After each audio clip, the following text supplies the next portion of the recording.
Ladies and gentlemen, welcome to the Jerusalem Post Miami Summit. Good afternoon. Thank you for joining us for the 2026 Jerusalem Post Miami Summit, held in partnership with the Shul and Israel Discount Bank. My name is Shanna Fold, and I'll be your master of ceremonies today until the evening. We'd like to thank Rabbi Zalman Lipskar and the Shul staff for their hospitality and partnership for the second year in a row, as well as our collaboration with Discount Bank. President and CEO Avi Levy, Jerusalem Post publisher Eliazur, and Jerusalem Post Group CEO Inbar Ashkenazi, as well as all the distinguished guests who made the effort to come today to this important conference. The bond between Israel and the Jewish world has always been more than diplomatic or political. It is a shared story of destiny, responsibility, and mutual commitment. Nowhere is that partnership more vital or more visible than in the relationship between Israel and the United States. It's a relationship that has been tested, deepened, and strengthened during the most difficult months of this ongoing war. At a time when Israel continues to defend itself on multiple fronts while also rebuilding, innovating, and growing, the role of our partners in the diaspora has never been more critical than now. This moment reminds us that Israel's resilience is not only measured in military strength, but in the unbreakable ties that connect our people across oceans and continents. Today, we'll explore the most pressing issues facing Jewish and Israeli communities with a forward-looking focus on innovation, leadership, and global impact. Prominent voices from government, business, diplomacy, and community leadership will be featured at this conference with dedicated sessions on the future of diaspora Jewry, Israel's role globally, and strengthening U.S.-Israel relations, which is something that I know each and every one of you here cares deeply about. Amid changing geopolitics and evolving diaspora-Israel relations, the Jerusalem Post Miami Summit will serve as a platform for powerful ideas, bold discussions, and building bridges across continents. The Jerusalem Post is more than a media organization. It's a gateway through which the world understands Israel. It's a bridge between Israel and global decision makers, a platform where honest dialogue, difficult questions, and strategic clarity take center stage. Our global reach of 30 million monthly readers, 1 million followers on Facebook, and 800,000 on X reflects the responsibility we carry to bring clarity, context, and truth to an increasingly complex landscape. The Jerusalem Post brings Israel's story to every corner of the globe. We thank you for being here, for lending your voice, and for contributing to the essential dialogue that will unfold today. I'd like to especially thank and honor Rabbi Shalom Lipskar of blessed memory, the visionary behind this collaboration with the Jerusalem Post. It all started with a special conversation in Jerusalem with our CEO, Inbar Ashkenazi. His dream was to create an environment where Jews from all walks of life and backgrounds would be able to support one another, collaborate, and strengthen the Jewish community in our continued and unshakable and unbreakable bond with Israel. We're now going to show a short video of Rabbi Lipskar speaking at last year's conference. And therefore, our land to us is not geographic location, it's an essence. It's something sacred. Wherever we live, however successful we are, we always have our eyes to the east. We always have our eyes to Jerusalem. Somehow, no matter what nationality we are, and what commitment we have and loyalty we have and selfless commitment we have to our countries that we live in great care and kindness and love and connection. Somehow, Zion is embedded somewhere deep in our psyche, in our souls, that is beyond rationality.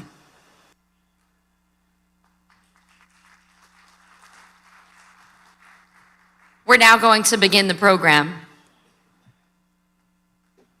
I'd like to welcome to the stage Rabbi Zalman Lipskar, Rabbi of the Shul of Bell Harbor, the son of Rabbi Shalom of blessed memory, and Chani Lipskar, Shluchim of the Rebbe, and the founders of the Shul of Bell Harbor. Rabbi Lipskar is known as an inspirational leader, innovative strategist, and dynamic force for Jewish life here in South Florida. Let's have a warm round of applause for him.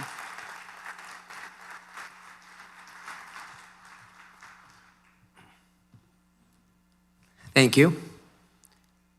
Ladies and gentlemen, distinguished guests, leaders, friends, welcome to Miami. Welcome to a gathering is not about headlines, but about responsibility. When my father and teacher, Rabbi Shalom Lipskar of blessed memory, first envisioned a partnership with the Jerusalem Post and the creation of an annual conference here in Miami, he was asked a simple question: why here, and why the Jerusalem Post? His answer was never logistical, it was moral. He believed that Israel must never be experienced by world Jewry as over there. Israel is not a distant cause, it's not an occasional headline, it's a shared destiny. He believed that where Jews live with freedom, opportunity, and influence, there is an obligation not to watch Jewish history unfold from a distance, but to help shape it. But there was something even deeper that guided his vision. My father believed deeply and unapologetically that Jews must live with pride, not as victims of history, but as its active shapers and paradigm shifters. That belief came directly from the Lubavitcher Rebbe, whose central message was clear and unwavering. Jewish identity is not fragile, not defensive, not apologetic. We do not define ourselves by what has been done to us, but what we are called to do, as he expressed in spirit and in action. The Jewish people are not victims of history, we are its partners. And Israel does not ask the Jewish people for sympathy, it asks for responsibility. That conviction is the reason that this conference exists. There is a deeper layer to this moment. Today is the yahrzeit of the Alter Rebbe, the founder of the Chabad Hasidic movement, and that is not incidental. The Alter Rebbe lived with a burning, uncompromising love for the land of Israel, and in the late 18th century, his support for the Jewish community in Israel was absolute, public, and so determined that it led to his imprisonment. A death sentence was even contemplated because of that support. His love for Israel was not symbolic, it was not theoretical, it was costly, it was dangerous, and it burned with fire. But as this is essential, his love for Torah, his love never detached from Torah. It was never emotion without principle. It was never passion without discipline. The Alter Rebbe taught that love for Israel must burn and be anchored in Torah and mitzvot. Fire without structure destroys. Fire guided by purpose illuminates. That balance, passionate devotion, grounded in values, became the foundation of Chabad's worldview. And it shaped my father's approach to Jewish leadership. He did not want Jews to see themselves as targets. He wanted Jews to see themselves as partners in destiny. He did not believe in a Judaism that crouches defensively in the face of pressure. He believed in a Judaism that stands upright, confident, moral, and engaged. And that today, that confidence is needed more than ever. Because the struggle that Israel faces is no longer reserved for the battlefields or in diplomatic chambers. It is increasingly the battle for hearts and minds of the world. Across campuses, across social media, and across digital spaces where our young people form their worldview, truth is being challenged by propaganda, distortion, and lies. History is being rewritten. Moral clarity is being blurred, and Israel is being judged not by facts, but by narratives. If we lose the battle for truth, we risk losing a generation. We must defend truth at all costs. We must insist on facts over fiction. We must speak with confidence and never with apology. And we must fight for the hearts and minds of the next generation. Because truth, when spoken clearly and courageously, has all the power. This is where the Jerusalem Post plays an essential role. The Jerusalem Post is more than a newspaper. It is Israel's voice to the world, a platform where ideas are tested, lies are challenged, and moral clarity is demanded. By bringing this conference to Miami, my father was making a bold and powerful statement that communities blessed with influence do not get to be neutral. Critical moments in Jewish history require serious conversation, but most importantly, action. And that defending Israel today means defending truth itself. This was never meant to be a rally. This was never meant to be just a conference. It was meant to be a table that takes responsibility, where leaders, thinkers, journalists, diplomats, and friends of Israel speak openly, honestly, listen carefully, and confront reality without fear. That responsibility feels urgent now more than ever. We gather at a time when Israel is challenged on many fronts, physically, morally, and in the court of public opinion. And yet, we also gather with deep faith in Israel's resilience, its necessity, and its eternal role in Jewish history. This conference is part of that resilience. It says and it tells the world that Israel is not alone. It says that the Jewish people will not surrender to propaganda. And it says that leadership means showing up, not only in moments of crisis, but consistently, thoughtfully, and courageously. On behalf of my family and on behalf of our community, thank you for being here. Thank you for lending your voice, your wisdom, your presence, and to the young leaders that are here today. The future will not be shaped by those who shout the loudest, but by those who have the courage to stand for truth and to make sure they do something about it. Thank you to the Jerusalem Post team, Inbar, Orion, and Shirel, and all the wonderful people that helped make this a reality. Welcome to the Jerusalem Post Conference.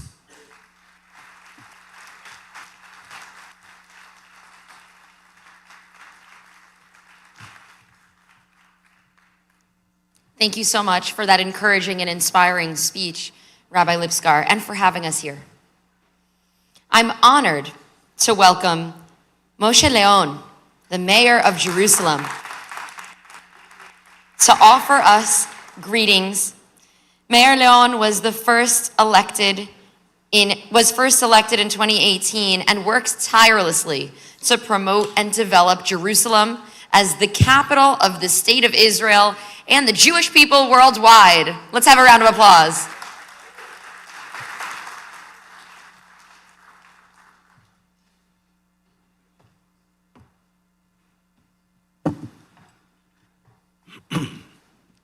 Dear friends, thank you. It is good to be here with you. I want to thank you all for your support.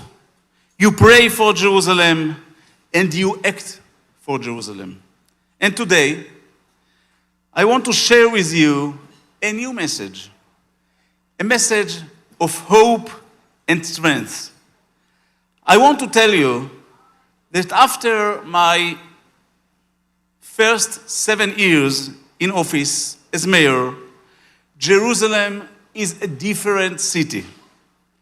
Jerusalem is the next big thing of the state of Israel. We are not just talking about the future. We are building it. At this very moment, we are building over 20,000 new housing units across the city. These homes are for everyone, and they are designated for you, our brothers and sisters as well. Alongside these homes, we are building over 2 million square meters of employment and commercial space. We are creating tens of thousands of quality jobs, and we are connecting the city with a network of light rails and public transport.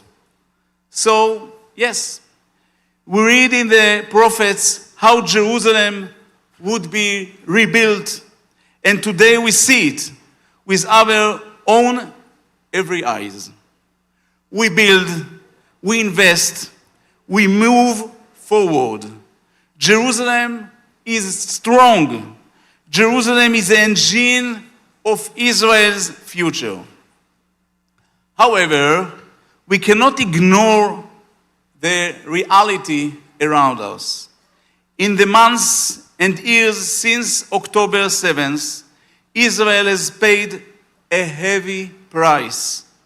Jerusalem has paid a heavy price. We are healing the wounds, the physical and the emotional. But we do this united.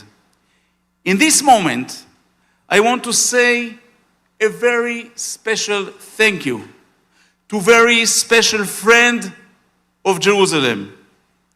Thank you, President Donald J. Trump.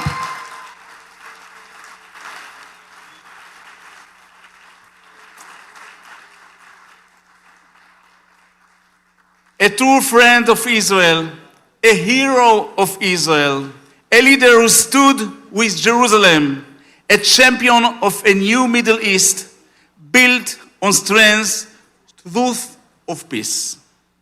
But dear friends, while you look to our region and share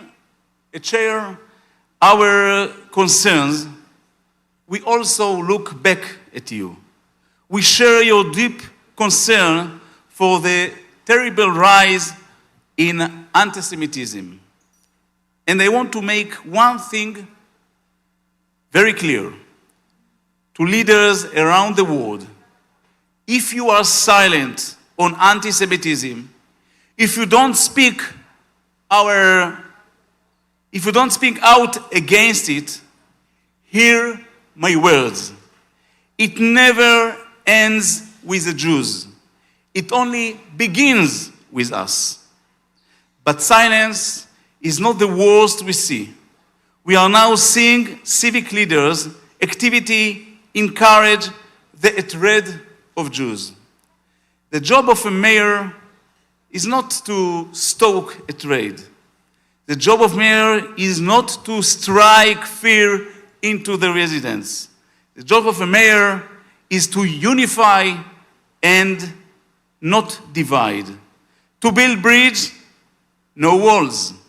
To build communities, not break them. If we can do it in Jerusalem, the most complex city in the world, we can do it everywhere. For many years, Jews believed that Israel needs a strong diaspora to protect it from the world. Today, we understand something new. Today, the Jews around the world need a strong Israel. When anti-Semitism rises, when Jews are attacked on campus, when Israel is lied about in the media, Israel stands, Jerusalem stands. Israel is your child. Jerusalem is your anchor. And let me say this clearly. You will always have a home in Israel. You will always have a home, yes, in Jerusalem. Come and build your home in Jerusalem. Dear friends, after 2,000 years, it is time to come home. Jerusalem is waiting We are waiting. Before we conclude, I ask you to join me in prayer. A prayer for the return of the last fallen hostage, Rangvili. Maybe he brought home with dignity and with honor. We pray for the healing of the wounded, the women and the men, for strength, for recovery, and for hope. And we pray for the safety and well-being of the soldiers in the Israel Defense Force and of all our security forces. May they be protected, may they return home safely, and may peace soon come to our land. Thank you.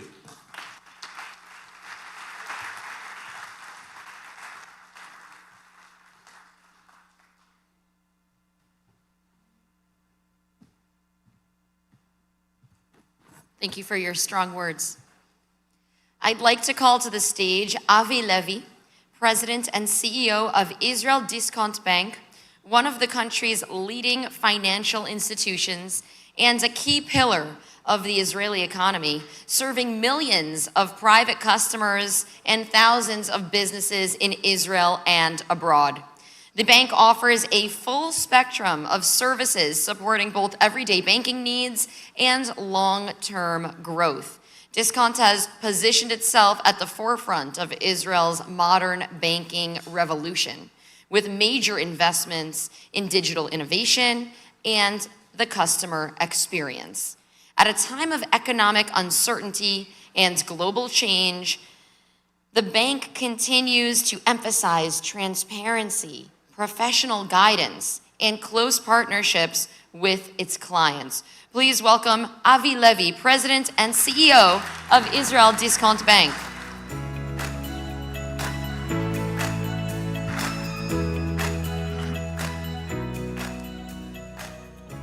Good evening to all distinguished guests and to all the friends I met today and yesterday.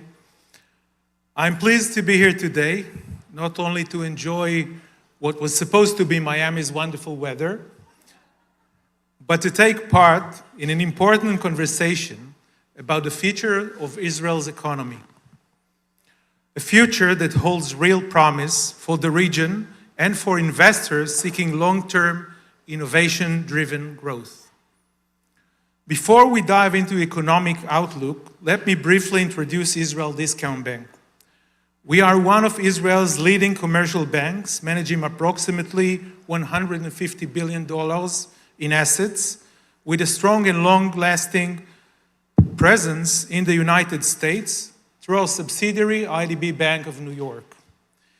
And join me today, our senior leaders from IDB Tel Aviv, Hilai Ran-Zik, Head of Corporate Banking Division. From IDB New York, our Chairman, Ilan Kauftal, Chairman of the Board. Avner Mendelssohn, Chief Executive Officer of the bank. And Sagi Asraf, President of Private Banking and Wealth Management, who's based here in Miami. Beyond our business activities, we hold a deep belief that institutions must take responsibility for the communities they serve. This commitment has guided us for decades, and it has been especially important over the past 2 challenging years. We strive to act not only as a bank, but as a partner standing alongside our communities when it matters the most. Immediately after October 7th, we established Keren Or, the Light Foundation, with an initial contribution of 50 million shekels to support young people in the Western Negev. Since then, more than 13,000 children has participated and benefited from its activities. We also took upon ourselves to support wounded soldiers at the rehabilitation center at Sheba Medical Center in partnership with the non-for-profit organization Giving Hope, Notnim Tikva. Through this initiative and through direct engagement by our employees, we help wounded soldiers rebuild their life and regain a sense of normalcy. This effort reflects our values and our deep responsibility to those who have sacrificed so much for Israel. I'm honored to join on this trip by 4 remarkable young men who were wounded while fighting in Gaza. They're sitting on my left over there in the corner. Amitai Argaman from Maglan,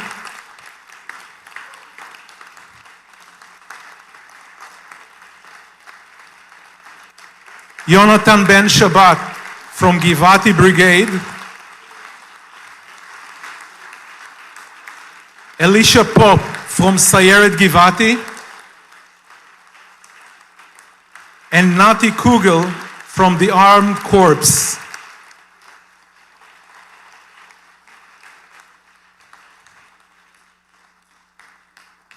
Their courage embodies the true spirits of service, and it is a privilege to have them here with us. Thank you. The global economy today is facing significant headwinds.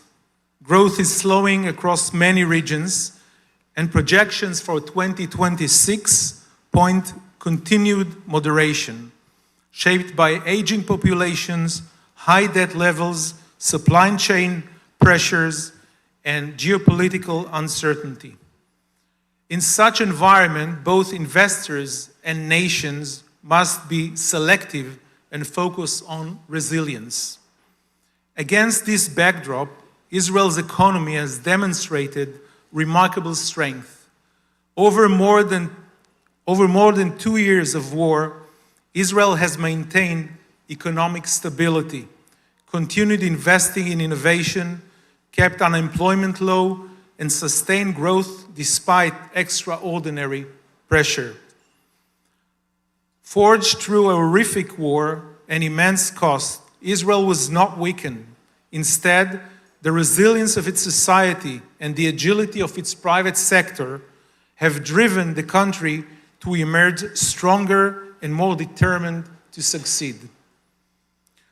Looking ahead, there is a meaningful potential for accelerated growth, particularly as we deepen regional integration under the Abraham Accords, expanded trade with Gulf partners, joint technology and infrastructure projects, and renewed investor confidence all create the foundations for a stronger growth trajectory. Yet, we must be clear-eyed. Israel faced serious internal and external challenges. Internally, social divisions, political instability, and high living cost place real strain on social cohesion and governance. Externally, ongoing security threats and international pressures test our long-term strategic direction. Additionally, the upcoming 2026 national elections add a layer of uncertainty to the outlook. Realizing Israel's full potential will require focus, discipline, and execution. In my view, this rests on few critical pillars. First, fiscal discipline and national responsibility.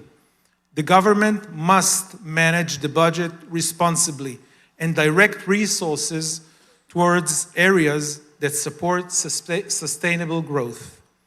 Second, strong and independent institutions. Investor confidence depends on the rule of law, transparent governance, and regulatory certainty.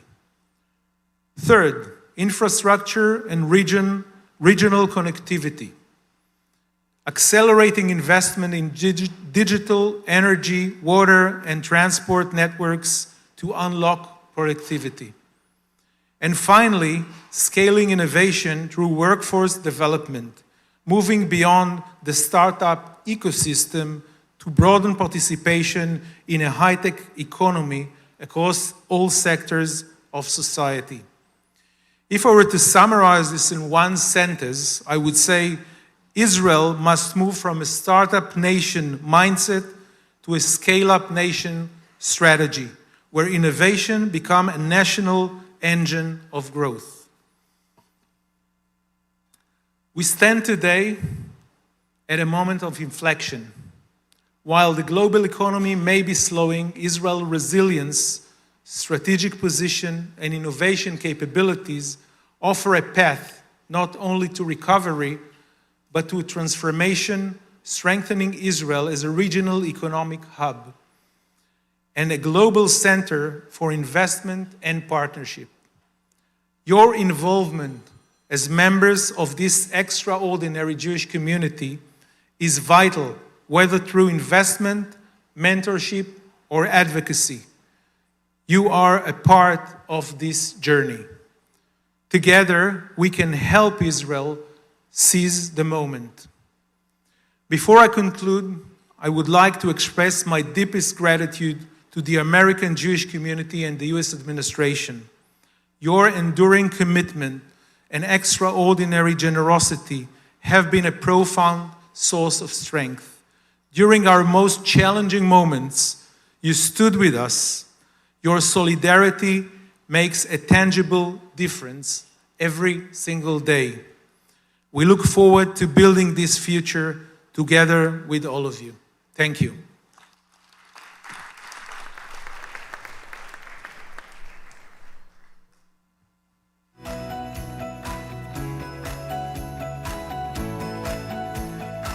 Thank you for that speech. Please welcome to the stage Mr. Avner Mendelsohn, President and CEO of Israel Discount Bank, New York. IDB New York is the largest Israeli bank operating overseas and offers a unique service rarely found in banking systems. It's an American bank under Israeli ownership that operates in the US with a significant presence in New York, Florida, and California, deep activity in Israel, and representatives in South America. This structure enables the bank to be a one-stop shop offering private banking, tech banking, and commercial banking services under one roof. I will be hosting this interview. Please welcome Avner Mendelsohn, President and CEO of IDB NY.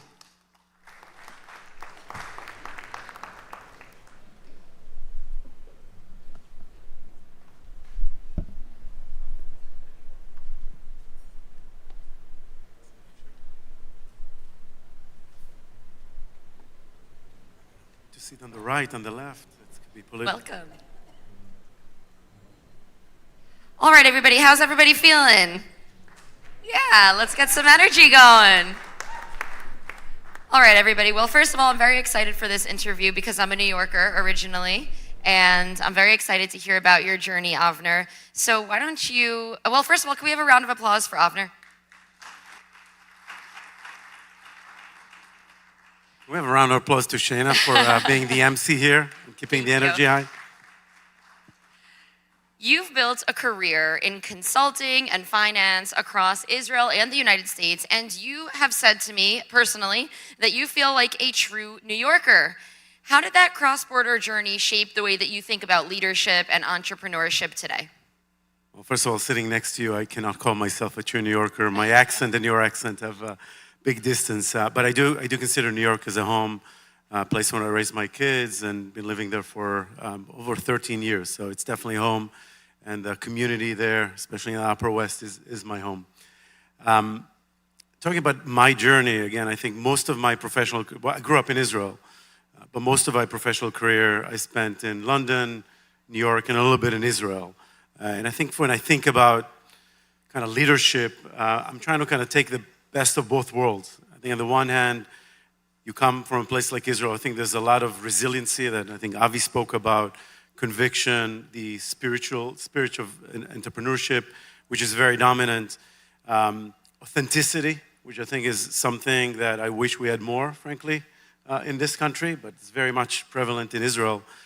And try to marry it with skills that I think are more prevalent here, which are around being a little bit more process-oriented.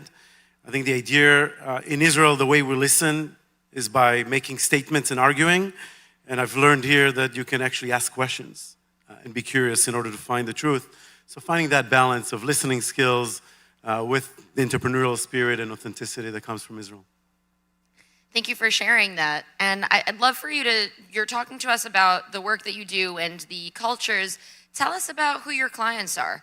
About 90% of your clients are entrepreneurs and also family-owned businesses. What would you say that people most misunderstand about serving entrepreneurs, and what do these types of clients actually need the most by the time they come to you? Right. First of all, we have many entrepreneurs here in the audience. Many of them will be on the stage, so maybe we need to ask them as well. But from my experience, we serve clients that are, if we think financially, are anywhere between $30 to $500 million in revenues. And what you find with these businesses are, on the one hand, they have growing sophistication and needs from banks in terms of the services. But what's unique about family-owned businesses and businesses led by entrepreneurs is that the identity of the entrepreneur, of the family, is very much tied to the business. And what that means for serving those types of clients is really needing to understand also the emotional connection piece of the business, being able to serve as an advisor, sometimes to provide a kind of a sounding board and a mirror, help them think about risk management, because really the identity and the survival of the business is so critical. And it's different from talking to some of clients that you'll see here that are more established corporations that have more structured finance and treasury functions. That is one of the biggest differences that I see, the identity piece. Certainly. So when you talk about serving entrepreneurs, it's a abstract, and I want to bring it down to the ground. Talk to us about what are some of the concrete beliefs that are within Discount Bank, the cultural choices, the behaviors. How do you support those clients, and what's important culturally within Discount Bank? Patience and flexibility, I would say, are two things. I think, again, entrepreneurs are hard-driving, very optimistic people that want to get things, sometimes not in the most traditional way. And being able to, again, ask the right question, but think outside of the box, be more flexible, and finding the right solutions to support them, while still, being a bank, right, protecting the money of the depositors that are entrusting their monies with us, is kind of the balance to do. How it comes to life is a lot of personal touch, a lot of really knowing the clients we serve, understanding their businesses, understanding who they are, what's important for them, spending time with them. The personal piece is not just a slogan, it's really kind of the DNA of the organization. That's nice to know that you're spending personal time and getting to know what the needs are and working through those things. Can you describe for us what it looks like to have that U.S.-Israel bridge? What does it look like if somebody in the audience wanted to visualize what is happening between Israel and New York for these entrepreneurs? What does that look like? What does your day-to-day work look like? I would say that the key for that, managing that kind of pipe, and I think that's part of what is our purpose and our meaning and what gets us excited, is being able to serve as a pipe between the U.S. economy, the Israeli economy, supporting both Israeli entrepreneurs that are starting their businesses in the U.S., that are scaling here, and being able to be their first stop and then kind of growing with them, as well as supporting American investors that are looking for opportunities to invest and build businesses in Israel. Or frankly, sometimes it can be as simple as getting a mortgage in Israel. If somebody here tried to get a mortgage in Israel with your American passport, you know how difficult it is, and being able to support them and help them and connect them to the right places is something that we do. So the day-to-day is very, very much diverse, and I can talk about some specific examples of companies, and I think there's a couple of people that, again, I'll take the risk of being sued for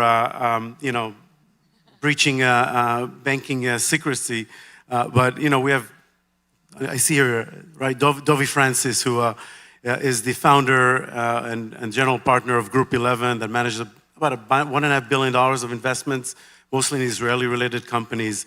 And I know Dovi from the ideas that he had before he even built what he built. And the pleasure that I take from being there and our ability to support him when it was just an idea. And it could be informal connections with investors. It could be giving him his first credit line to support him scaling. And it could be up to today when he's doing an exit with a company that is traded for $5 billion, providing him liquidity in a way that no other bank, no Morgan Stanley or Goldman will be able to do, to allow him to do the next follow-up investment in another Israeli startup that he wants to invest. And these are the type of things we do. Uzi Levy will be here in a second, who, again, is kind of now a Mr. Corporate, but was an entrepreneur, basically, who built one of the leading energy companies in the US from nothing, from an idea. And when he came under the Delek umbrella at the beginning, no one knew who he is here. But we knew who he was because we knew who Delek was. And we were able to support, provide the first lines of credit, and really support him in a place where, obviously, today we're not the only bank for Uzi, but we're proud 25 years in to be a bank that supports him and banks him. That's so exciting. Thank you for describing it for us. And certainly, I'm sure having that cultural relationship is really helpful as well when you stop in the United States and you need to get going, to be able to have somebody that feels like your brother or feels like a friend to help you lay out the path in front of you is really great. So thank you for sharing that.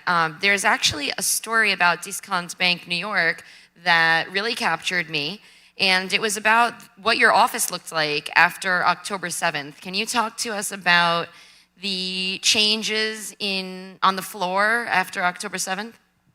Yeah, and for full disclosure, I wasn't with IDB at the time, but I visited the offices literally the week after October 7th. And these are gorgeous offices on Bryant Park, and they just became a command and control center within no time. Dozens of our employees connected, and again, talk about building bridges with people in the community, clients that we've had, formed together, basically what became kind of the beating heart of the first response to the crisis. And it started from finding flights for reserve soldiers, literally hiring planes and connecting clients that we had who had planes with soldiers who had to go, connecting donors in the apparel industry that wanted to give donations with communities in Israel so they can donate them, putting things on the flights, helping organizations even like Magen David Adom at that time, reach out to their communities and donors. And it really served as a bridge at a time before kind of the UJAs of the world were able to deploy money. And this is something, forget the business, forget the scaling of the business. This is one thing that we take the most proud of, is the ability to do this extra factor, things that you don't find on the balance sheet of a bank. Kol hakavod. That's really exciting.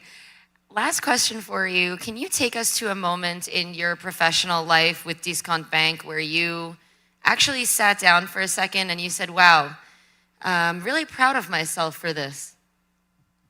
It was last night, and actually it was with Avi and being part of the mission that Avi led here with his amazing soldiers. And I had the opportunity last night to sit with one of them, with Jonathan, who I think can replace Avi and myself in a couple of years as the CEO. He would do a much better job. And being able to connect with people and being able to have that type of small impact and learning about the journeys of people like that are frankly what makes my life and traveling here, despite the lousy weather, such an amazing and memorable experience. Thank you so much. This was such a fun interview. Round of applause, everybody.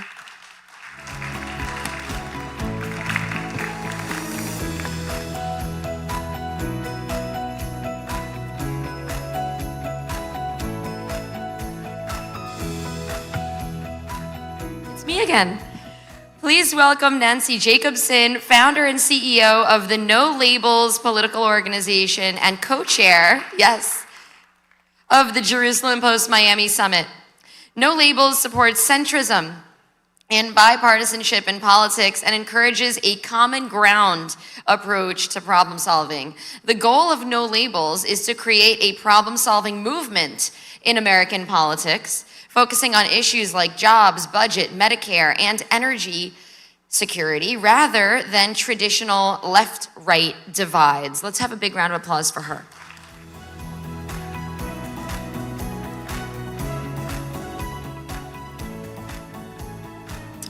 Thank you. It's an honor to be here. Looking back, it's hard not to think this moment was beshert, meant to be. During the recent 12-day war, as Iranian missiles were raining down, I happened to be in Jerusalem. It quickly became clear that these attacks were different. There was fear in the streets, uncertainty in the air, and amidst the chaos, I had a chance meeting with Riot Levy and Imbar Ashkenazi from the Jerusalem Post. We were connected by an Orthodox rabbi, dear friend, Levi Shem Tov. That chance meeting is one of the reasons I'm here today.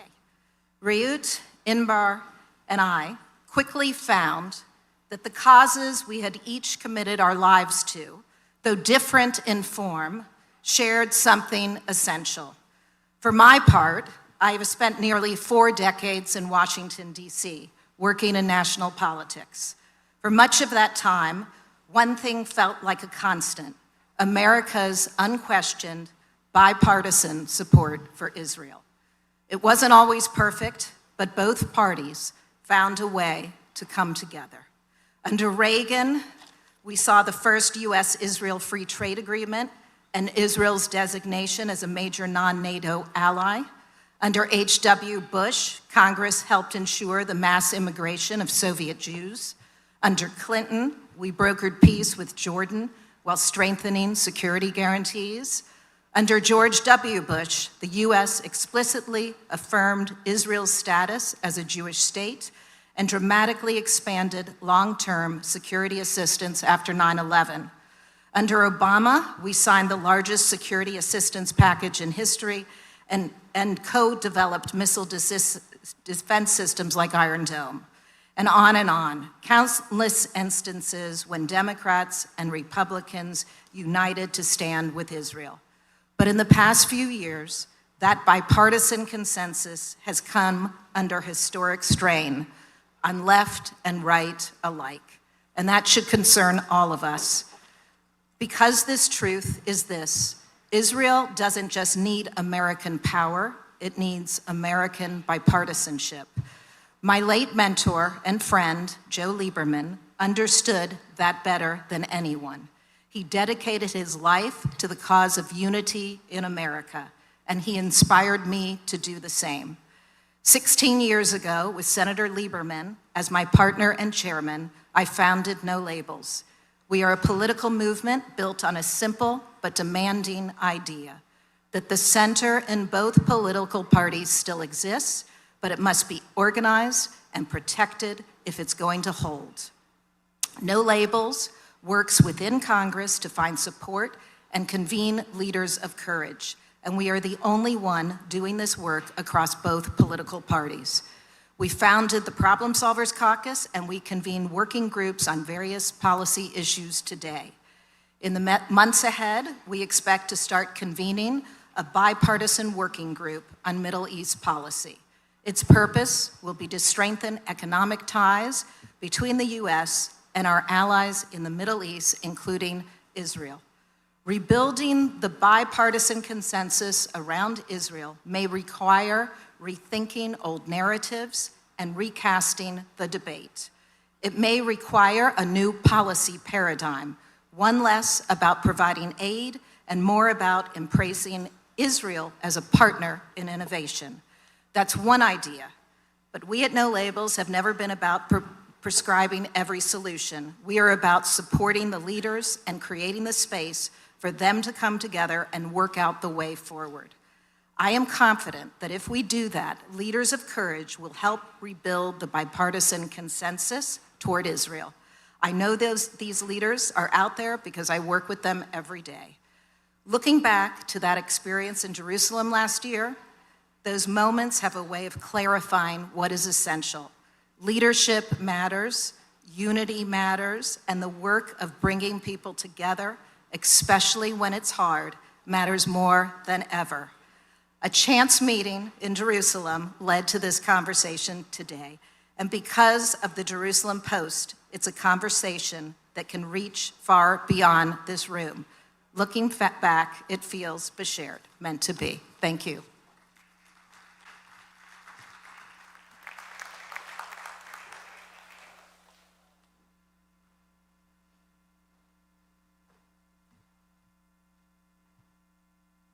Thank you for that speech, Nancy.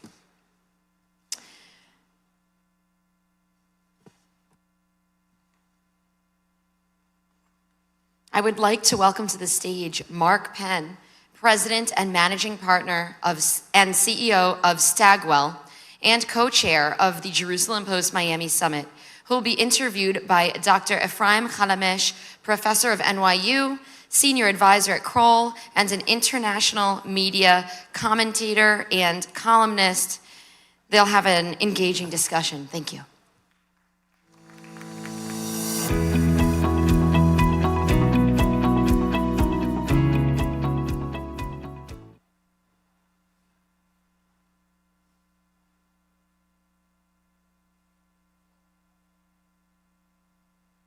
Almost, thank you. Thank you. Welcome, welcome everyone. First of all, we say in English, it takes a village. So let's thank all the amazing people who made it happen. In Bar, the leadership of the Jerusalem Post, Ellie, all the sponsors, friends, old friends, new friends, please, round of applause. It's really beautiful to see how we brought the energy of Tel Aviv, Jerusalem, and the Jerusalem Post here to Miami. And Mark, thank you very much for the Penn's support and leadership and for you being here. Mark, there are very few people who understand the role of technology and research in business, in politics, like you. When you look at the world today, there is so much buzz and chit-chat about new technologies, from AI to many other things, and you started way before this trend. Can you say a few words about how you took companies, governments, politicians through this transition and process? Well, you know, I think actually a good place to begin would be 1981, when I worked on the Begin campaign in Israel. Now, what happened in 1981 was we didn't have the IBM PC. And so I got an assignment to do polls for Menachem Begin. How were we going to do that? Well, I built a computer at that time from a magazine and programmed it, brought it next to me on the plane, had about 2 hours of arguments with customs, and got it into Israel. And so we set up the Dead Sea polls at the Tel Aviv Sheraton. So you started running polls by building your own computer. And if we come back to 2025, everybody knows that it's almost impossible to really assess what people actually think. We saw that when Trump got elected and re-elected. We had same stories with Israel. We always feel when we vote in Israel that we will never know what we're going to get. So how do you actually run polls in 2025 in a way that you actually have a real sense of what people have in mind? Yeah, so to bring you up to date, so that was technology in the day. And that was technology in Israel. You were lucky if you had electricity. So today, Israel has the state of the art.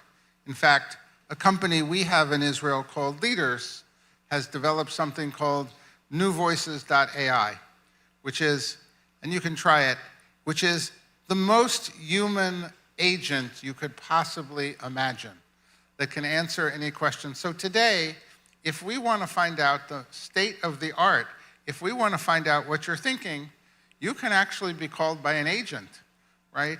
And asked what you're thinking and believe and express your views in a confidential way, right? But if I go from 1981, where we had to build the PC, to here we are in 2026, where AI can do all of the work and deliver for us results that still have to be analyzed by people. So in other words, you're saying that whether it's in politics, business, banking, we heard so much about the challenges of integrating new technologies into banking. At the end of the day, you need the humans to analyze the result of very sophisticated AI bots. So the question is, using the humans that you're working with, or all of us as humans, thank God we started with Rabbi Lipsker's thoughts about ethics and leading by example and all the great values that he shared with us. So when you talk to these humans, and you and I are, we are human, thank God, why still we get so many mistakes in political assessment and in predictions? Well, that is because of the problem of humans. They don't make up their mind, and they change it all the time. What I always say about Americans in particular is they are absolutely, positively definite about everything until they change their mind the next day. And so the truth of the matter is people believe a lot of things. They believe a lot of things that are in fact very contradictory. And then every now and then they're called to resolve those contradictory feelings. Like, I may not like Trump personally, but I like the policies. But I think that the Democrats are too far to the left. But I think Tucker Carlson's too far to the right. But I think that we really need to be more affordable. But I think the Democrats spend too much.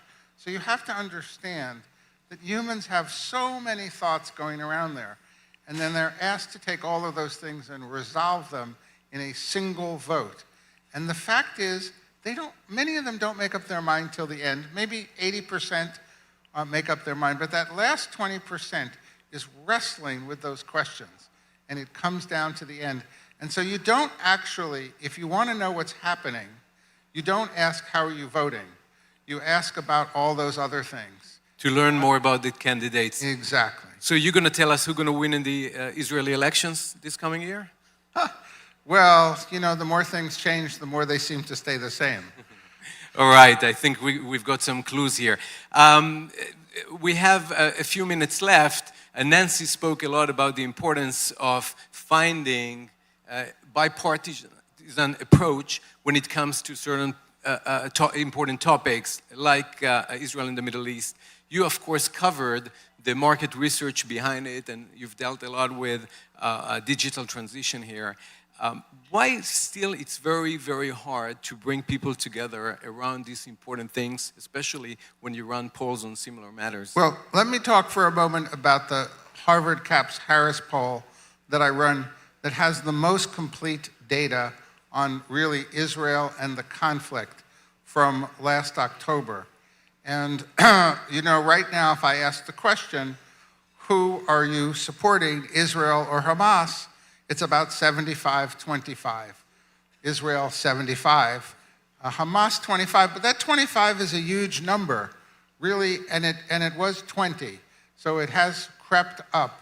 But, you can talk about the need for bipartisanship. What we really need is bi-generational. The problem really is that while people over 60 will support Israel 90-10, people who are 18 to 24 are split right down the middle. And they're not very well informed. They don't understand. They couldn't find Israel and Gaza on a map, but they have become a TikTok generation, and it is a considerable danger. The good news is that young people often change their minds as they become more educated. And I think just as a follow-up on what you just said, Mark, which is very important, we have here so many entrepreneurs, investors, and people from South Florida who are part of this revolution. I think it's a great way to communicate other messages to the younger generation so people will be inspired to support the causes you refer to. Mark, last question before we finish. Since you've been visionary in this space for such a long time, how do you think the world of market research going to look like 5 or 10 years from now? You have so many industries here in the audience, from banking to rabbinical leadership to energy. How are we going to think about numbers and performance 5 or 10 years from now? Yeah, when I started polling, I needed about 63 people to do a poll. Today, it takes about 2 or 3 and a computer. I don't actually think market research itself is going to change. I think actually a lot of other processes in marketing and advertising and targeting and finding people, we have developed something, actually we're working with Palantir to develop a product where you just say, if you own a store or a bank, let me see my top 10% of customers. Let me see my top 10 customers that work in this industry. Now let me see how I might offer them a credit card. So the ability now to take natural language commands means that this technology could be used broadly throughout a bank or a company or a corporation in ways that were never possible before. So I'll just close when you ask about technology. Too much is really placed into the notion of oh, it's going to make what we used to do easier or simpler or cheaper.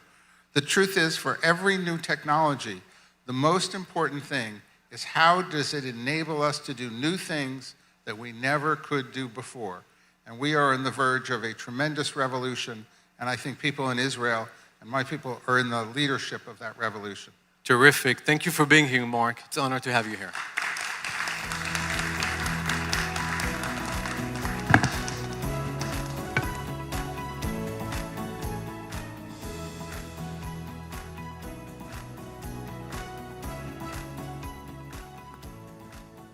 That was excellent. Thank you so much. I'd like to welcome Uzi Yamin, Chairman of the Board, Delek Holdings USA. Delek Holdings is a diversified downstream energy company specializing in petroleum refining, asphalt, renewable fuels, and logistics, with a combined nameplate crude throughout capacity of 302,000 barrels per day. Delek USA is dedicated to providing safe, reliable energy while prioritizing cleaner and more innovative solutions. He'll be interviewed by myself, Shanna Fold.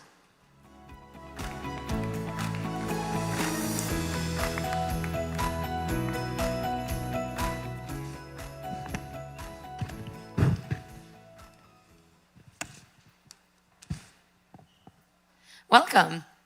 Thank you. Thanks for having me. Eli is talking right now, but he's always arranging. You don't listen to me. You know, we both came from the same, well, our roots are both Iraqis, you know, speaking about coming from different places. So both Eli's parents and my parents came from Iraq. So we know each other for a long, long time. So just thank you for having us here, and amazing organization, an amazing crowd. Thank you. It's so fun to have you, and wow, what a journey you've been on to create such an enormous and important company. Let's look back at Delek USA's early days as a startup. What do you think was the single most important decision or habit that made it possible to grow into a $14 billion company instead of failing on your way? Could you give us some examples of that? Well, first of all, we had many chances to fail. So we were lucky to start with. But let's be honest. I think the main thing that helped us along the way is being persistent and consistent. The market is the market where in energy, crude oil goes up, crude oil goes down.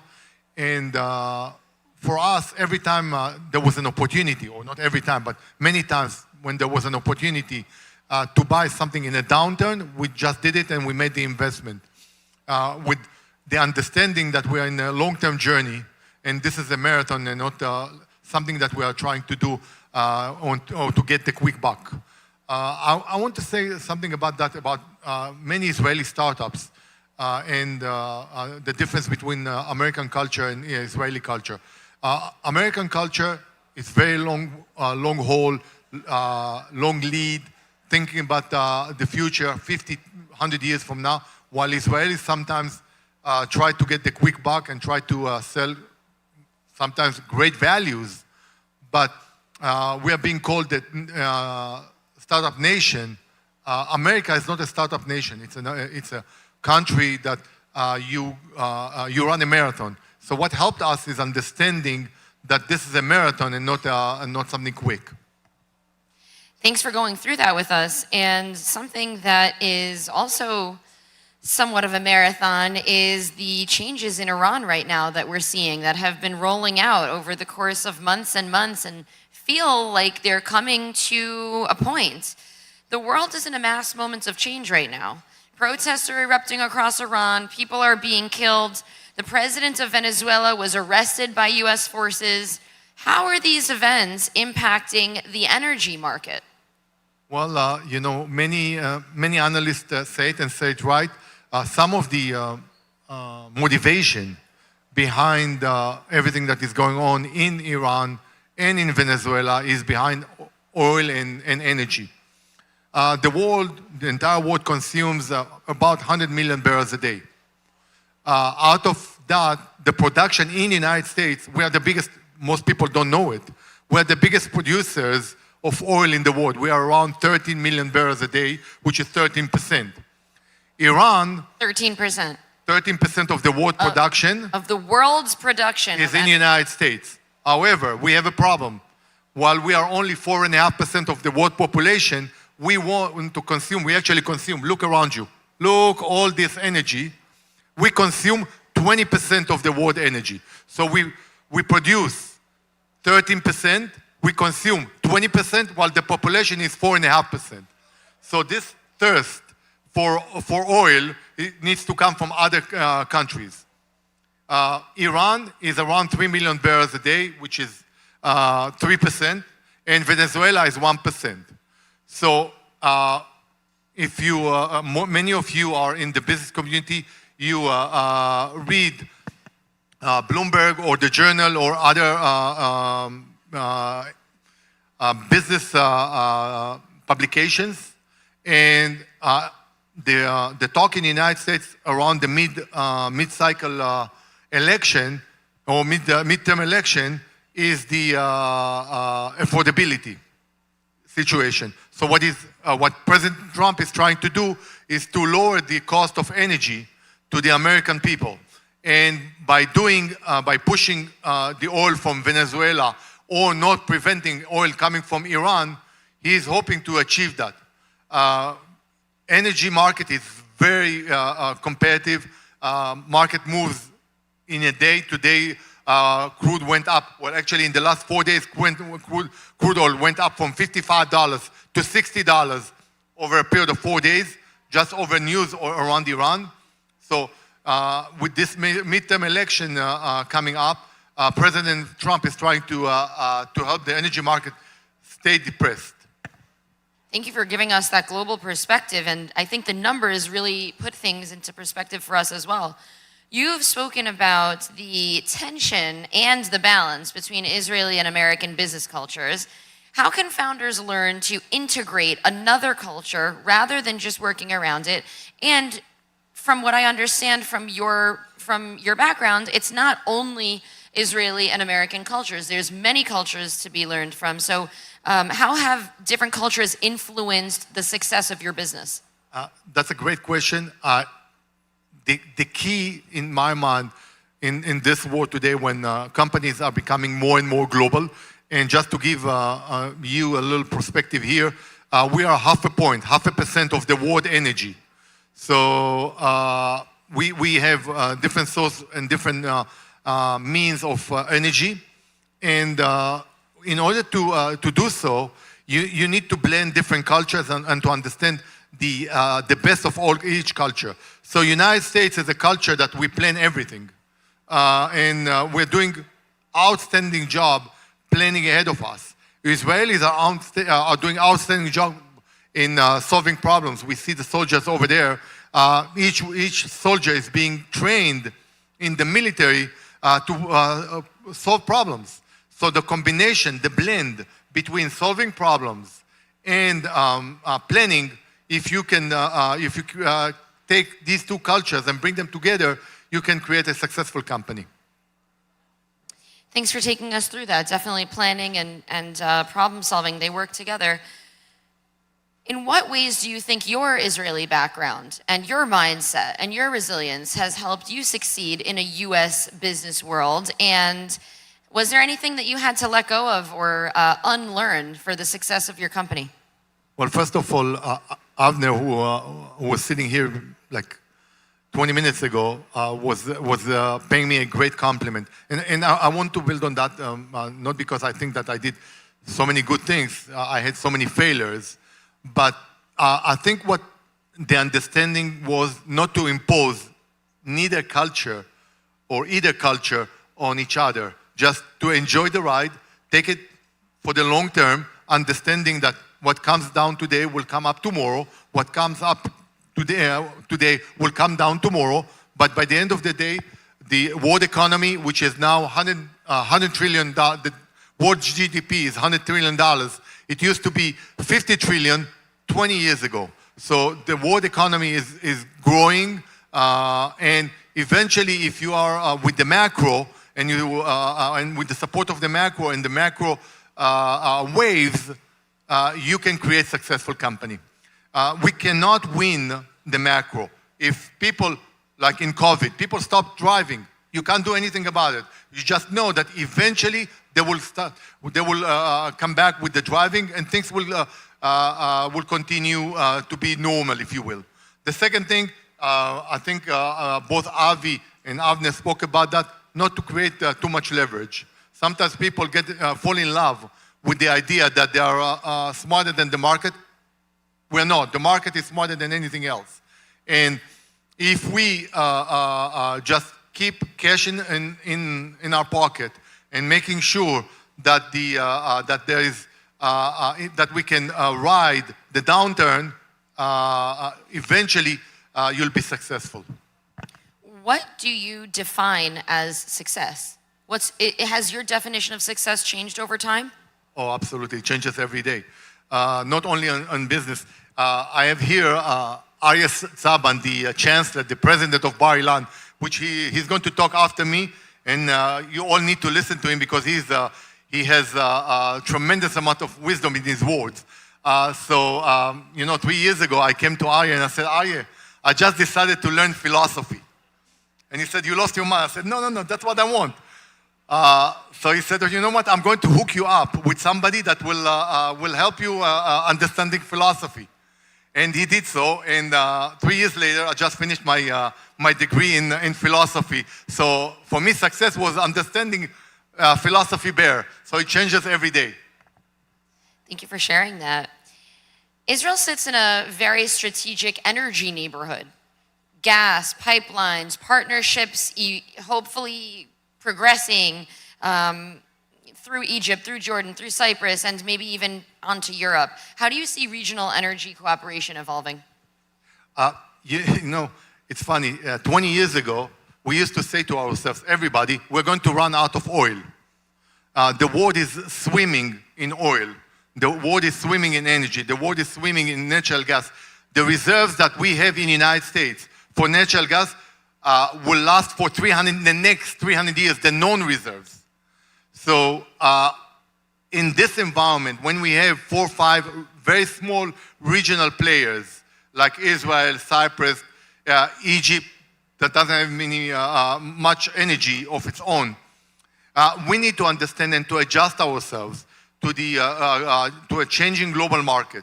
And I think for us to understand that we are small players in a mega, much bigger market, and being nimble and move quickly and take advantage or take advantage of the opportunities that we have will be essential to these little neighborhood companies, neighborhood countries to be successful in this energy market. Can you leave us with a final word, a final thought for today? I don't know. I spoke 4 minutes more than I should. So I'm sure there are other people behind me. Just if we all can be humble, other people spoke about that. Understand that we really don't control the market. We don't control the culture. We're just players in a mega world that wants to be successful. I think that will be something that we can all learn. Thank you so much. Thank you, guys. Eli, thank you for hosting me.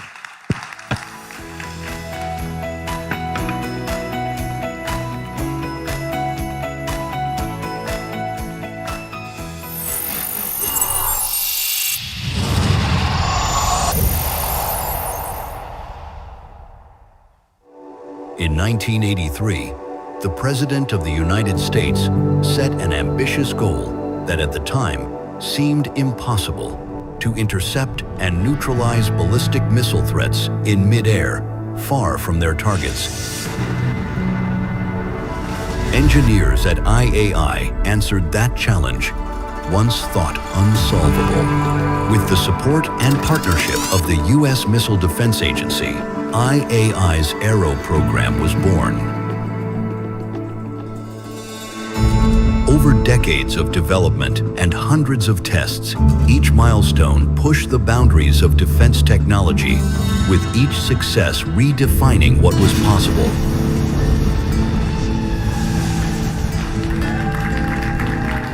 In 2023, the IAI's Arrow system made history.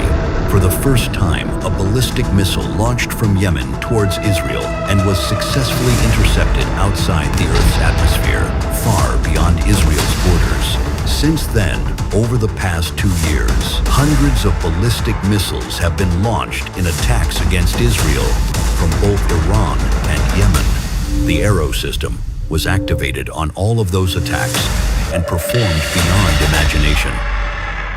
The incoming threats were successfully intercepted outside the atmosphere, defending the nation with a success rate that stunned the world.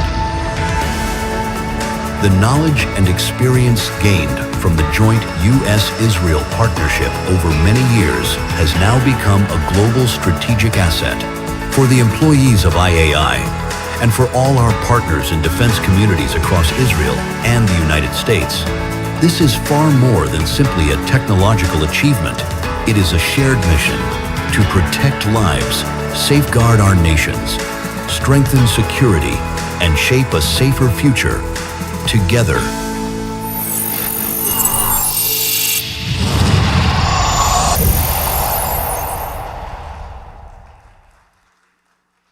Boaz Levy, CEO of Israel Aerospace Industries, joined IAI in 1989 after a long and distinguished career in the Israeli Air Force, where he served as an expert on guided weapons systems. He has over 30 years of experience in the fields of air defense missile systems and is considered a world-renowned expert in the field of defense. On June 13th, 2025, Israel launched Operation Rising Lion, a 12-day campaign aimed at neutralizing Iran's strategic nuclear and ballistic missile capabilities. After decades of preparation, Israel executed a coordinated response built off offensive strength, advanced defense systems, and highly trained forces ready to meet the threat. IAI's technologies were at the heart of the operation, enabling real-time threat detection, early warnings, and multi-layered air and missile defense.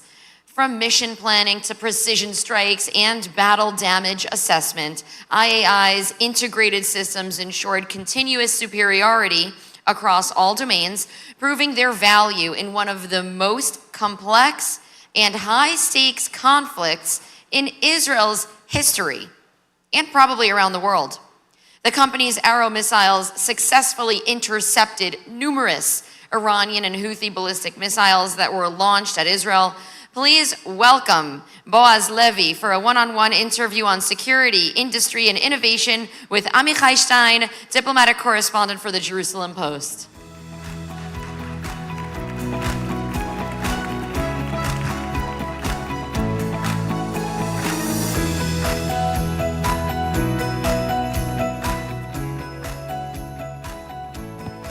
So, Boaz, thank you very much for joining us. Thank you. It's a great pleasure to be here today. So, it was quite 2 years, but you started the work 30 years ago, right? The Arrow missile defense system is your baby. You worked on it so much in the last 30 years. Do you remember the first time during these 2 years when there was an actual hit by the Arrow defense missile into an enemy missile? You remember that moment, that day? Of course, you mentioned that it's like a baby. So everybody remembers when his baby started to walk or something like that. So that's how we felt. And it's not just myself. It's a team of experts that work for the decades in order to bring the right system to the picture. And I'll share with you the first, by the way, Houthis missile that were launched from Yemen toward Israel.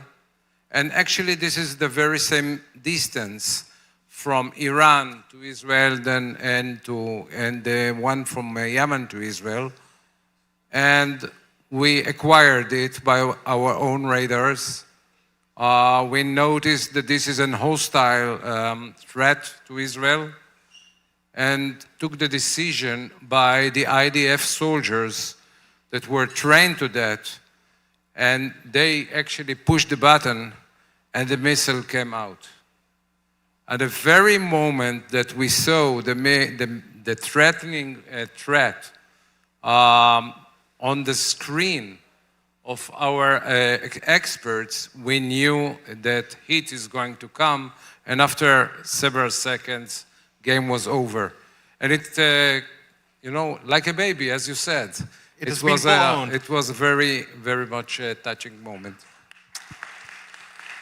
So, and really during this 12 days war with Iran, you know, we've seen these, I would call them fireworks on the Israeli sky. The air missile defense system of the Israeli aerospace industries really did an amazing thing during these 12-day war. Were you surprised from the really high percentage of the capability of the missile to intercept these enemy missiles? Well, to answer this question, I'll just go a few years before that and say that the aero weapon system started as an initiative between the Missile Defense Agency here in the States and IAI. Later on, it became a joint project between Israeli Ministry of Defense and MDA. So for years, IAI engineered, designed this product in order to defend Israel population from ballistic missiles. So we knew that the system is very well prepared. We tested it in Israel. We tested it here in the States several times. Last time it was in Alaska. It was very well published. And we came to this moment that in a feeling that we know that the system is working, but we never had a real interception of a real threat. And there was some questions that we didn't knew that time. But when the missile, as I mentioned, was launched toward the target, we knew that everything was tuned, everything was ready. And it was a great feeling to feel that at the end of the day, a system that you work for 35 years is really protecting your families and protecting our nation. Now, you know, probably you got a lot of phone calls from other countries after this great success during the 12-day wars. And one of the countries who is trying, I wouldn't call it copied, but trying to do something the same right now is Trump, trying to initiate the Golden Dome in the US, which is the same as in Israel, which with the missile defense system. How much do you think you specific, the Israeli aerospace industry, can contribute to this project? President Reagan, when he started his Star Wars in 1986, it was after Gaddafi launched a missile toward an island very close to Italy. And at that moment, nobody thought that a leader in the world will have a salvo of missiles launched over the country. But the Iranians showed us that this is a real fact. They launched hundreds of missiles against Israel. It's true that Aero intercepted most of them in a very high percentage. But still, the moment that the Iranians dare to launch such a numerous number of threats against a country really changed the world and reflected the United States and other places in the world, Europe and more places.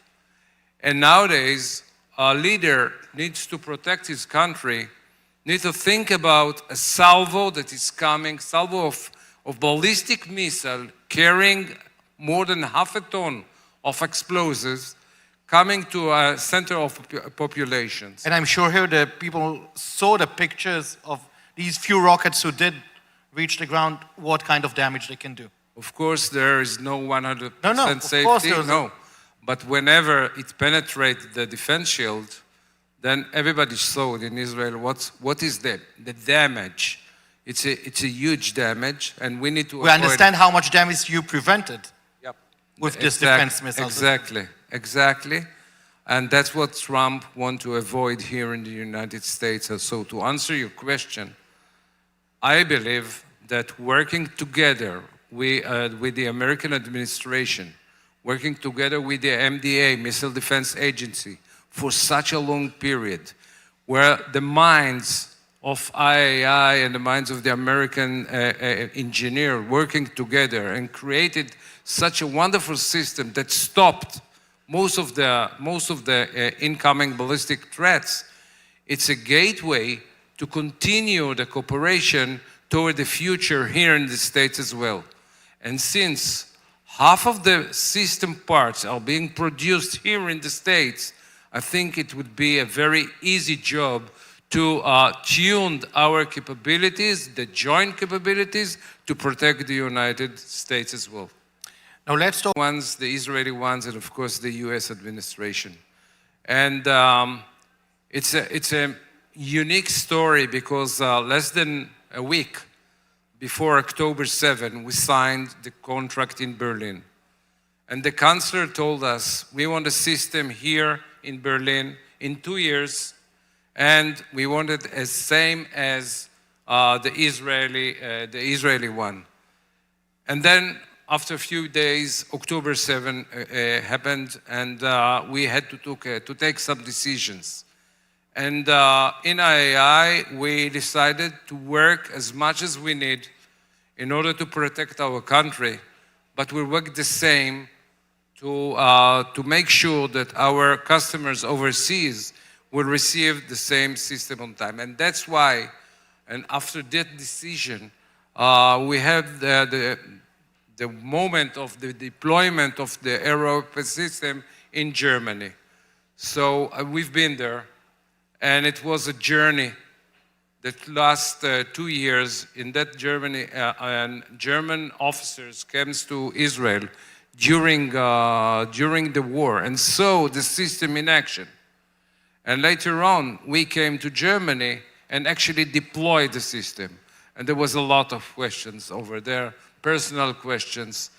But I can share with you that I asked my mom, what do you think about it?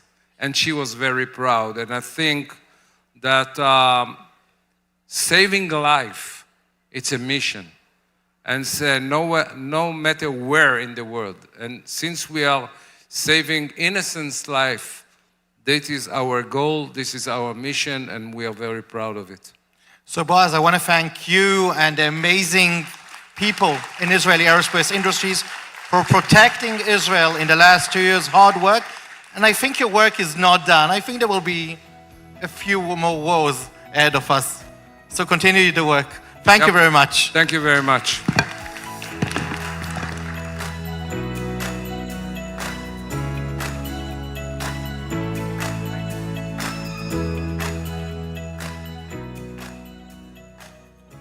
Thank you for sharing those insights with us. Please welcome to the stage Keith Siegel, former hostage, and Alon Futterman, director of the Kfar Aza Rehabilitation Fund, who will speak sequentially. First Alon and then Keith. Keith Siegel was born in California and grew up in North Carolina. In 1979, at the age of 20, he moved to Israel. He married his wife Aviva in 1981. The couple moved to Kibbutz Kfar Aza in 1983. On October 7th, Keith and Aviva were captured by Hamas terrorists. Aviva endured 51 days and Keith 484 of captivity as hostages of Hamas. Please welcome them to the stage.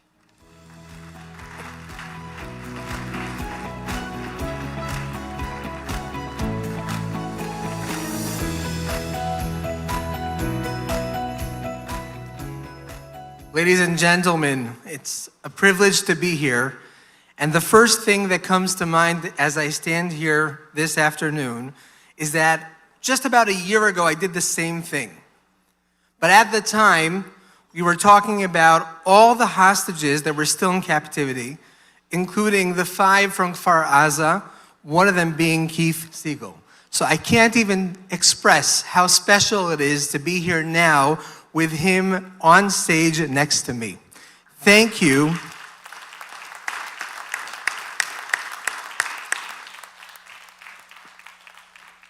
Thank you for your ongoing support. Thank each and every one of you for your prayers, for your actions, for thinking of the people that were abducted that day, for supporting the communities. It's really heartwarming and so special to be here and see what this looks like a bit down the road. I stand here before you today with a very clear message on behalf of the people of Kfar Aza. I stand here in order to say that, unfortunately, for some of the communities in Israel, October 7th is not over yet. There are still 3 communities that cannot go home, Kfar Aza being one of them. Hopefully, Kfar Aza will reopen during the summer of 2026, and it will take a couple of months, but eventually people will be able to return home. That is incredible news for us. So I stand here today thanking each and every one of you for supporting Kfar Aza and other communities. And I'm also here to ask for your ongoing support, since we still have a long way to go. We are currently building the new young adult neighborhood in Kfar Aza. As many of you know, 300 out of 3,000 terrorists attacked the community that day. 64 were killed. 19 were taken into captivity. And a place that was once called the happiest place on earth, the young adult neighborhood in Kfar Aza, was destroyed. Our decision was to rebuild that neighborhood, but we need support. We're at that stage where we've made a long way when it comes to educational programs, mental health initiatives, community initiatives, and now we're at capital programs. You see, if you follow the news, you know that the Israeli government is investing a lot in order to allow people to return back home.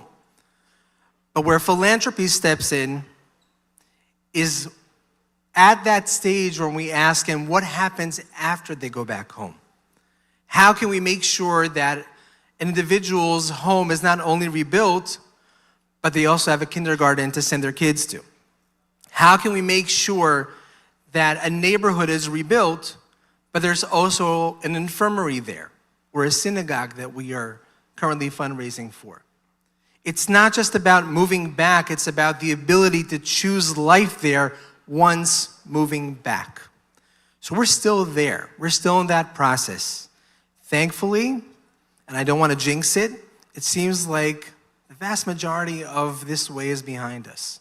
And we're going to open a new chapter once the community is able to move back, but we need support.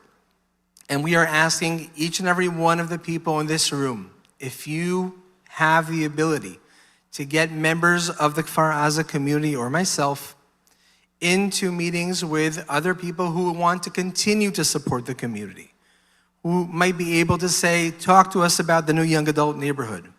Talk to us about the synagogue that you want to build in Kfar Aza. Talk to us about the infirmary that you want to build. Please, take action. We need your support. And we are so appreciative of everything that has happened until now. I want to introduce Keith Siegel, because after 484 days in Hamas captivity, having the ability to join a group of members from Kfar Aza come to Miami this week and talk about the importance of rebuilding Kfar Aza is so special. Without further ado, Keith Siegel.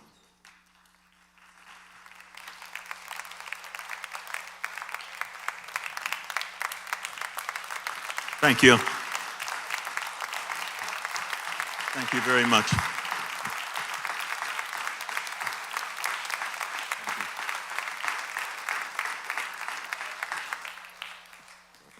Thank you so very much. It's a true honor and a privilege to be here and to have the opportunity that I'm very grateful for to thank each and every one of you in person for everything that you have done, everything that you're doing to support Israel, the people of Israel, to support my wife Aviva and me and our family, and for helping bringing all of the hostages back home. We still have Ran Gvili that is being held by Hamas in captivity. So please continue your prayers and your actions and whatever you can do to bring Ran Gvili home as soon as possible. Thank you. Kibbutz Kfar Aza has been my home, our home, for over 40 years. Aviva and I moved there in 1983. We raised our 4 children on Kibbutz Kfar Aza. The community, the kibbutz, is very, very dear to me. I have a strong attachment to Kibbutz Kfar Aza, a very warm, supportive, caring community that helped each other throughout difficult times, including the 7th of October and everything that happened after that. Was a really very challenging trial, test of the strength and the resilience and the support of the Kibbutz Kfar Aza community. So that is why I'm here, in order to ask you please to help us rebuild the community that Hamas destroyed, a lot of it, specifically the young adult neighborhood. Hamas burned young people and people alive in their homes. And Alon mentioned that we lost 64 of my friends and my neighbors, grandmothers, grandfathers, children, orphans, are a result of this brutal, horrific attack of Hamas. I would just like to share with you that during my 484 days in captivity, the source of my resilience and my strength was my family, my Jewish faith, the Jewish people, and all of you, which I came to realize when I got back home, that did so much together as a people, as a community. Our unity, our solidarity is what makes us even stronger and makes us able to live, survive, thrive, and become even stronger.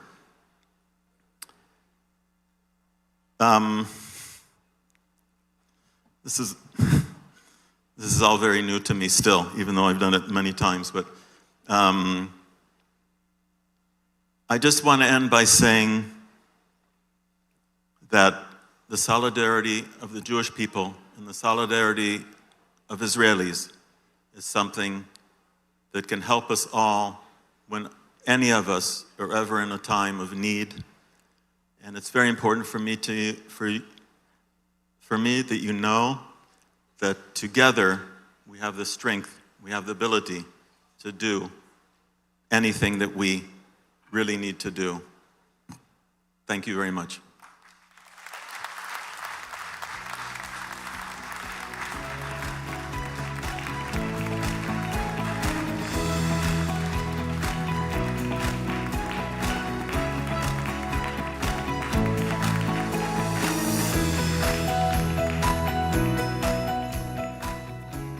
Thank you so much, Keith. I'm sure that everyone is feeling, as I am, that that was very powerful, and that we can all imagine ourselves as Americans and Israeli Americans dealing with this difficult experience. Thank you for bringing us in on that.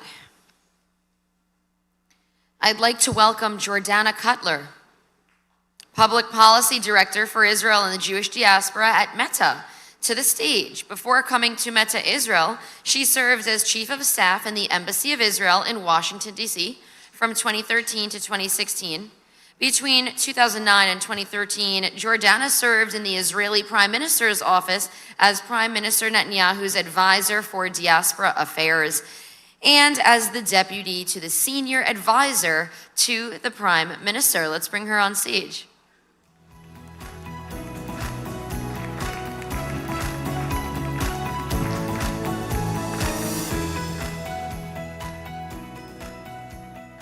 Thank you all so much for having me here today, and thank you to the Jerusalem Post for hosting this very important summit. It is an honor to be with you here today as you delve into the most important issues facing Israel and the Jewish people. Standing here, thousands of miles from Israel, I'm reminded of my own journey, one that began here in the United States in a time that feels almost prehistoric compared to today. As a proud elder millennial, I've been thinking a lot about how we're a generation who remembers life before the internet and also can't remember life without it. We're the bridge between analog and digital, between mixtapes and memes. When I made Aliyah 18 years ago, I carried a flip phone in my pocket. Back then, the internet was slow, social media was just beginning, and most of us still relied on landlines. During my master's degree, I had to plug my laptop into the wall just to get online. Wi-Fi was a luxury. As I started my career in the Prime Minister's office, they did not have a Facebook page. When I joined Facebook in 2016, there was no such thing as Reels or short videos. Since then, we changed our name from Facebook to Meta and expanded our family of apps to connect another billion people. Today, nearly 4 billion people use at least one of Meta's apps every month. We launched Quest Virtual Reality and Meta AI. Artificial intelligence has gone from simple tasks to understanding language, answering questions, and helping with many jobs in our daily lives. Technology is moving faster than ever. We're not just connecting people, we're shaping the future of human connection. Technology isn't just in our pockets, it's on our glasses, it's on our wrists, and woven into our daily lives. Meta's vision for wearables is to make technology seamless and accessible, empowering people to connect, create, and experience the world in new ways. In less than 2 decades, we've gone from plugging into the wall to living with technology all around us. The transformation has been extraordinary, and there is more to come. Israel is an amazing place for technological innovation. Meta's journey in Israel began in 2013. Since then, our Tel Aviv office has grown from a handful of employees to hundreds, spread across 2 vibrant spaces. We are proud of our strong Israeli offices, where world-class tech talent drives innovation and helps Israeli companies become leaders. The spirit of Israeli innovation and creativity is why Israel continues to be a leader in technology. At Meta, technology is not just about the products we build, it's about the people who use them. And it is policy that makes it possible for people to use technology safely and meaningfully. Tech policy not only shapes the pace of progress, but also the values that guide our digital society. One of the most pressing issues in this space is how tech platforms handle content, what people can say, share, and see. This is at the heart of an important debate in the United States about free speech and the role of technology platforms. At Meta, our commitment to free expression is tested every day, especially in moments of crisis. We know that these decisions, what to allow and what to remove, and how to draw the line, are not easy, and we don't all agree. We understand that people are passionate about the role of social media platforms in facilitating debate, raising awareness, and combating harmful phenomena. That is why this topic is at the heart of some big debates today, especially as we discuss how to combat the frightening rise of anti-Semitism. My role in this process is to represent Meta in Israel and to Jewish communities around the world. I work very closely with my colleagues in public policy teams around the world, as well as many other policy and product teams. Over the past 9 years, I have watched these conversations evolve in advances in technology. People often ask, why does Meta remove so much content, while others wonder why we don't remove more? At first glance, these concerns might seem contradictory, but they actually highlight a real dilemma.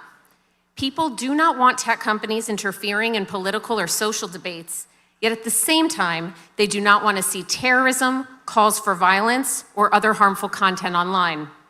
Our community standards include policies that prohibit hateful conduct, harassment, threats, and incitement to violence. As part of a robust framework to combat anti-Semitism, we have industry-leading policies designed with the safety of the Jewish community in mind. We remove content that threatens harm through intimidation or violence directed at Jews, Israelis, and Zionists. We do not allow Holocaust denial and distortion. We prohibit harmful stereotypes about Jewish people, such as claims that Jews control financial, political, or media institutions. We remove hate speech against Zionists when these harmful stereotypes about Jews are invoked.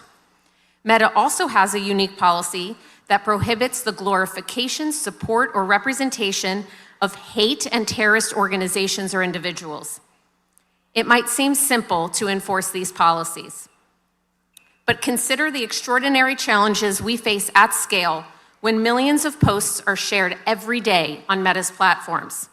Context matters. For example, shortly after October 7th, people began sharing footage of Hamas kidnapping Israelis. Some people shared this content to glorify Hamas and celebrate the kidnappings. Of course, we strictly prohibit content with this intent.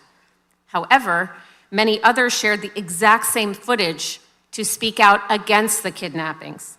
Some wanted to ensure the world understood the horror of what had happened. Others aimed to challenge those who claimed the events were staged or didn't happen.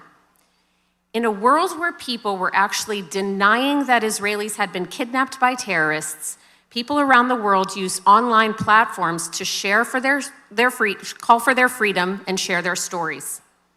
Our policies and our enforcement must be able to distinguish between pro and anti-Hamas content in often nuanced and ambiguous situations at scale. This example shows that the cost of getting it wrong is enormous. On one hand, we risk giving credence to terrorists and their supporters. On the other hand, we risk silencing those who are speaking out against terrorism. And despite these policies, there will still be content that many find hurtful, untrue, or offensive. These are the kinds of policy issues that we deal with all the time. And unfortunately, new challenges continue to arise. Following many years of working closely with my Meta public policy colleagues in Australia, I finally had the opportunity to visit Sydney and Canberra in November. During my visit, I held a series of meetings with government officials, parliament members, and representatives of the Jewish community. These meetings took place only 2 weeks before the terrorist attack that targeted the Jewish community celebrating Hanukkah at Bondi Beach. I never imagined that only a short time later, the exact place I had sat near the beach would witness such carnage. As soon as this attack happened, we prohibited people from glorifying the attack or its perpetrators. We assembled teams across the company to monitor and remove harmful content, collaborating closely with authorities, law enforcement, and the Jewish community. We found videos calling a specific victim a crisis actor, and we worked quickly to remove them. We activated crisis response tools, applied protective measures to sensitive content, took steps to ensure the safety and privacy of victims, and continue to work with independent fact-checkers to prevent misinformation. Unfortunately, we know that this will not be the last situation where we need to address and act quickly with agility to combat terrorism and anti-Semitism. These are challenging times in Israel and for the Jewish people.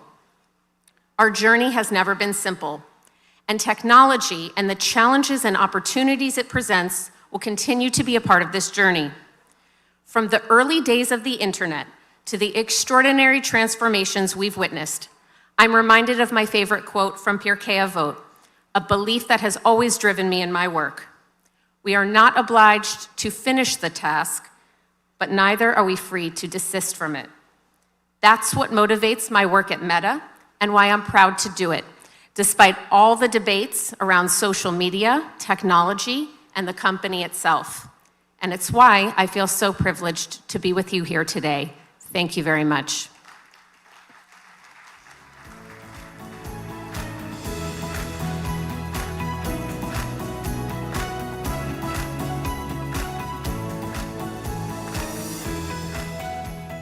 Everyone, please maintain respect for the conference. Keep private discussions for later. Thank you, Jordana. That was wonderful. The young investors of today are developing the next generation of successful high-tech investments for the world of tomorrow. What will the next generation of tech investments look like? Please welcome to the stage the following individuals for a panel on the subject of young investors and technology. Connor Glass, founder and CEO at Phantom Neuro. Wild West Systems is a company that we are not having the CEO join us for today. And Jacob Fortinsky, the founder and CEO of Novig. The panel will be moderated by Dr. Ephraim Chalamish. Please join us.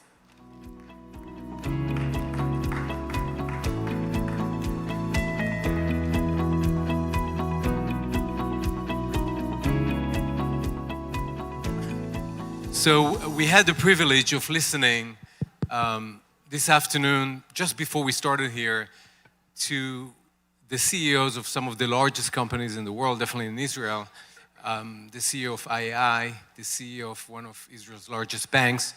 But as we just heard from these leaders, it all started with small ventures. We talked about the Iron Dome. You heard about ideas in the financial services world. Big things start small. And if you really want to bet on the future of this bilateral commercial and strategic bridge, you really have to understand how the next generation, may I say, how we all think about the future of technology and the future of the application of the technology. So we have two amazing individuals here. Believe me, they are fantastic people. One is Connor, who is actually a doctor. So if you have any medical issues, he's the right guy for you today. But he actually took the medical world to a whole different direction. We're going to talk about it in a second. And then we have Jacob, who is really, really, really good in predicting the future. So much so that he decided to put a business together in the world of betting. So we'll start with you, Connor.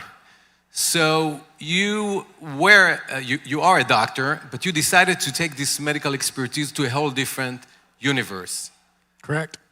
Tell us about your new universe. Yeah, it's a strange but really cool universe. So essentially what we work on at Phantom Neuro is how you can control machines with your mind. Most people are familiar with Neuralink, probably Elon Musk's brain implant company, where the goal is to connect the human nervous system to machines so that you can no longer have to do these touch interfaces with them in order to communicate with them and then one day be able to receive information. But fortunately, there's a lot of different ways to interface with the human body where you don't necessarily have to go into the brain in order to do that. And that's really what we're focused on at Phantom, is interfacing with the limbs so that you can accomplish the same thing, starting with people that have disabilities so that an upper limb amputee, for example, can control a robotic arm as if it's their natural arm, but also looking at human augmentation and reimagining how humans can interact with complex ecosystems of machines. And so we're also working with the Defense Department on just that, trying to eliminate handheld control interfaces so that essentially you're controlling a battlefield ecosystem with your mind, with thoughts. So basically, if I understand you correctly, the application of your technology is both in the medical space, human performance, but also defense applications. We'll get to the defense in a minute or two because I think it's quite fascinating how you can actually use the medical thinking and bring it to the defense space, both in Israel and the States. Jacob, peer-to-peer betting. Please explain all of us, what does it mean?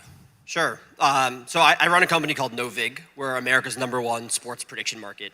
And in short, what we're doing is we're transforming sports betting from being a technologically outdated, inefficient, predatory product into one that more resembles other financial assets. So us, along with other prediction markets, are basically doing to sports betting what Uber did to rideshare, what eBay did to e-commerce, by cutting out the middleman and creating a fair, transparent, efficient, two-sided marketplace. And there's essentially a paradigm shift that's occurring right now in America where this essentially gambling regulations and financial regulations are on a collision course, where you have basically sports betting regulations shifting from being a casino-dominated state's issue to being a federally regulated financial issue, where Coinbase, Robinhood, CME, NYSE, et cetera, are sort of getting into this space. And the basic problem we're trying to solve is that right now sports betting is incredibly exploitative, predatory, and we think there's a better way to build this industry on top of a modern financial exchange that essentially allows institutions to trade on event contracts. Initially, we're focusing on sports, but ultimately at scale, will follow the leads of companies like Kalshi and Polymarket to offer products on financial markets on essentially any question you can think of. When I think about the challenges for both of you, on top of the usual stuff, you need to build a big market, you have to improve technology, and of course you guys have so much in common, although you come from the medical space and defense and you're from sports tech. And by the way, you have so much in common with Bob here because you're all about cutting the middleman, but we'll talk about the middle woman in a second. But I really want to talk about the challenges for a second. The way I perceive it, you're trying to bring things to the defense world, super regulated space. You're trying to deal with the future of betting, cutting the middle woman, and you have a lot of regulation in the middle. How do you guys deal with these challenges? Let's start with you, Jacob, very briefly, and then we'll get to Connor. Yeah, I think it's a complex regulatory space. I think, my view is that there's more money, there's more alpha, there's more innovation to be had in spaces where other people aren't looking. I think so I graduated from Harvard a few years ago, and there's a sort of a trope that every startup founder at Harvard is trying to build the next Facebook, the next social media app, the next Snapchat. And it's in I think, the more complicated or the less sexy industries where there's larger opportunities. So I had a friend that built a very large opportunity in agriculture technology. I think what we're doing is trying to navigate a complex and evolving regulatory environment. And I think with Trump's second term, he's taken a massively different approach than Biden did, or even he did in his first term, to commodities exchanges, to crypto. And so we're, I think, really trying to be one step ahead of some of the larger incumbents that are moving more slowly. And by the way, I couldn't agree with you more. Especially in the Jewish world, people tend to go to more on one hand, conservative industry, but at the same time, we talk about kind of cutting edge spaces where you can invent, as you said, the next meta. But the reality is that there is so much in between.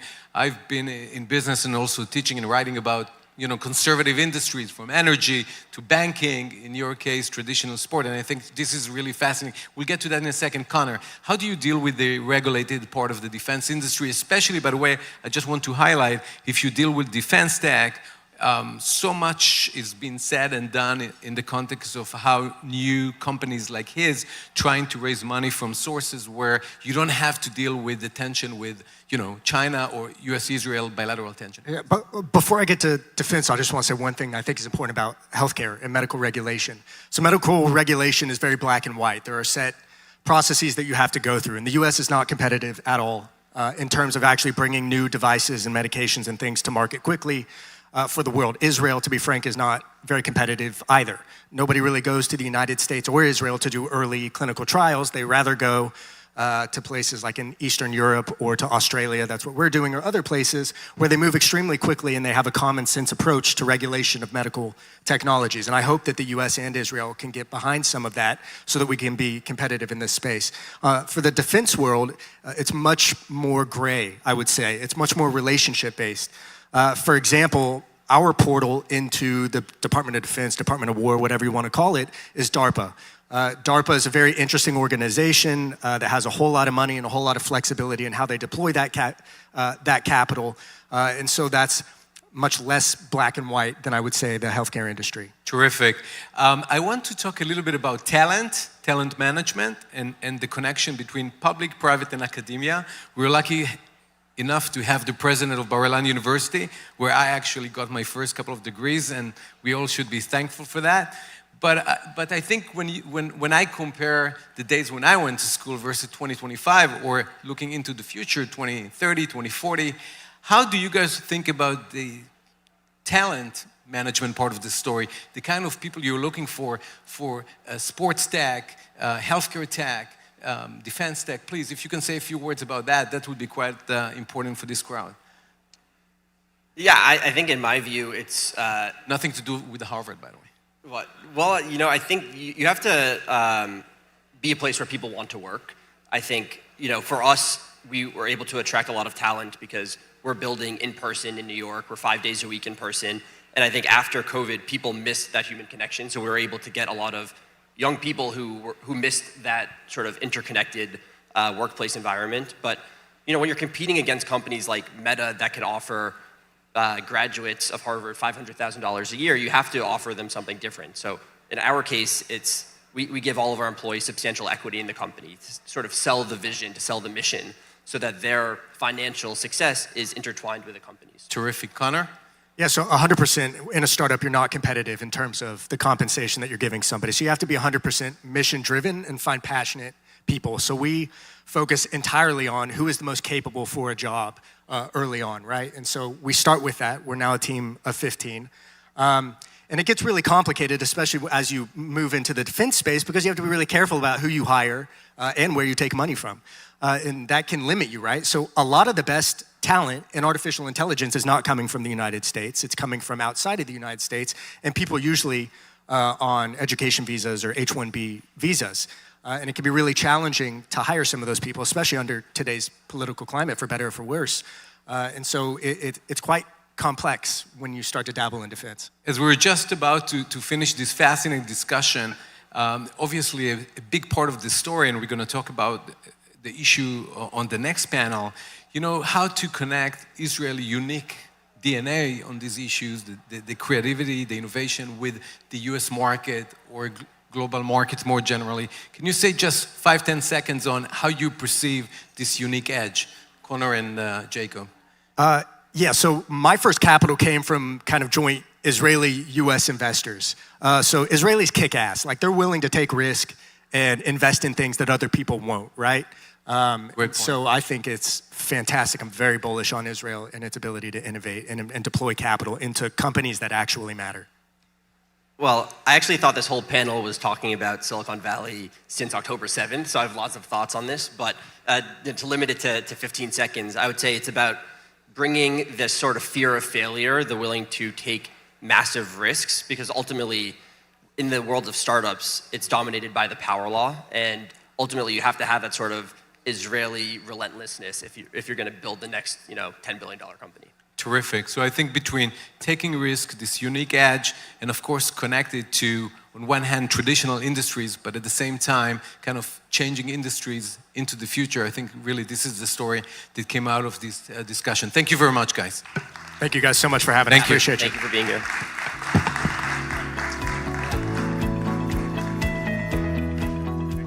Bar-Ilan University, Israel's second largest university. For over 70 years, we have been shaping the path toward the future, creating the conditions where ideas become innovation, and always looking forward far beyond the imagination.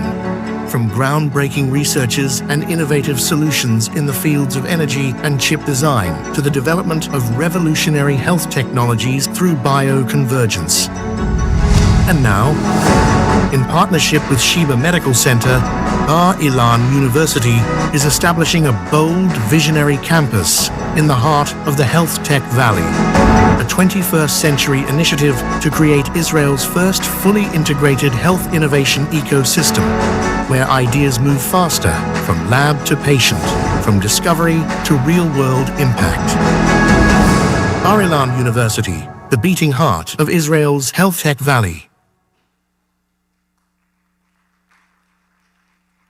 Bar-Ilan University is Israel's second largest research university and its fastest growing.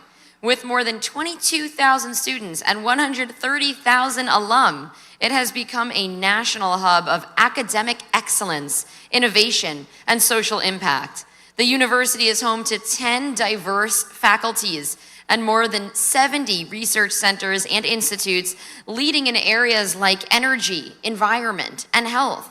Please welcome to the stage Professor Ari Tzaban, president of Bar-Ilan University, who will be interviewed by Amichai Stein, diplomatic correspondent for the Jerusalem Post.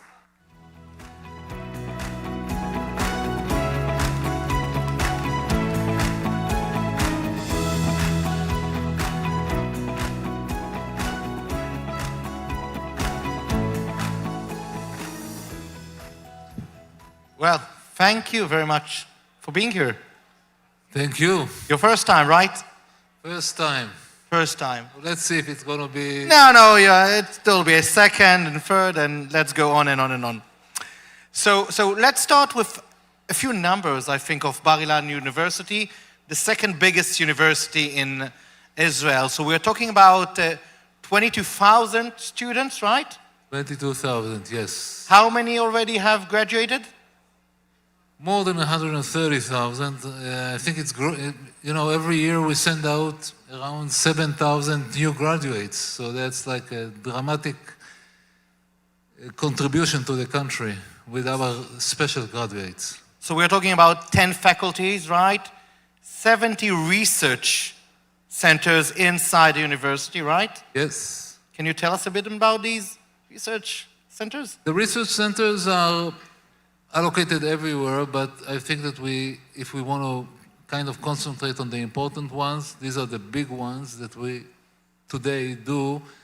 We build them as an ecosystem, as part of the ecosystem. We understand today that if we really want to generate impact, if we really want to make a difference, we need to be out there together with the industry, with the public sector, together with the government, to do things in the big area where we live, and not only inside the university. And we're talking, when we're talking big, let's talk about your newest big project.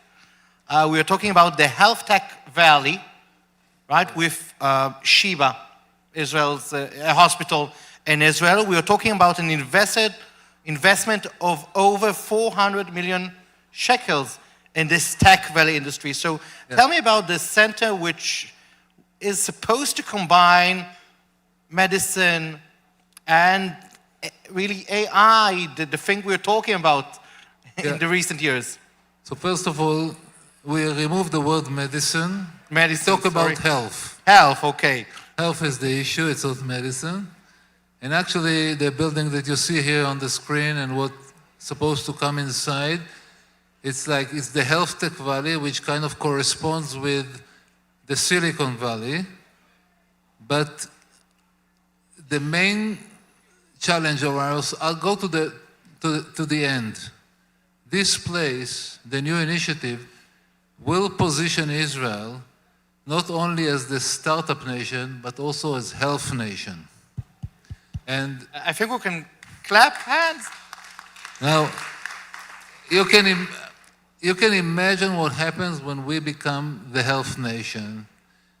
There were a lot of discussions over here about where Israel is positioned and all kind of issues, global issues. Apart from bringing a lot of health to our citizens, we will change our position dramatically.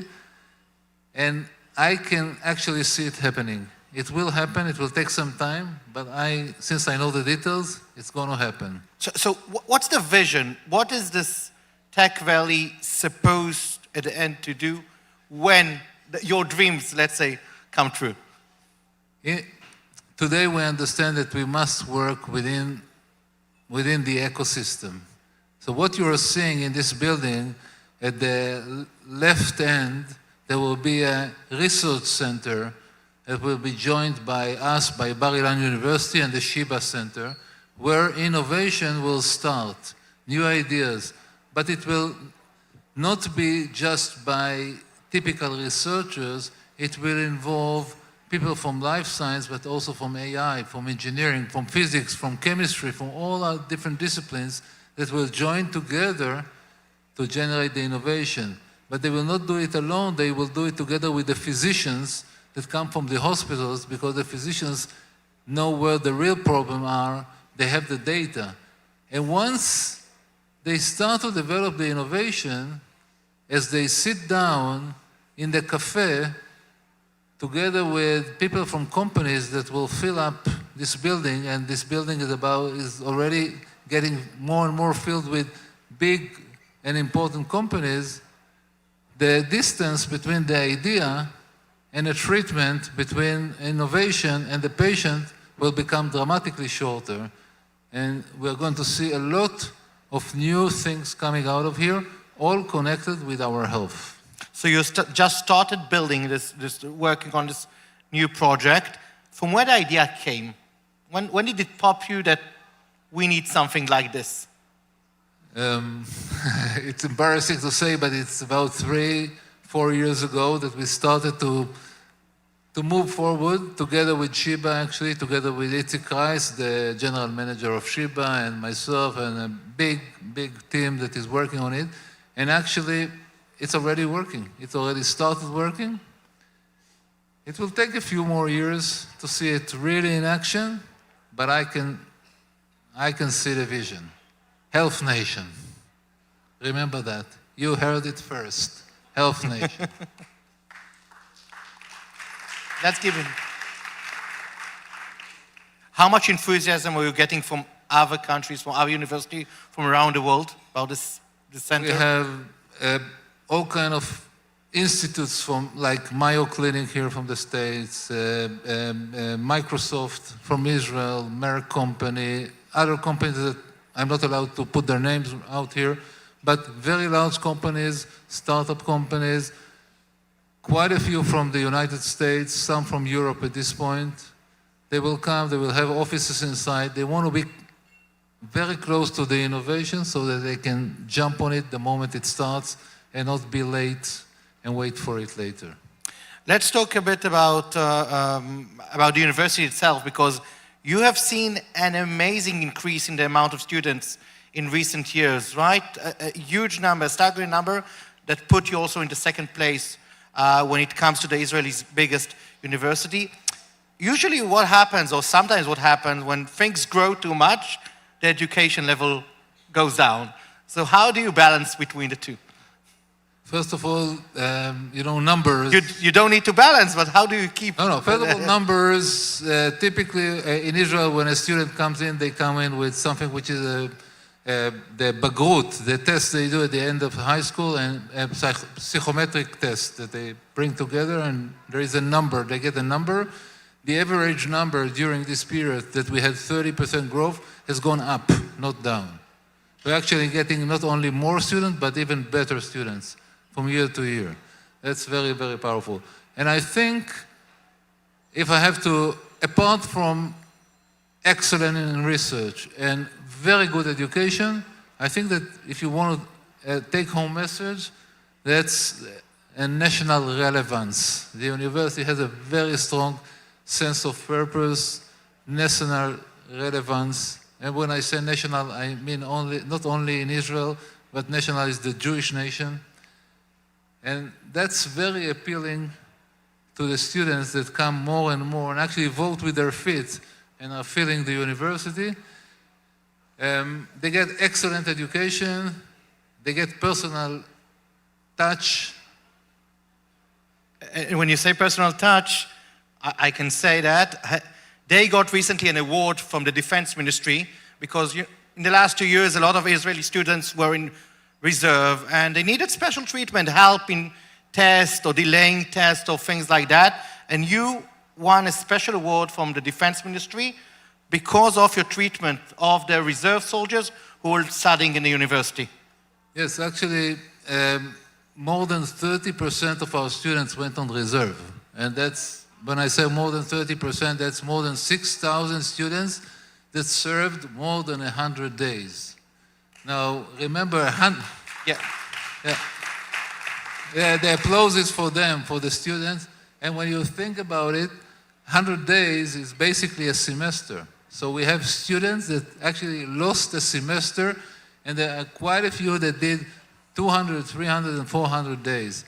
Actually, I have one student who finished his PhD in computer science after 342 days of reserve, which is like outstanding. And we promised them, I went out to the front at the beginning of the war, and I told them, nobody will be left behind. You will all finish your degree. We will make sure that you do it. You just do what you have to do, and when you come back, we'll take care of you.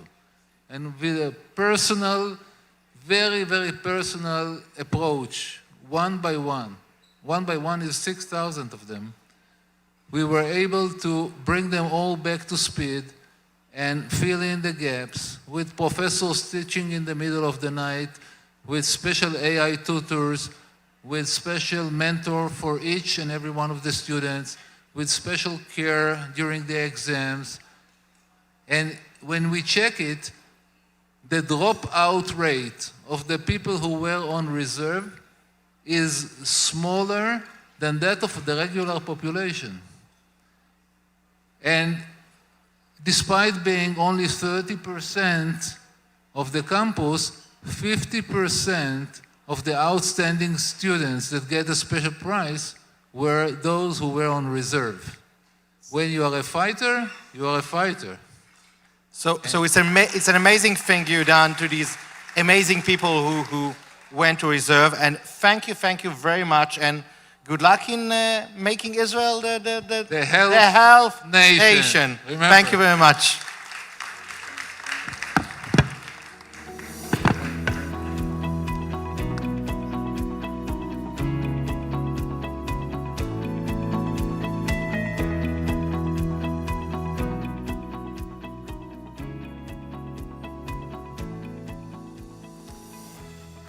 I'd like to call to the stage for a special announcement. Professor Ariet Saban, please stay with us. President of Bar-Ilan University, Mr. Alan Zekman, Chairman of Bar-Ilan University's Global Board of Trustees, and Mr. Steven Rosenberg, Chairman of the American Friends of Bar-Ilan University. Please join us for your announcement.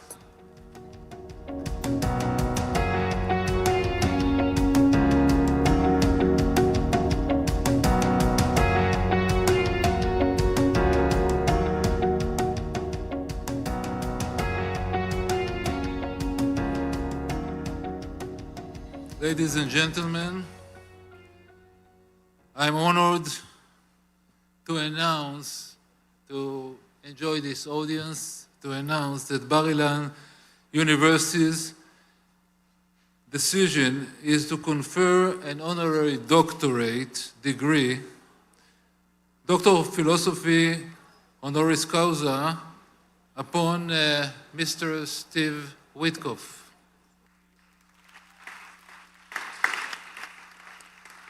The United States Special Envoy for the Peace Mission. This decision reflects our deep appreciation for his moral leadership, his commitment to the state and people of Israel, and his contribution to the global community. We look forward to formally bestowing this honorary degree upon Mr. Witkoff at an official ceremony that will happen later this year. So you are the first to know.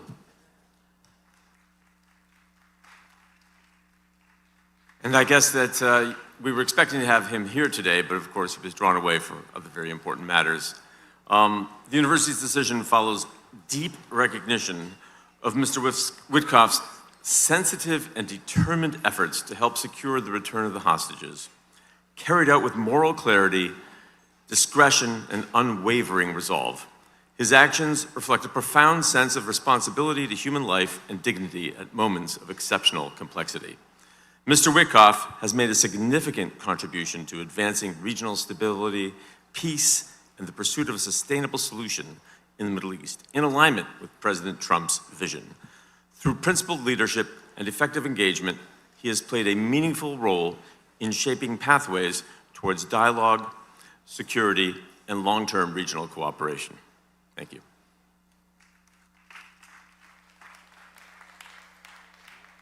For the picture.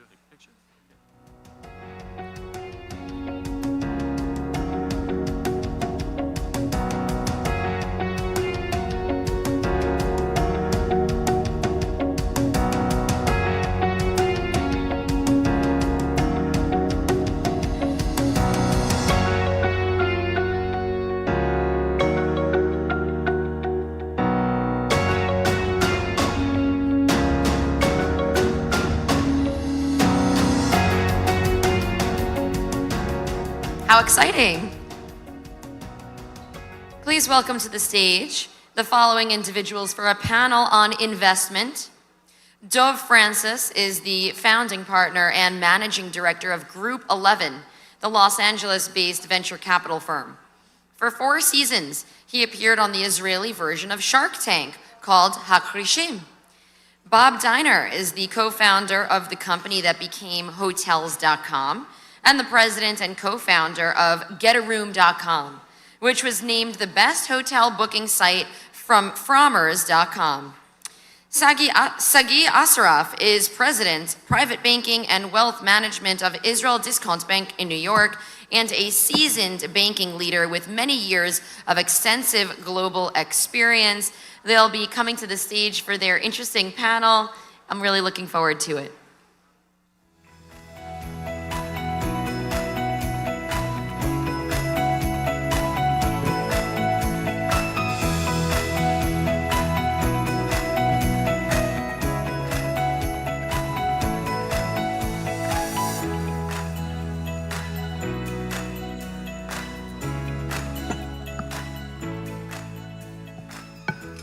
So I really recommend you, if you're contemplating between the cookies outside or the discussion here, to stay on board and to enjoy this fascinating conversation. Because these guys are truly amazing, and I'm proud to call them friends and colleagues. So what we're going to do over the next few minutes is really to squeeze in as much as we can, so people who have nothing to do with hospitality or AI or venture investing or banking to truly understand the most important things on the table. And although the industries are quite different, as you're going to see very quickly, they have lots of things in common. Let's start with you, Bob, if you don't mind. You were truly visionary in the whole world of hospitality, hotels, and we all use your platforms, whether we want it or not. And recently, after a couple of great exits, you decided to start all over again and start something new. Please tell us what's your new venture. Well, my new company is called Travel Funders Network. And I sold Hotels.com. It was a different world. When I sold Get a Room and we merged it with Booking.com and Priceline, it was also a different world. But sitting on the beach in my flip-flops during my non-compete period, I realized that a lot has changed and there's new opportunities. And as an entrepreneur, you always look for opportunities. And we saw opportunities in what's called the wholesale space. And this is a space where hotels can promote their products at much better pricing without impacting their mainstream business. And what we do is we match up. I'm a shadchan. You know what a shadchan is? Of course. Okay, so I'm a shidduch maker. I match those that are traveling with those that want to sell their products. Terrific, and we'll talk more about it in a second if you don't mind, Bob. Let's go to you, Dovi. So you're running this fantastic venture platform, and you look into other things, of course, quite diverse. What are the exciting things that you're looking at these days? Yeah, I don't know. Hello, everyone. And good to see lots of familiar faces from my favorite government. So I will say, look, something strange happened to me since 2021. I basically shifted my strategy twice and ended up ultimately finding that business to government investing, especially around what I call the sovereignty AI stack, so helping nations become more resilient and helping nations become more proficient when it comes to artificial intelligence. That means compute, that means energy, that means cyber, that means education, that means healthcare, became kind of like my life mission. And there are a series of events that led me to this, but this is what I find interesting today. I can no longer drink software now that I've tasted the taste of government contracts. So that's actually quite interesting. I've worked a lot with governments in the private sector, and also I deal a lot with sovereign finance on the academic side. Many people, when they listen to you, Dovin, they hear what you're saying about working on government resiliency or investing in technology being sold to government. Some people get nervous because they don't understand what it means. Could you please share with us very briefly why it's so important to build this public-private nexus in areas like AI or energy optimization? I think it's a pretty critical part of the story. Can I speak as a Zionist, first and foremost? Let's just use Israel as an example. If Israel did not become resilient as a nation when it comes to implementing artificial intelligence, then we would lose our competitive edge. So trying to transition Israel from startup nation to AI nation is something that I've been focused on and working on with the Prime Minister and other ministers as well. And it seems like we're making some significant strides there. Terrific, and I'll get to that in a second. I think you really kind of crystallized this message for a really long time. Sagi, you're in a totally different industry. You're in banking, although we can't get anything done, especially here on stage, without the banking platform. We're here very excited about being here in South Florida, but you were really ahead of the game, bringing a global banking brand into South Florida. Can you say a few words about what's really unique about what you have been doing in South Florida and with Latin America? And I think it's quite interesting here. So I'll say a couple of words about the bank. So IDB Bank is operating in the US for the last 75 years. In the last 50 years, we're operating out here from Florida. And in 2019, we took a decision that was criticized by many, that we decided to move our international business from New York to Florida. It was July 2019. Everybody was talking about New York as the major financial center of the world. And we decided to move all of our operations to Florida, moving families and relocating everybody. You can imagine how much criticism I was getting when I was taking the decision. And did you improve your Spanish or not yet? Hablo español de mi casa. Mi padre y mi madre españoles. Ah, perfecto, amigo. So 7 months later, COVID came. And then the decision was the best decision that ever somebody took. So I'm just not taking the credit. I think we saw the synergy that we can create here. Everybody's calling, the Sunshine State for Florida. For me, it's a synergy state, because this is the only place that can be the bridge between Latin America, United States, and for us, Israel. And I think to South Florida, if you want to feel Israeli, this is the most closest to the places in United States to feel Israeli. Wow. Clearly, people understand what you're saying when they talk about this cultural bridge, and we'll talk more about banking in a second. Bob, you and I are familiar with some of all the new technologies in what's called hotel tech, hospitality tech, and people don't understand there are dozens and dozens of Israeli companies trying to solve, I would say, two verticals in your space. One is either create, like what you're doing now, kind of creative solutions, marketplaces, etc., or just the infrastructure, basically hardcore technology that's going to improve global hospitality. And we all use hotels and airplanes, and we are consumers of these technologies. For all of us, kind of to educate us very briefly, what are the most cutting-edge Israeli technologies that are really trying to change the way we consume these products or services? Well, first of all, most people don't realize this, but Israel is a giant in terms of travel technology. There are over 300 major Israeli startup and successful travel tech companies. They are the backbone, kind of the infrastructure. So there's companies, for example, one is called Gemonics, and it is the basic infrastructure that links travel companies that are selling product, links the whole industry with the vendors, so with airlines, with car rentals, with hotels, etc. And every day there's new technology coming out of Israel, making it easier and easier to book, providing the speed, to be able to filter, so hotels can offer products to a lot of different types of sources, such as individuals, groups, companies, corporate travel, conventions. Israel's really behind a lot of that infrastructure. And a lot of that, when you go in and you put in your credit card, for example, a lot of that is, the numbers are actually hidden. Those are Israeli companies that are doing that when you charge. Those are Israeli companies that are actually doing the charging. So and it's constantly being improved and updated.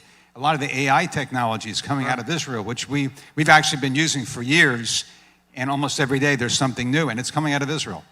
Terrific. Talking about AI, Dovi, when I looked at the chart a couple of even months ago in terms of where Israel stands as a nation in the AI race, so to speak, Israel was still behind. Fast forward to almost January 2026, very quickly, people don't understand.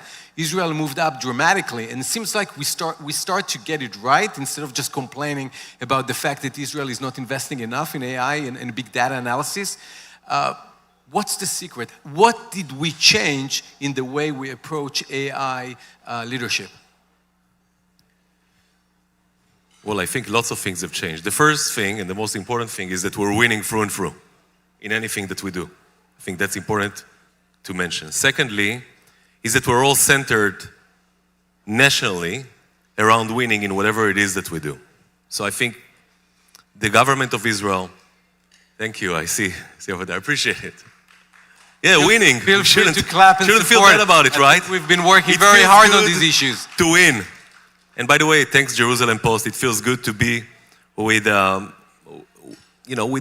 think, one of the last few journals, newspapers, that is a Zionist newspaper that cares about Zionistic agenda and about promoting the Jewish people.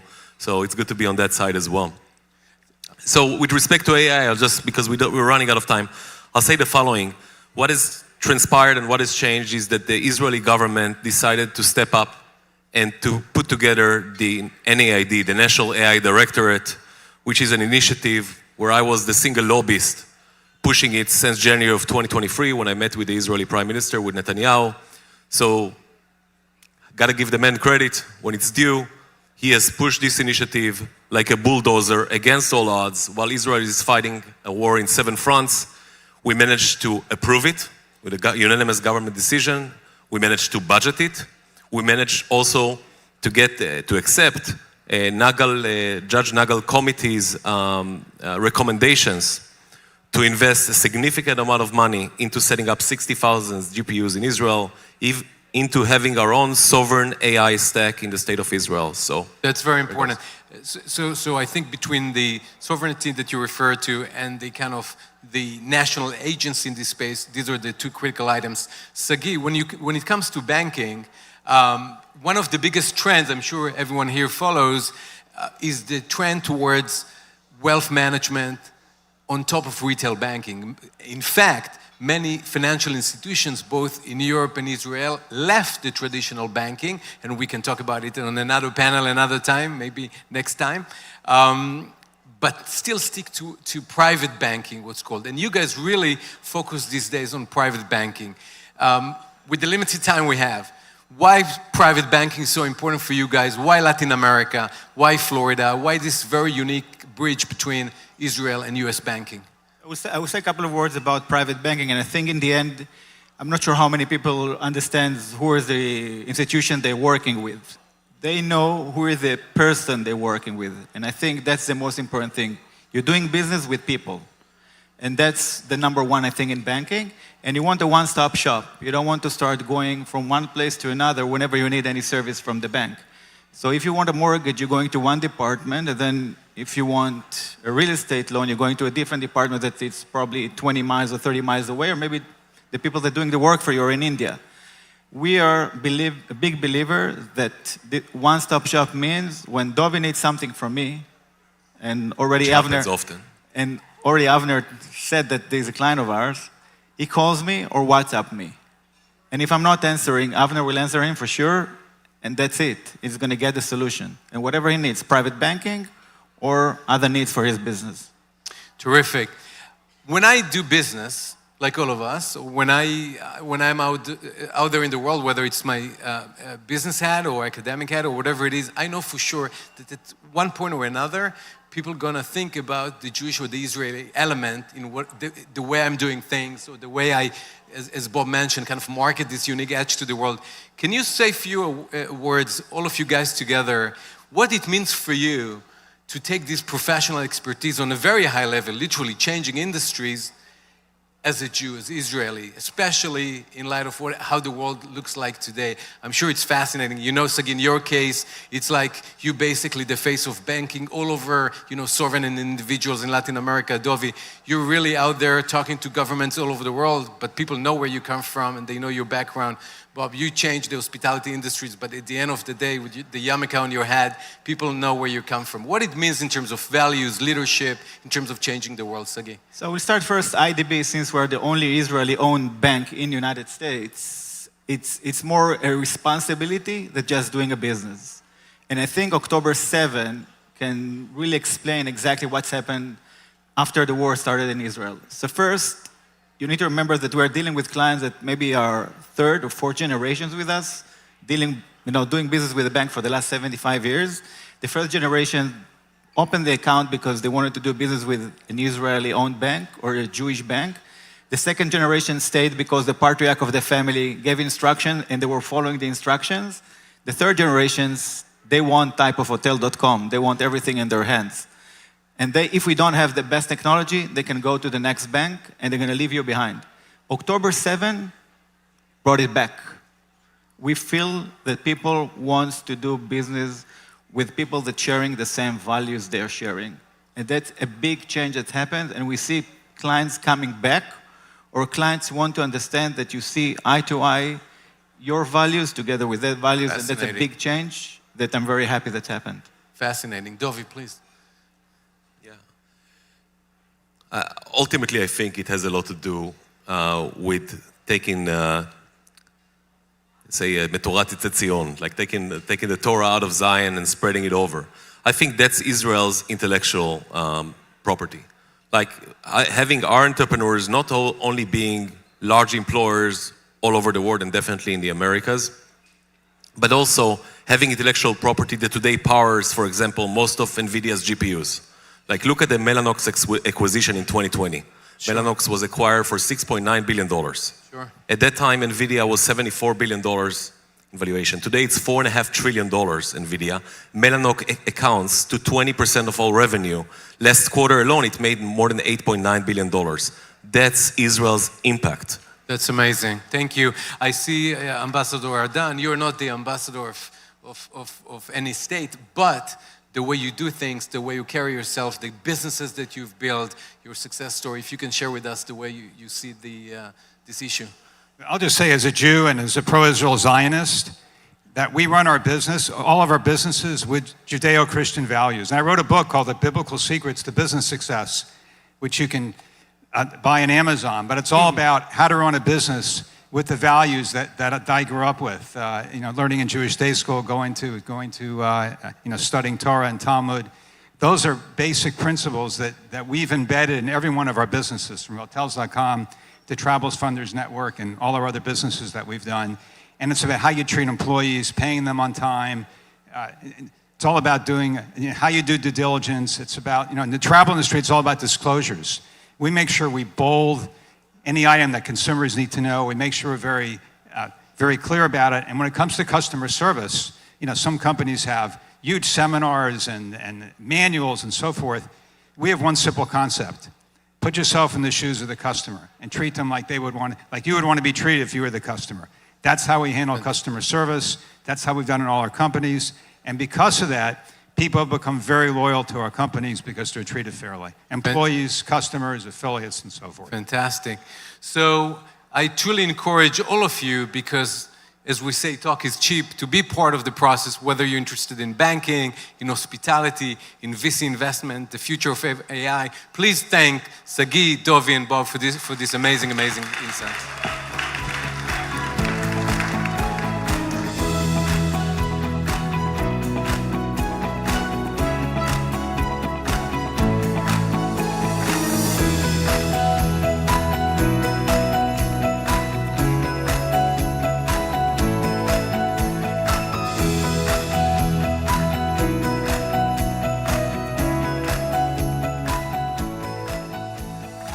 Our next interview will be with Ambassador Gilad Erdan, who has accumulated decades of experience in diplomacy, public security, and global advocacy, most recently serving as Israel's permanent representative to the United Nations before becoming global president of Magen David Adom, Israel's national rescue organization. Magen David Adom has been on high alert and operating continuously on the front lines since the start of the Swords of Iron War on October 7th, 2023, facing unprecedented challenges and casualties. As the scope of the invasion became clear, MDA swiftly activated special response mechanisms to provide life-saving care in the midst of chaos.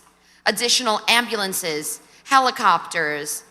I'd like everyone to please hold your chatter until the end of the conference, please. Additional ambulances, helicopters, and bulletproof ambulances as well were deployed to the south of Israel to evacuate the casualties, even under fire. MADA stations in Ofakim, Sderot, and Netivot were converted to multi-casualty treatment centers, providing medical care to civilians, police officers, and soldiers who were injured while fighting Hamas terrorists. As Israel's National Blood Services Organization, MADA supplied blood to the IDF and the hospitals across the entire country from the national emergency stock, which it holds for the benefit of the state of Israel and the Israel Defense Forces. This supply was immediately restocked thanks to the many thousands of people who donated blood in the first few hours and days of the war. Please welcome to the stage Ambassador Gilad Erdan.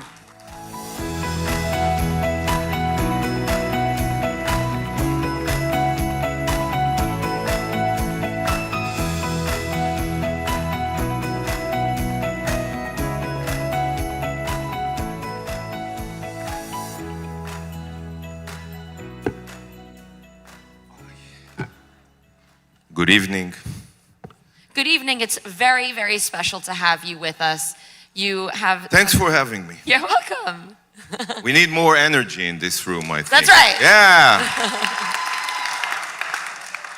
We are about to see a regime change in Iran, maybe, God willing. Okay, now we're talking. Thank you. Yeah. We'll do a little shimmy, get the shoulders moving. Ambassador Erdan, over the past year, anti-Semitism has become more visible and more violent in Jewish communities around the world. We all saw what happened on Bandai Beach over Hanukkah. You've lived in the United States and served as Israel's ambassador, both here and at the UN. What is truly driving this moment, and what should Jewish communities be doing about this? Instead of just talking about it, what should we be doing about it?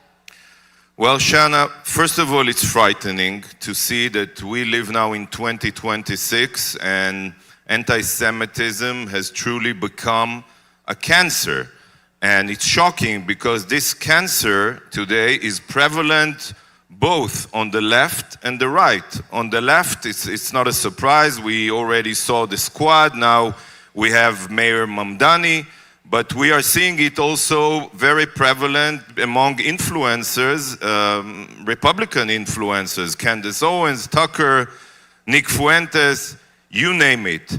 And I truly believe we should also praise President Trump and Secretary Rubio for taking real steps against anti-Semitism, especially against universities who encourage anti-Semitism, but I'm really concerned because I don't hear any statements coming from Vice President Vance.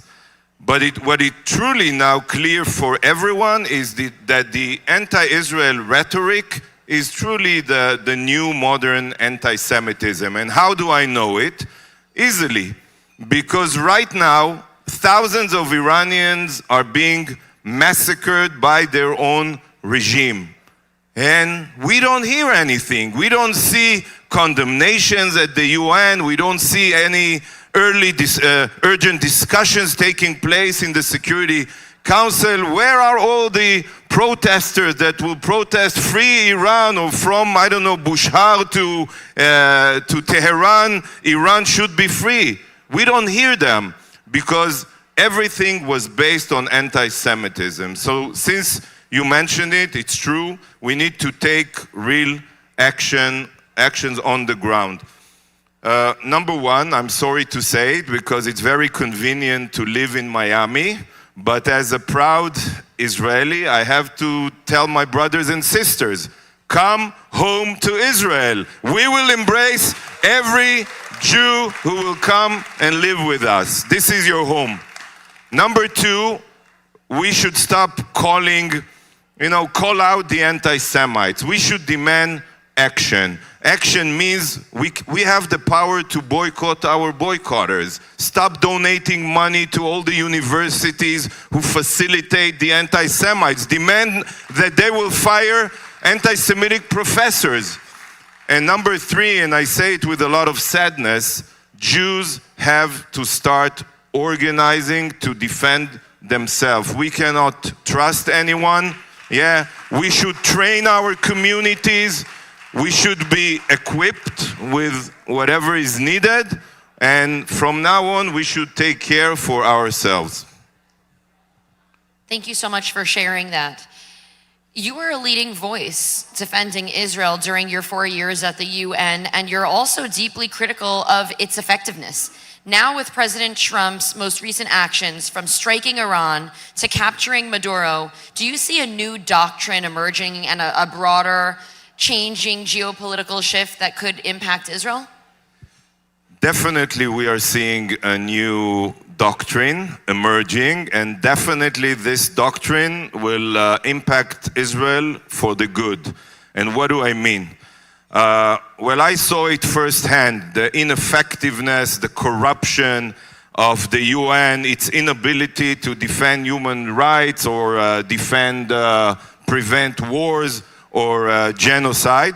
And basically, President Trump, after a year as a president, second time, he saw what I saw there, meaning he saw that Russia can exploit the political makeup of the UN. He saw how there wasn't even one UN body that condemned Hamas since October the 7th. He saw Iran getting elected to lead a disarmament forum within the UN. He saw Saudi Arabia being elected to chair the Commission on the Status of Women within the UN, and he saw Somalia and Cuba being elected to sit on the Human Rights Council. So he understood that he cannot rely on international law, he cannot rely on any international organizations. So he understood that in order to protect the future of the free world, in order to defend our shared values and interests, we should use our power to create deterrence. So that's what he did when he took, I don't know how to say, he didn't kidnap, he arrested President Maduro. That's what he is doing now with Greenland. And that's what he was doing by backing Israel to do what is needed in Gaza. And I hope, and I will end with this, I hope it will have a significant impact, because what we are seeing now, right now, is history in the making. Absolutely. Right now, as we are here, 1 million people are protesting in Iran. President Trump is going back now to the White House, and we all should pray here that he will make the right decisions, because this is a rare window of opportunity for him to make history, to defeat and to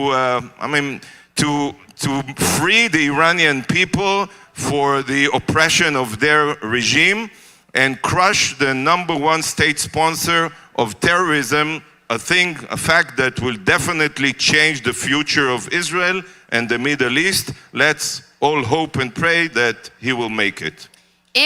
Thank you.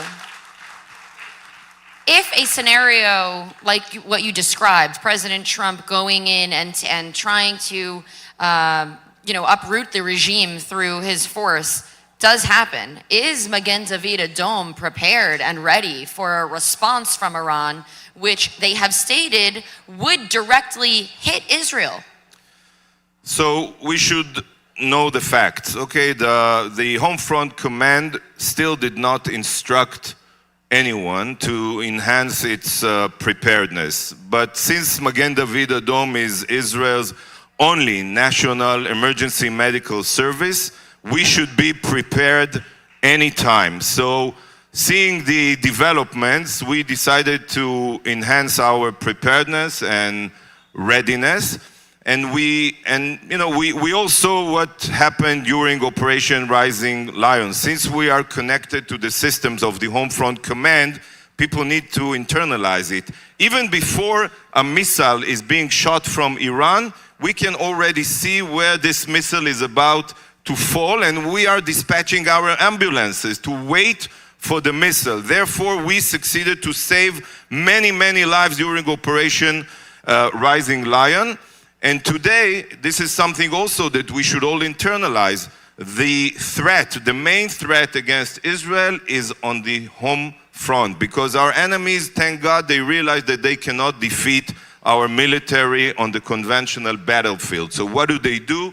They try to attack us where they think we are weaker, like the home front, and they want to basically terrorize our civilians and drive us away from our homeland in fear. Therefore, today, Magen David Adom has a different importance, because today we call it the backbone of Israel's resilience. Because when the people of Israel know that help is on the way, and within seconds you can try me and call 101 in Israel, they will respond to your call within 3 seconds.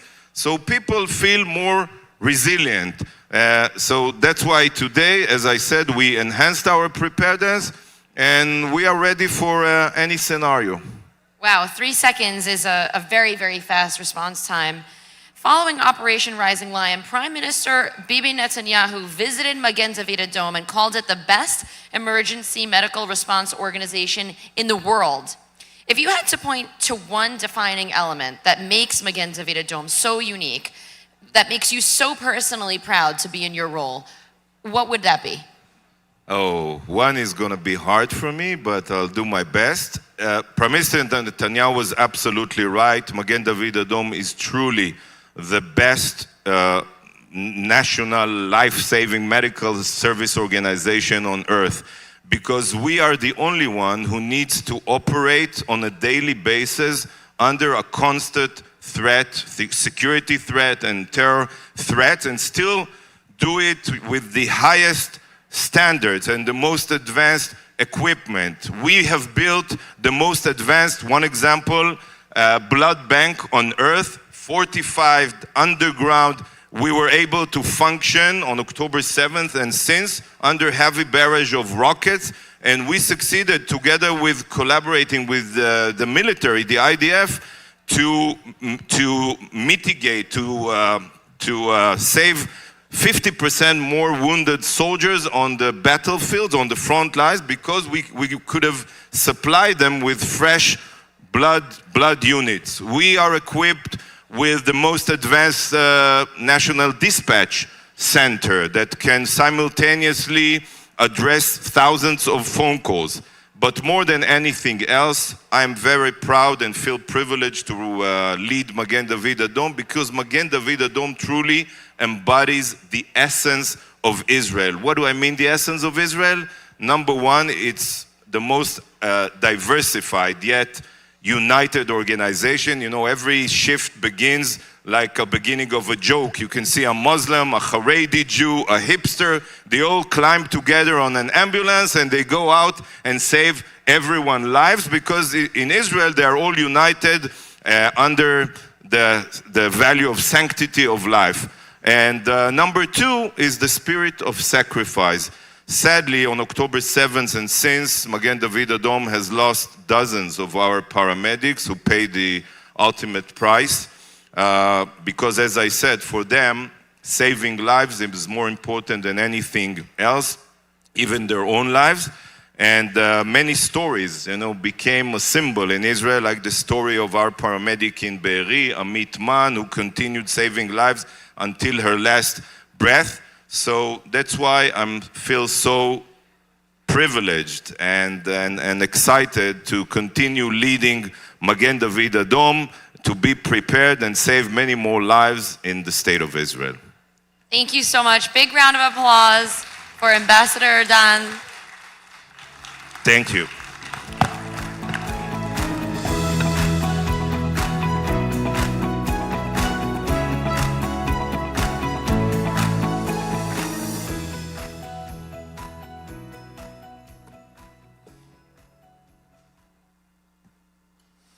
What a treasure to have you. Thank you, Ambassador. Photojournalist Chen Schimmel documented the searing tragedy, loss, and pain of the events of October 7th in her recently released book, October 7th, a photographic exhibition, which captures both the tragedy and the resilience of the people of Israel, bringing together powerful photographs and personal testimonies, reflections, and words from survivors, families, and others whose lives were forever changed. She visited the devastating destruction at Kibbutz Be'eri, photographed inside Gaza and throughout Israel in her photographic journey. She won the prestigious Photo of the Year award in the Eretz Yisrael Museum in Tel Aviv's Local Testimony 2024 photojournalism competition, the highest honor for photography in Israel. Chen will now come to the stage for her presentation.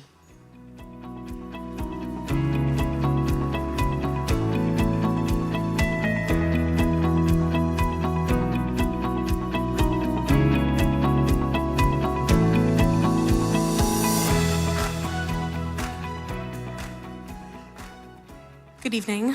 I have to start by saying that I am by far a woman of words.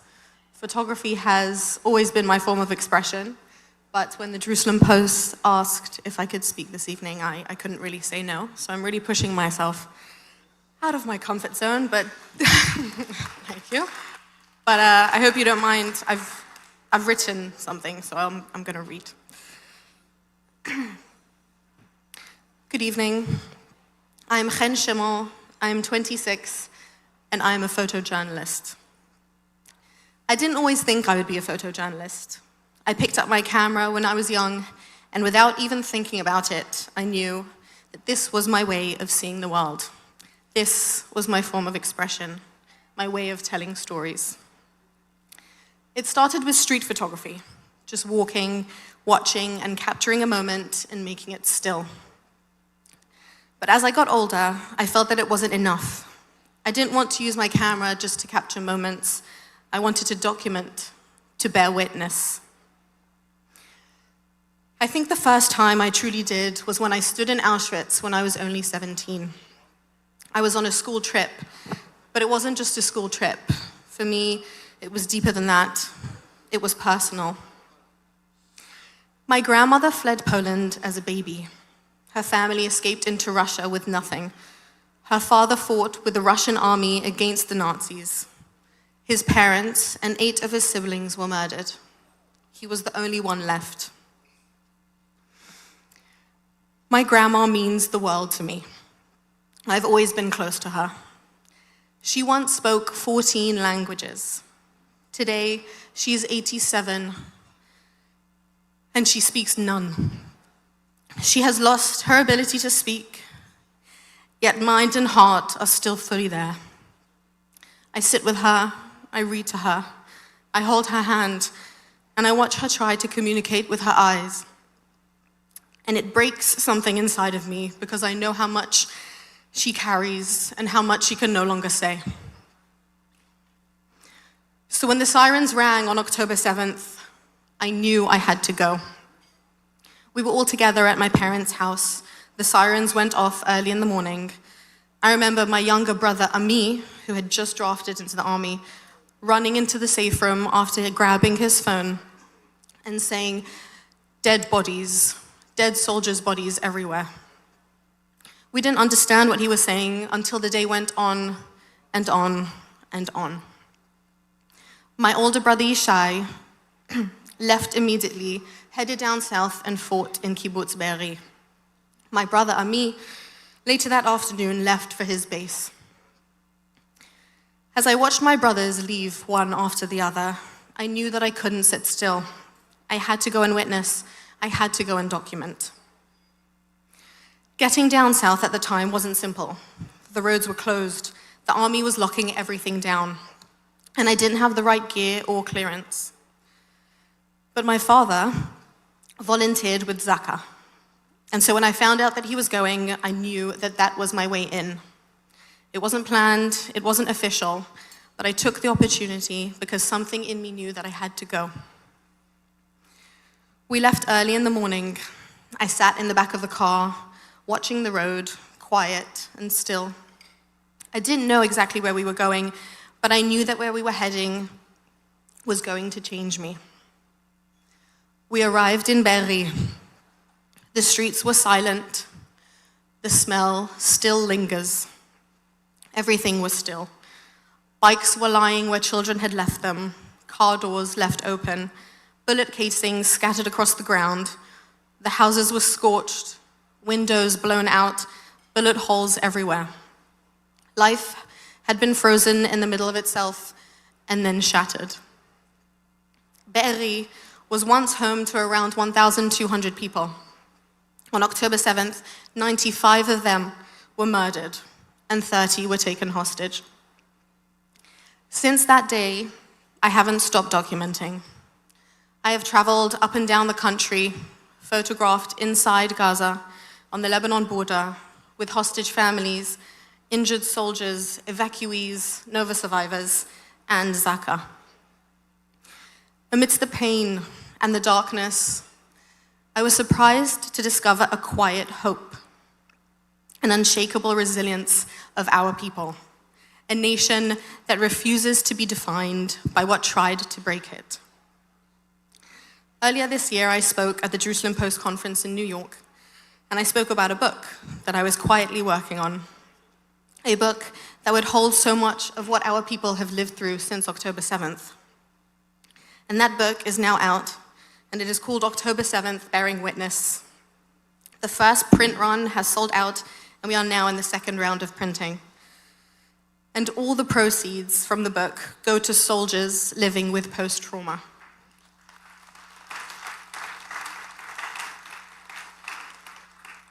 This book brings together the photographs and testimonies I documented throughout the war. Images of devastation, but also of courage, of compassion, and a quiet strength of the people that I met along the way. Bearing witness matters. These stories, these images, these testimonies must be carried forward, and they must never be forgotten. For anyone who would like to see the book, it is on display just outside. Now, let me bring you into two photographs from the book. Two stories that have stayed with me. Two moments that show what it means to bear witness to both the tragedy and the triumph. Both took place in Kibbutz Be'eri on two different occasions, but together they hold what the past 2 years have been for me. The first story is the photograph that you see behind me. I named it Holy Work. It was taken just a couple of weeks after the massacre. It shows a Zaka volunteer on his hands and knees, carefully collecting blood from the floor of a home where an elderly man was bludgeoned to death. Gathering it with such care and with such reverence is an act of ultimate respect. Holy Work for me is one of the most profound and heartbreaking photographs that I have captured, because it doesn't just show the horror of what happened, it shows what we do in response. It shows the humanity and the strength and the sacredness of this work. There is a stillness in this photograph, and yet at the same time, it shouts so very loudly.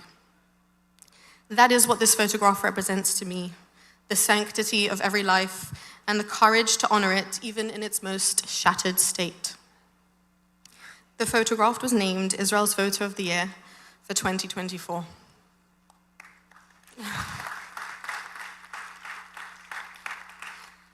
The second story took place in December, just after October 7th, 2 weeks before Hanukkah. I had gone back to Be'eri, it was early in the morning, and then I saw him, Yuval, one of the Haran family members kneeling in the ruins of what had once been his family home. On October 7th, his father stood in front of the safe room holding a kitchen knife. His wife, his daughter, and his grandchildren were inside. He was trying to protect them, and he was murdered. 7 members of the family were dragged out of that very window and dragged into Gaza and were taken hostage.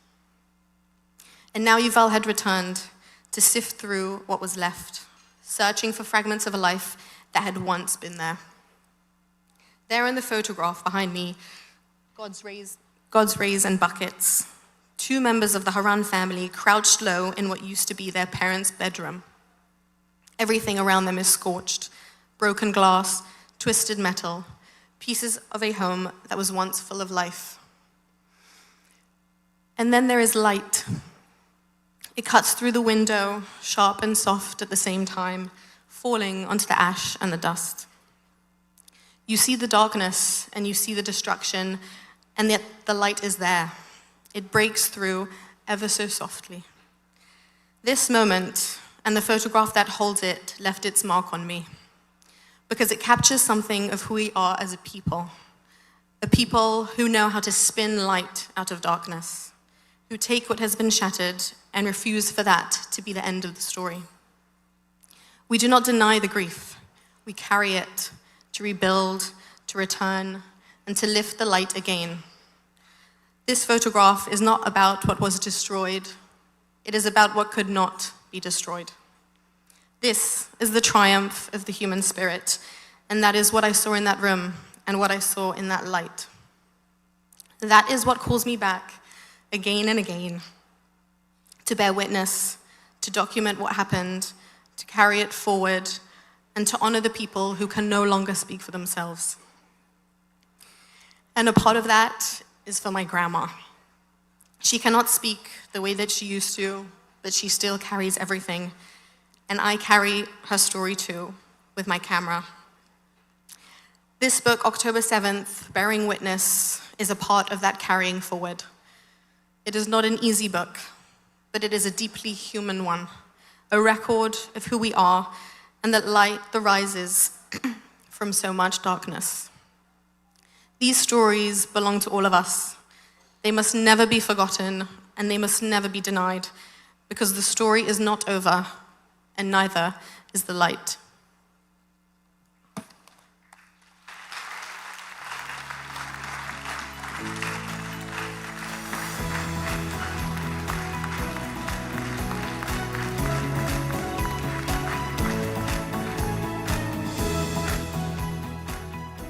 Thank you so much, Chen.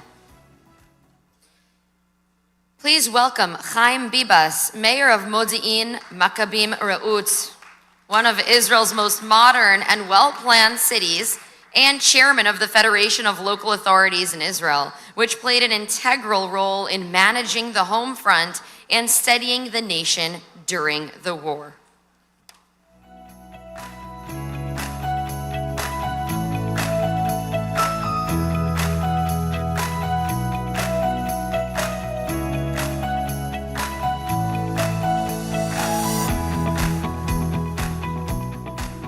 Thank you very much. Thank you all. Good afternoon. And thank you for this opportunity to speak with you today. It is a great honor to be here in Miami at the JPO Summit. I am representing the citizen of Modi'in Maccabim Re'ut as mayor, and I represent Israel's 10 million citizens as chairman of the Federation of Local Authorities in Israel. After all, we have been through this past 2 years as an Israeli. I can say it loud and clear. We see you as a partner, full partner of course, of all the people in the state of Israel. Thank you for your help. Thank you for your commitment. Thank you for having our back when we needed it most. There is no question that past 2 years have been the most difficult in Israel's history. After October 7th, we needed help. The Jewish communities in North America were there for us, so thank you very much. Moral support and financial support are critical to our revival and critical to our future as we rebuild the state of Israel. You have a war of your own right here. The ambassador Ardan talked about it. Anti-Semitism is worse than before, and fake news and social media make it much more dangerous. You're on the front line, here fighting anti-Semitism. We stand with you in this fight. These are defining and significant days in the history of the state of Israel. We have reached historic milestones. After October 7th, after long wars that brought tremendous sacrifice, our people are looking for hope, looking for trust, and looking for leadership. And this is exactly what we, the mayors, are providing them in these times. Let me tell you about the role of local government in Israel. Local government is the most influential factor in the daily lives of Israel, both in routine times and especially in emergencies. The past decade marks a turning point in the transformation of local government in Israel in terms of responsibility, authorities, and national missions. The Federation of Local Authorities, together with the 259 municipalities, has taken a leading role since October 7th. We stepped in because we have a responsibility to our communities. During the war, the mayor have faced the most complex and challenging situation imaginable. Throughout the Iron Sword War and recently during the 12 days war with Iran, our mayors arrived first together with the emergency and rescue forces. They dealt with the difficult and complex scenes, provided immediate response, cared for people, treated them, rescued them, and embraced everyone who was affected. They managed each event together with municipal teams until the last resident was taken care of. We are on the ground in every Israeli town and city, being prepared to save lives.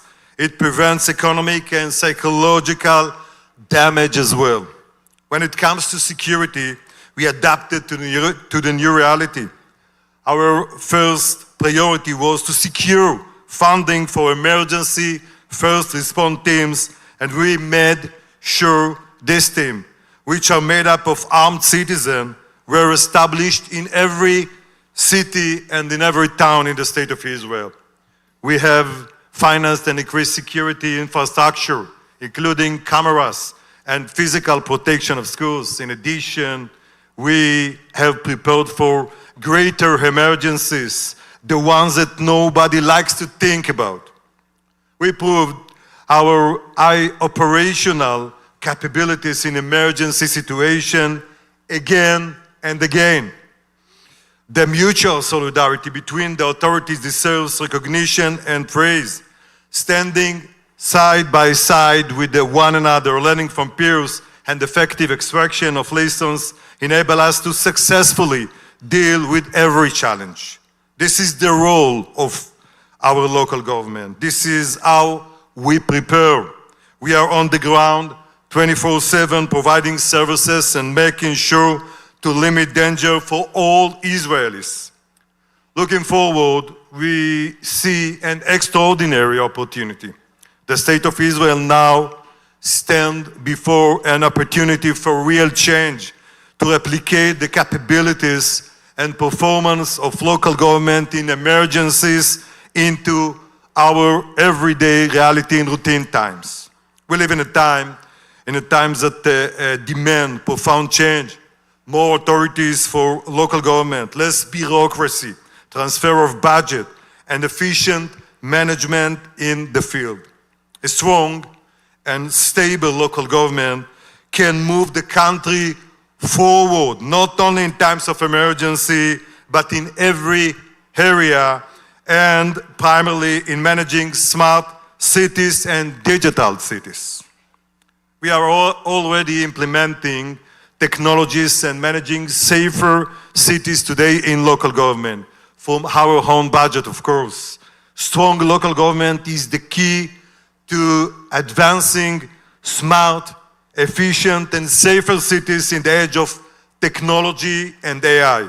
Our mission as local leadership is to translate our ability to cooperate to all part of our people, to discover the connection points, the value centers that most of the people rally around, the true power of our unity, to restore the foundation on which the State of Israel was established. We, the local leaders, are connected to the field, closer to the resident. We see the pain, the concern, the hope, and the dreams. We know every family, every problem, every opportunity. Thanks to this closeness, we have power and the responsibility to lead the required change. In order to rebuild public trust in government authorities and to grow from here, there is a need for a new and real dialogue. Local government, which enjoys high public trust, thanks to its direct and close connection to communities, is the most suitable entity to lead the change and the connection between resident and the central government. We will lead a shared vision of a country where every resident feels they have a real home, a community that cares for them, and leadership that sees them and build a better future for everyone. This is the vision that drives us forward. This is our duty to future generation, a strong and united country that has a place for everyone. We are also witnessing something wonderful in the state of Israel. We are witnessing a significant and welcome increase in immigration, aliyah, to Israel since the Iron Sword War began. Local government pledges to continue to welcome with open arms and warmth all those who choose to make aliyah to Israel. We are committed to providing support and assistance to help new immigrants integrate into our communities, recognizing the valuable contributions they bring to our society. The Federation of Local Authorities will continue to act in real time in all aspects of daily life in Israel, in times of emergency, in war, and in routine for the sake of each Israeli citizen. This situation has prepared us for the future and made it clear we have always known the future of Israel and the future of the Jewish people are bound together. So, thank you very much. I would like to end by praying for the complete recovery of all wounded. Thank you very much. Thank you.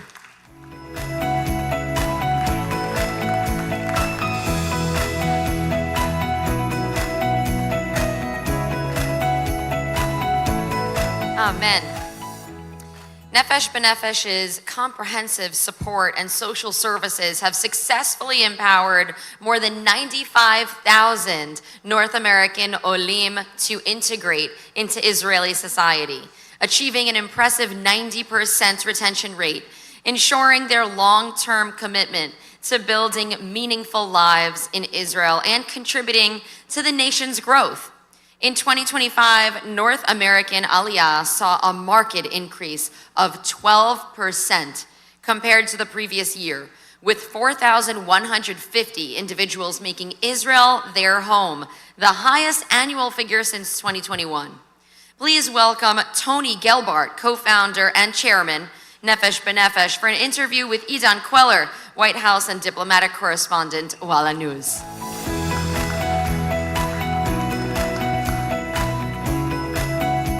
Hi, everybody. Good evening, good afternoon, good evening, right? In America, you say good evening, right from around 4 p.m. Sure. You know, it's such an honor to speak with you about Zionism these days. While, you know, at a control room, I was always the White House, and what Trump will do with Iran is now in the Oval Office. He gets all those briefings. So we do have our moment right now.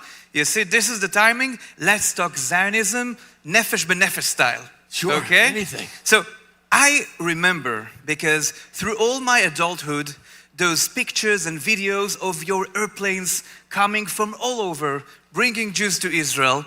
And I would like to ask you, because you're doing much more than that. You're doing, and just to name a few, national service, you know, aliyah and integration, and all those things. How you can combine all those pillars together? Listen, I've had the pleasure and the honor of helping people make Aliyah for 25 years. Our first flight was in 2002. Mm-hmm. And since then, we've helped nearly 100,000 people. Hopefully, we'll get to that number sometime this year.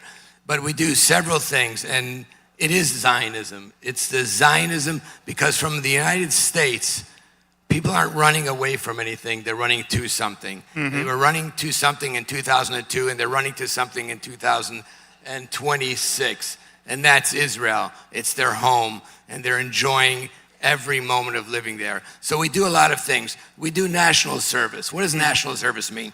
When somebody makes Aliyah, a lot of them have to join the army. It's part of the requirement. Yeah. So we help a lot of those individuals, Chaylim, whether women or men, from 70 different countries. Chaylim Bododim, so lone soldiers. This year and just a month ago in Tel Aviv, we had more than 5,000 lone soldiers from all over the world, 70 countries. As far as national service, there's also volunteers that are in Israel, which you do. And then in Zionist education, we've had something like 15,000 gap year students in Israel learn about Zionism. That's amazing. That's truly amazing. And Tony, I must ask you in regards to that about something that many people, because we in Israel, we're afraid of, how do we say, the runaway of the minds, right? We say in Hebrew, brichat hamochot. I tried to invent an English term for that. And you are helping with that because you're bringing Jews from all over the world to do their medical licensing in Israel, which is very hard in some cases. Okay, so technically about 3 years ago, the Minister of Health and Nefesh B'Nefesh got together with the Minister of Klita and other ministries as well. And we know there was a critical shortage of doctors in Israel. There's a gap of about 2,000 doctors. The Russian Olim who came years ago, a lot of them were professions. And then one of the professions were doctors. They were retiring. Critical shortage. So before the new schools that can be opened up, medical schools, we helped bring lots of doctors from all over the world to Israel, and they get their medical licensing very quickly here in the United States and in Israel. I'll give you one example. Yeah. In 2000, our first year of the real push, in 2024, we were supposed to bring 300 doctors. That was our goal. We brought 519, and numbers are really important when it comes to doctors saving lives. This year, 2005, again, we had the goal of about 350, and we're in over 600, and this year will continue. So we think we'll break the 2,000 in 4 years and not in 5. That's truly amazing, all the things you're doing. And what you can tell me, we are in 2026. Tell me something about the demographics, the motivations, the concerns of, prospective Olim, how this evolves, what are the trends across the different Jewish communities?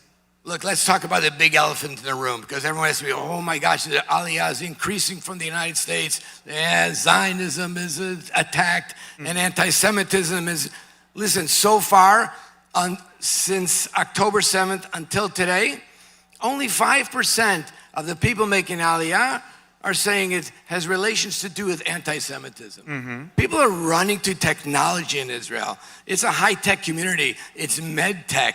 It's education. It's affordability. It's being in Israel. It's plain and simple Zionism. Yeah. Can't say much more than that.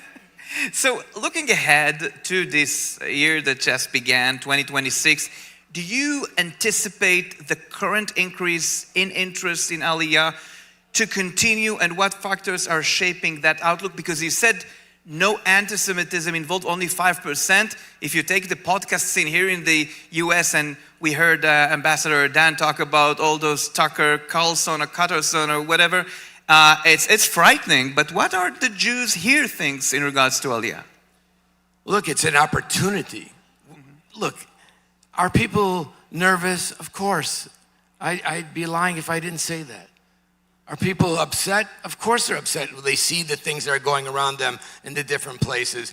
Having demonstrations against Aliyah fairs, having demonstrations in shuls against Aliyah fairs, that's frightening things, of course. But the majority of people making Aliyah today are really running to a better life. They're looking for something that they don't have where they are currently. So that's what I think. The trends are, we have much more applications today than we've ever had before. We'll see at the end of the year if those applications actually turn into people making Aliyah. But we're very hopeful, and we have to look at the positive things. What are the good things that are happening in Israel? And that's what we are striving to show the people who are making Aliyah. So I'm sure I know what your answer will be, but where is more dangerous to Jews right now? United States or Israel? This is too provocative? That's a very... No, because if you want to go to Israel, you're going because you're Zionism. It doesn't matter if you have terror attack here or war there. We're going there, right? Listen, I'll put it to you this way. Yeah. I don't think anyone in Israel is afraid to wear a kippah in public, a yarmulke in public. Can I see that for the same here in the United States? That's the question. I think you answered it. You nailed it. That's the question. Because we hear about many Jews. We hear about it. It's the elephant in the room, but it's true. But that's not the only motivation that's driving people to move to Israel. Yeah. They're running to something. So, Tony Gilbert, in the last 30 seconds of our conversation, what can you tell us? What's the future prospect to Nefesh B'Nefesh in general? Look, we're going to help doctors throughout the world, Jewish doctors moving to Israel. We're going to help Olim who want to move to Israel, and we're going to put our body and soul and our efforts to do that. But we're also going to take what we learned in the last 25 years, and we're going to move it forward. We're going to do a lot of new things in mental health. We're going to do a lot of new things in Zionist education. We're going to do a lot of new things in technology and helping people start businesses in Israel as well. Tony, thank you so much. The co-founder and chairman of Nefesh B'Nefesh. Thank you, everybody. Thank you for the Avodat Kodesh, the holy work that you're doing every day. And thank you for being such a good sport. Thank you for having this in Miami and having the Jerusalem Post here, because it's a very, very, very important institution that gives news, and we love that. Here, here. Thank you so much.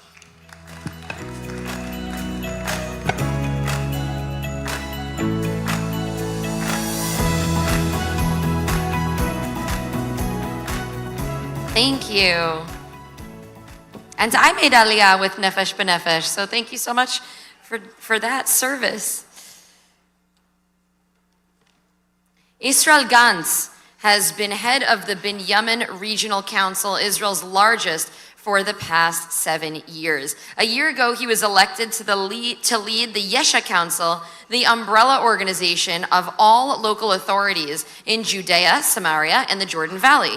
Please welcome to the stage Israel Gantz, where he will be interviewed by Amichai Stein, diplomatic correspondent for the Jerusalem Post.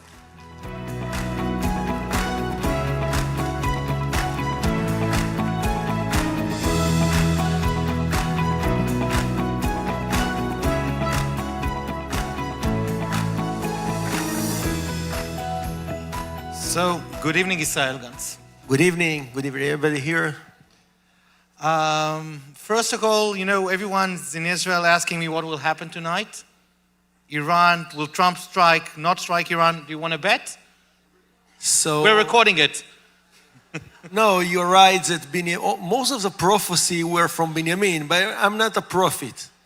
But, and it's a big but, I think we're not allowed to look at Iran as a local problem.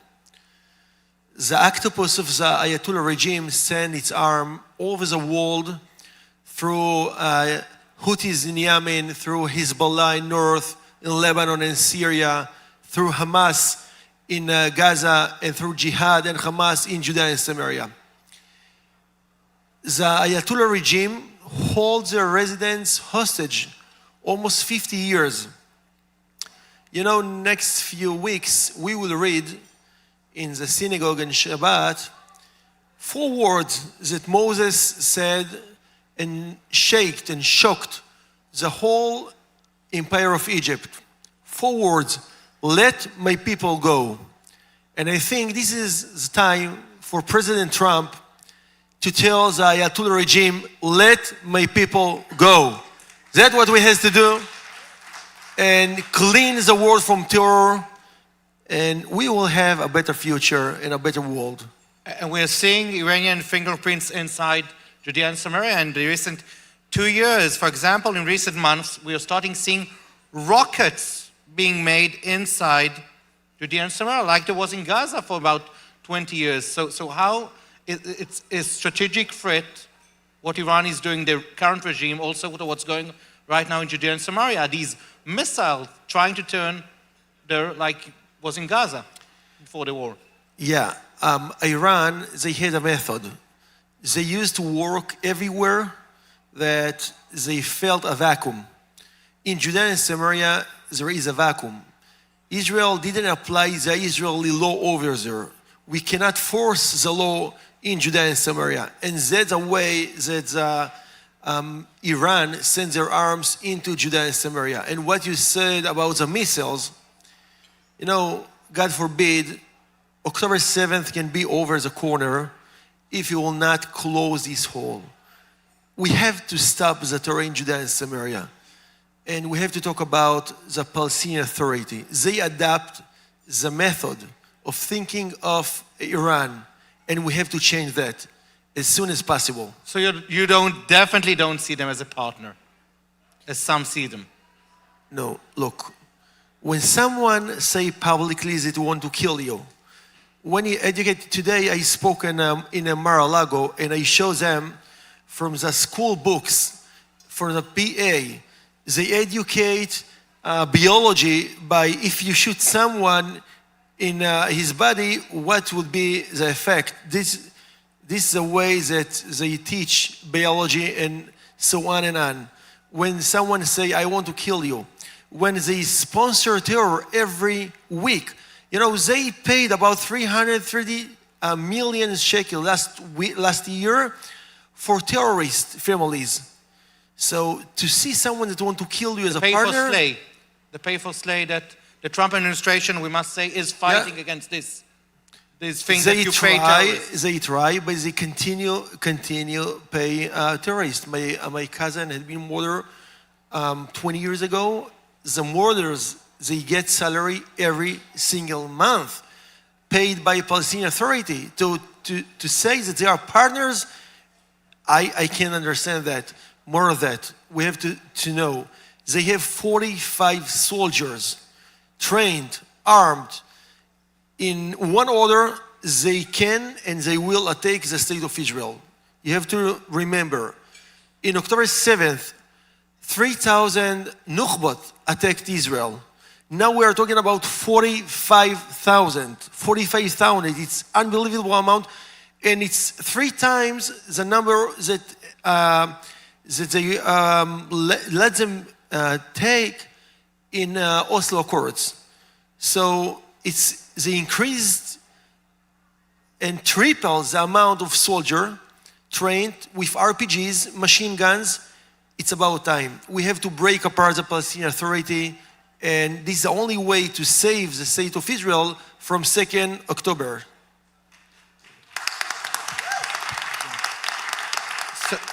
So let me ask you, this leads me to the question, you opposed the Palestinian Authority being a part of Plan B in Gaza? So we used to forget things very, very fast, but in 2006, they were there. It took only 8 months to Hamas to take over the government. So we don't have to try things that we failed before, more of that. They became much more radical, much more extreme. They adapt the Iranian ideological issues. So to give our murders back to our own backyard, it doesn't make sense.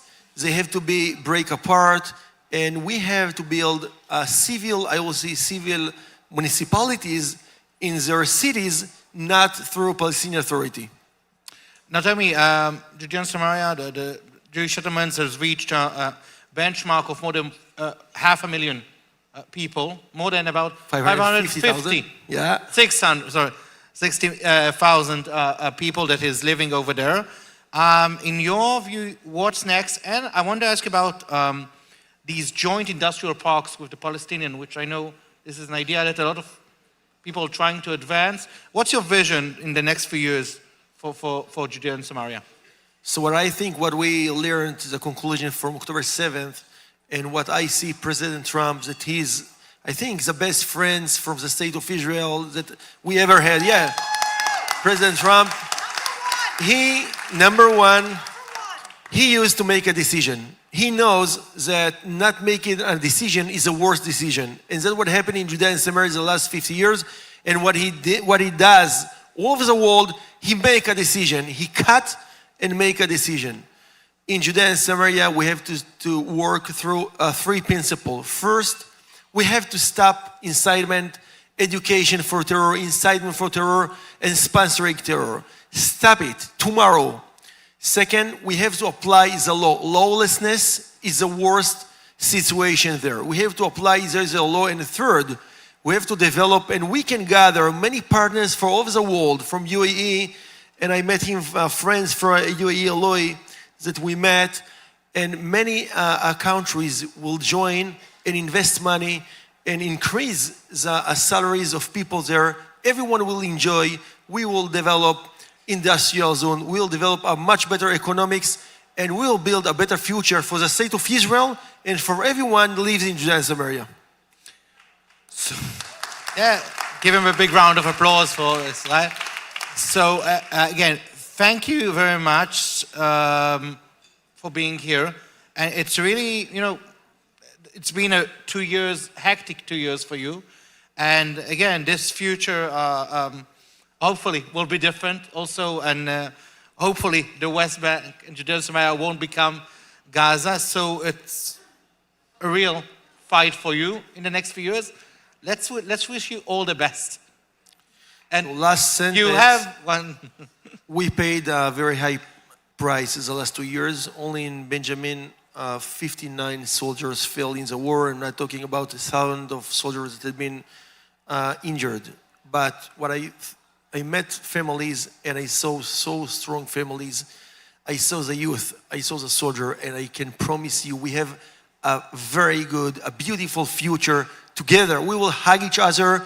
We will promote our, I will say, neighborhoods and towns in Judea and Samaria. We will apply the law. We will build a better future for the state of Israel together. Thank you very much. Thank you.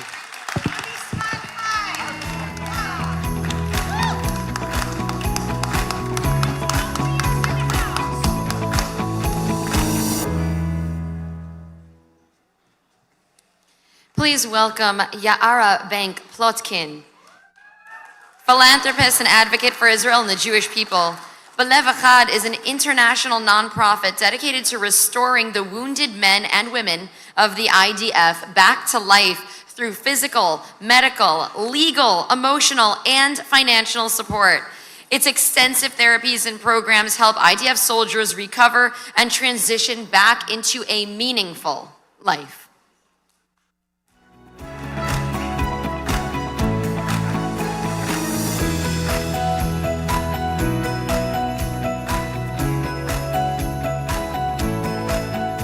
So excited to be at the second annual Miami Jerusalem Post Summit. I want to thank the dedicated Jerusalem Post staff, the incredible Lipsker family, and the Shul of Bell Harbor for creating such a pivotal moment in Miami. This has truly become the center for Jewish life outside of Israel, and we are grateful to be a part of this community. I'm honored to speak tonight about Tikkun Olam. And the Olam that my husband Gabe and I focus on is, of course, Am Yisrael. Tikkun Olam is about our responsibility to our fellow Jews and to the survival of Medinat Israel. I can confidently say that everyone in this room and every Jew I've met in other events have said these words: there is no Medinat Israel without the IDF. The Jews of the diaspora not only credit the IDF for preserving the safety of Israel, but also the safety and security of all Jews of Am Yisrael all over the world. And since October 7th, the IDF has now been referred to as the army fighting for all of humanity. Colonel Dror Weinberg, Zichrono Lebracha, used to say, Achrayut hi lo darga, hi derech chaim, which means responsibility is not about your rank, it is a way of life. I couldn't think of a more fitting line for us Jews in the diaspora who share the awesome responsibility of supporting the heroes of the IDF. Thanks to Operation Israel, a 100% volunteer-run, 100% donation-funded organization, we are able to sponsor life-saving gear to soldiers in many units. This need is not isolated to the beginning of the war or to reservists only. There are combat soldiers and reservists in every unit who could benefit from more precise life-saving gear and who should have access to it. Founded by Dr. Adi Vaxman and run by volunteers who are professionals in business, medicine, software, logistics, and military backgrounds, Operation Israel has in 2 years raised $10.8 million to support 92,673 IDF soldiers with 100,000 requested items delivered, including medical supplies and life-saving projects. Their dedication has made this organization an operational lifeline for soldiers. Projects by Operation Israel include advanced robotics, surveillance and detection technologies, drone labs and drone operations, and protective technology developed directly from frontline needs. They work in close coordination with units in the field. The organization is also expanding defense and preparedness programs in border communities, including Yudan and Shomron. 2 significant projects by Operation Israel are represented by soldiers here tonight. Orvani, the tank-integrated drone system that allow crews to see threats without exposing themselves, and IED detection and training at Lotar, advanced training that saves lives before soldiers enter danger zones. You can hear countless stories from the many soldiers they have supported. But what better story can I share than that of my nephew, my biggest soldier hero? At age 19, he was already wounded in Gaza, but like all the warriors in Israel, he returned to the battlefield of Gaza several times after and is now a katzin, an officer. After one of the times he returned from the battlefield, he said, "The equipment you and Operation Israel sent to us saved our lives."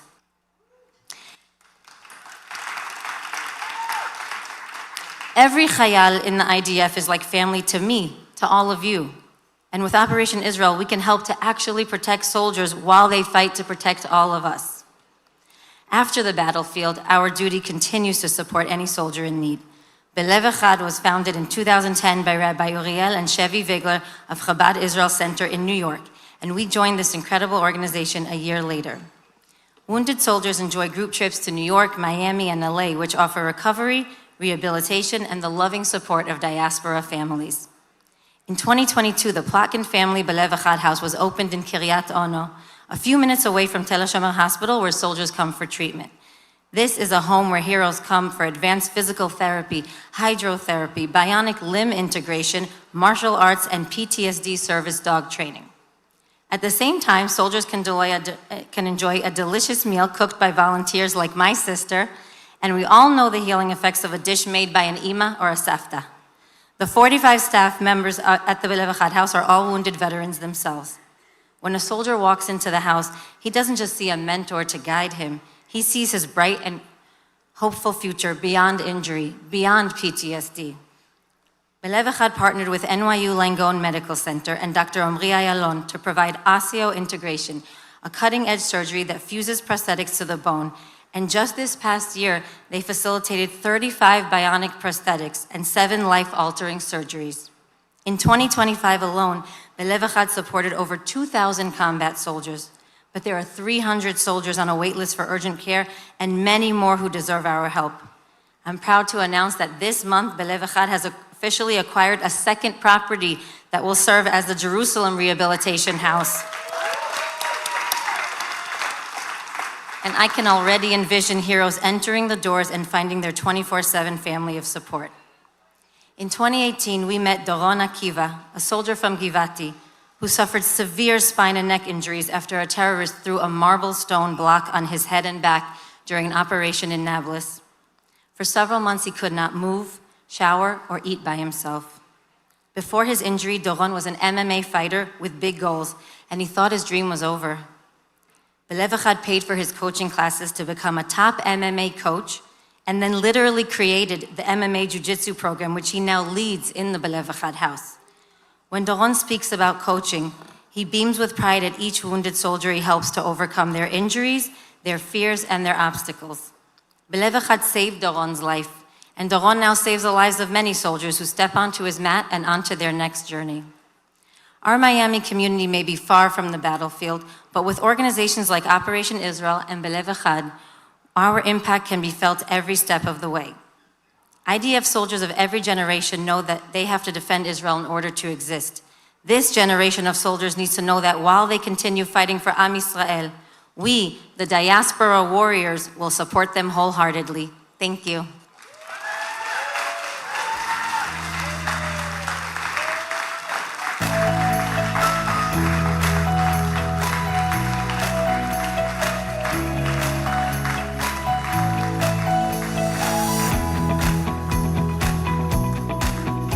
Thank you, Yara. What does the future of the Jewish people look like 10 years from now? Please welcome the following to the stage for a panel discussion to be moderated by Idan Queller, Yossi Levy, Lieutenant Colonel, CEO Nahal Haredi, Dr. Adi Waxman, founder and president of Operation Israel, Matan Eisenberg, Belev Echad, coordinator and former Golani combat officer, and Simcha Greineman, commander for Zaka. Please join us to the stage.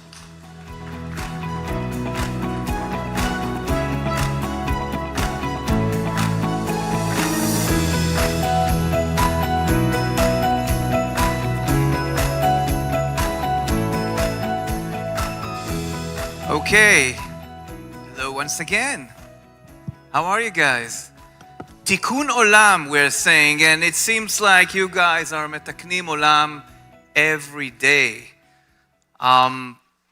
We have amazing questions, and some of you even brought us some really, really emotional surprises. But, you know, we want to start because Yara talked about Lev Echad. So, before all of you, let's just close that circle. And I want to talk to you, Matan Eisenberg from Belev Echad, the coordinator and former Golani combat officer.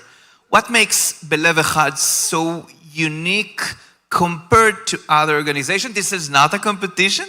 It's just a showcase that Yara started. And afterwards, we'll talk to everybody else. So I have to start that I'm very excited to be here, so thank you. Belev Echad is an organization for wounded soldiers to help them recover with their physical injury. But the most important is to make sure they go back to life, to build a home, to find the future and to find the purpose. And how we do it? With our amazing house in Kiryat Ono, which just Yara said, we are all there. Everyone is a wounded soldier, like me, like Raz Bodani, the manager, like all the staff members. And then it's not just a place for mentors, it's a place which everyone understands each other. It's a place when someone goes inside, he can see himself in like one hero. And we believe in process. We believe to take them in process to make sure they can build their life, because this is what is the most important. So this is the time for me to go to you, Dr. Adi Waxman, the founder and president of Operation Israel, because you're doing so many things that evolve from one side, wounded soldiers, and on the other side, help to protect soldiers with the latest shouts in technology that can help them. What is the question? Your comments, your thoughts. Okay.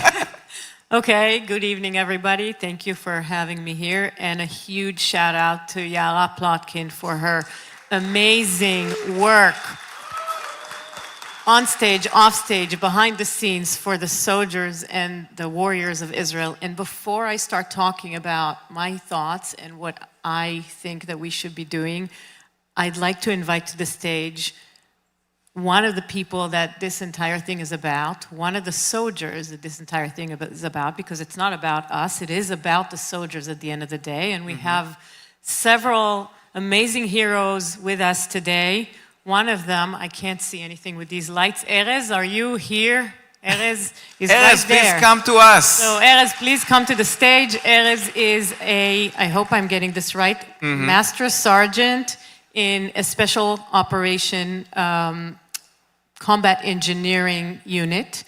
He's been in reserves for the past 600 something days, and he is heavily involved with some of the programs that Operation Israel is You know what? funding. Erez. Welcome, Erez. Welcome. You know, I'll give you my microphone, but you can ask Erez a question. Adi, what do you want to ask him? Oh, there's another one. I love reserve. We'll get reserve microphone. Yes, please. Surprise, surprise. Yeah. So I would have you introduce yourself and just tell our wonderful audience what it is that the work that we are doing here for the soldiers and everybody in this room are doing and can be doing so for the soldiers. What is the impact of that work? Well, first of all, the main thing, the main issue that we are searching in our classes while we are training soldiers is to save lives. So by Operation Israel Help, we are actually managing to teach soldiers and train soldiers how to avoid IEDs, for example. We're using high-tech devices and we're using low-tech devices. And the most important part, we're using the brains of the soldiers. We're teaching them by their profession. For example, if I have a soldier with a drone, because not all soldiers does the same things. So if I have a soldier with a drone, I'll teach him how to detect an IED with a drone. If there is a sniper, with the scopes. If it's an infantry, I will teach him how to think like the enemy so he will avoid the next IEDs.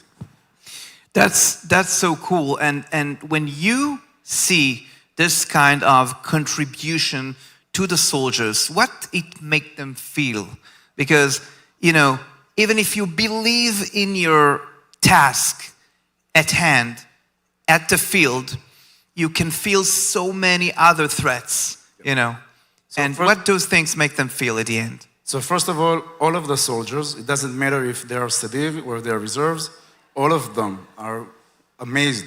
They are saying, wow, they are saying thank you. They are texting us every day and every night with pictures from the field to show us, to teach us how to teach others as well. It's like a roundabout. And the most important part, again, we are saving lives, and they are saying thank you. Thank you very much. They are saying thank you to us, but we are automatically moving it forward to Operation Israel, and of course to Yara. Yafé. You know, Erez, in America, they're saying, thank you for your service. So thank you for your service. Thank you very much. Thank you for having me here. Have a round of applause to Erez and Operation Israel. Now, Yossi Levy is a lieutenant colonel in reserves and the CEO of Netzach Yehuda. Netzach Yehuda, well, what can we say more? Netzach Yehuda is one of the, how should I put it? It's the Israeli story. It's to see a Haredi guy goes into the army while everybody is fighting all day long about this law, that law. They are doing the job for so many years. Yossi, tell us something about your personal story and about your what you're proud of in the guys today. So first, thank you for the amazing event, Jerusalem Post in Bar and Kulam. I grew up in the Haredi society in Jerusalem, neighborhood called Geula. And then I went to yeshiva. I studied Torah from 7 in the morning until 11, 12 in the night. It's not easy to be a yeshiva boy in Israel. It's not easy. And after 12 years in that system of the school and yeshivot, when I was 18 years old, I felt that I have to do something different to challenge myself. And someone told me that there is a unit in the IDF that's called Nachal Haredi and Netzach Yehuda. I said, you're crazy. I'm not going to waste 3 years for nothing. I came from the society that's everyone are, I don't want to say against army service, but of course are not support army service. After 2 or 3 calls, he said to me, you must come. You're going to first enjoy, and you can do something for your family, your nation. I don't know, but I felt that this is the right way for me. And I started. 2-3 months, I understood everything. I decided to be a commander and then officer in the IDF, of course. I was the chief of the operation of Netzach Yehuda Battalion. And then in reserve, I got the opportunity to be company commander in Duvdevan and then deputy battalion commander. And 1 year ago, I started being a battalion commander in the IDF. I have the zchut to be the first Haredi battalion commander, I think, ever in the IDF. That's amazing, and we're so proud that you're here with us. Simcha Greinman. Simcha, you know, the holy work that you guys do in Zaka, and before I let you speak about what you're doing as a commander in Zaka, I want to say that Zaka organization is introducing, and I'd like to introduce to you guys, the Never Again on Wheels. This is a powerful commemorative project led by Czech professional cyclist Lucas Clement after previously cycling the world's largest Star of David, or David Shield if you may. Clement is now launching a 1,000-kilometer ride to draw the words Never Again across the landscape in support of Zaka, and the journey will begin on January 15th, just 2 days from now, at Auschwitz, Gate of Death. And you can Google that and go to Zaka to ask for more details. But it was so important for me to add that to the conversations. So, Moti, you've been volunteering in Zaka for 33 years so far. And since October 7th, you commanded 18 weeks of field operations in southern Israel. You were heroes, among all the heroes, but you had the job which was probably the hardest. Well, first of all, thank you for having us. For sure, it's unbelievable, this event. The job of Zaka is one of the, as we started, Tikkun Olam. Yeah. By understanding what it means, humanity.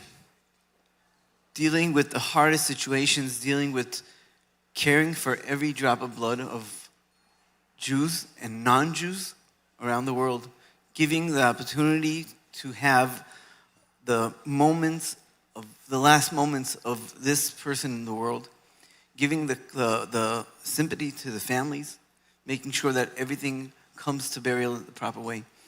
And it is hard. 33 years doesn't come in a second. Mm-hmm. And it's unbelievable the impact that you get around the world and the understanding how important it is and the feeling of the families that they know that everything was done the proper way. Mm-hmm. The courage that they know that they could continue living with their family beside the trauma, beside whatever happened to them, and knowing that they have where to come and to connect to. And you guys do not operate only in Israel. For example, Australia, just a recent disaster. Well, I came back from Washington after we had the beautiful event there. I came back to Israel Friday for Shabbat. Sunday morning, 11 o'clock, I get a phone call, 11:25 basically, that there was a terror attack in Australia. At 2 o'clock, I was already on a plane on my way to Australia. When we came to Australia, the unbelievable scenes that we understood the situation was in a way that we can't understand. In Israel, after 4 hours, the highways are cleared, everything is open. Until Tuesday morning, the bodies were still oh my God, in the field. And we were able to bring every drop of blood to be able to be buried with the proper dignity and to give the families the... Thank you. Thank you for what you're doing all those years. Now, Adi and Matan, Operation Israel and Belev Echad, I would like to ask you, because you see the timing, I will try to give us some more bonus time if I can. But I would like to ask you like an identical question. So Matan, let's start with you. Why should someone support Belev Echad if there's a government in Israel? Why Belev Echad is even needed? And the same as Adi for you in Operation Israel. Matan. So what the government do? They do well. They give all the details we need. I'm a wounded soldier also. I got injured in 2020. But when I got injured, no one texted me and asked me, how are you doing? Or did you start studying? Or how was your night and what you do today? No one believed me. No one texted me. No one even spoke with me. I just go to the hospital, do some physical therapy, and then I go back home. and then I have nightmares and physical injuries, and I don't even believe it myself or see a vision. And that's what Belev Echad is here for, because there is going to be more than 10,000 wounded soldiers into 2026, and we need to do process, and we need to save life. And how Belev Echad saved my life, this is what we do, we save other life. And if you want to be part of Belev Echad, if you want to save life, come to visit us in Kiryat Ono, in our home. So nice. Adi, we spoke yesterday. You are holding all these big things from New Jersey, but the same question for you. Why should someone support Operation Israel? Because it's our duty, it's our responsibility. We can't sit around thinking that this isn't coming to our doorsteps right here in the US. It does. It is coming to our doorsteps. It's already here. So regardless of what the government is or isn't doing, that's not even the point. We have a duty to support our country and Western civilization, and the IDF is at the forefront of that. And we have an administration in this country right now that is supporting us to the best that they can, and we need to take this opportunity, and it is our duty, our shlichut, our absolute mission to support Israel, support the IDF, support our God-given right to live free, to be happy, and support the soldiers. And through the soldiers, we support every single one of us, and if we don't do it, then we are failing our duty. As diaspora Jews, as people outside of Israel, it is literally our job. Truly, truly strong stuff. Now, Yossi Levi, give us some comfort, some nechama in this evening. Let's talk about after October 7th, about healing and divide. Did October 7th change your outlook and approach to these matters of Haredi people? And also, one of the deepest divides, of course, in Israel is between those who serve and those who don't. What are you doing besides Netzach Yehuda and within Netzach Yehuda to, bridge the gap?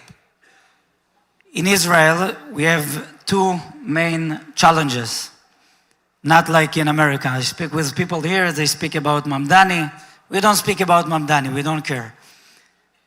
We do speak about two challenges. One is our enemies all over the world. Iran, Iraq, now Turkey, Yemen, everyone wants to be part of it in the Middle East. Two is the unity inside Israel. In Israel, the demographic, the Haredi population today is 1.4 million people. 26 years ago, we started bringing the Haredim to the IDF service in Nachal Haredi programs. Today, we have 4,000 active Haredi soldiers and 24,000 veterans. But we have to be with 100,000 Haredi soldiers in the IDF. So what we started do right after 7 of October, because when I got the call up, when I heard the siren, and I understood that I have to be in the kibbutzim and to saw what we saw, to smell what we smell, and to kill the terrorists there, I saw that we don't have enough Haredi soldiers in the IDF. We have our 4,000 soldiers, it's not enough. So what we started to do is to do the revolution through the education. We started open, what the religious Zionists in Israel did amazing, pre-army programs, and Haredi has the yeshiva. Today we have 4 years, but 2 years after the war, 2.5 years, we have 1,000 students in our pre-army programs. All of them from Haredi homes. All of them will wear the uniform in 6 months, 1 year maximum. And we're going to see thousands of Haredim that comes from the right education to the army service. We believe in the Torah values. We believe in the yeshiva boys. We believe in everything. They protect Am Israel and we protect Am Israel, both of us. But we have to give a big hug to the Lomdei Torah. At the same time, we have to see tens of thousands of Haredim with us in the war, everywhere, in the economy, in the society. That will bring the unity inside Israel, and in that attitude, that's the only option to win Turkey. Thank you so much.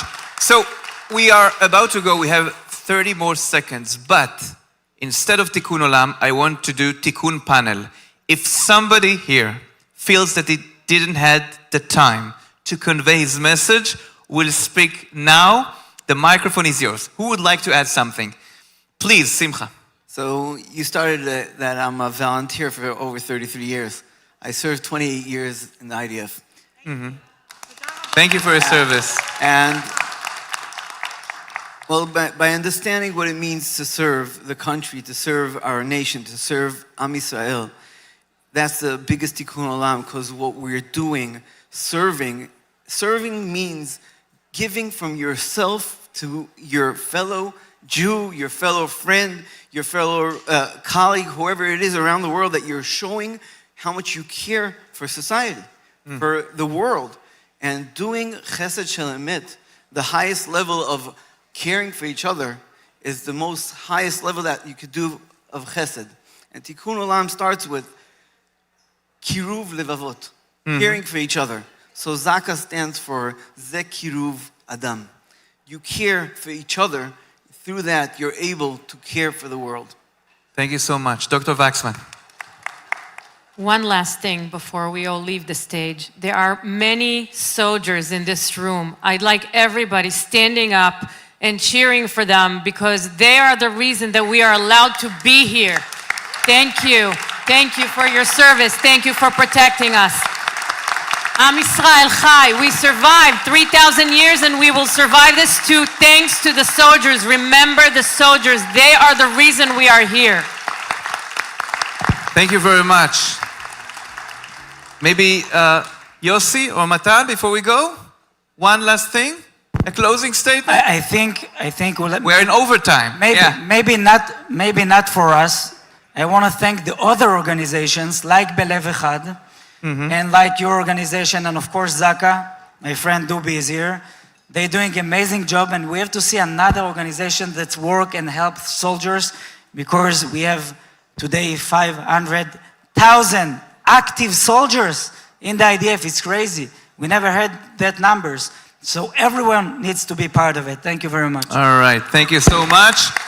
And Matan, close us off. Yeah, and with these 10,000 soldiers, we are going to take care for them. It's just going to take some time. We're bringing some professor that professional just in PTSD to help us understand with some witches she made how to take care for them and to make sure they go back to life, to make sure they build a home, to make sure they get married and they have a person and a vision. So thank you so much for being here. Thank you guys. Good evening.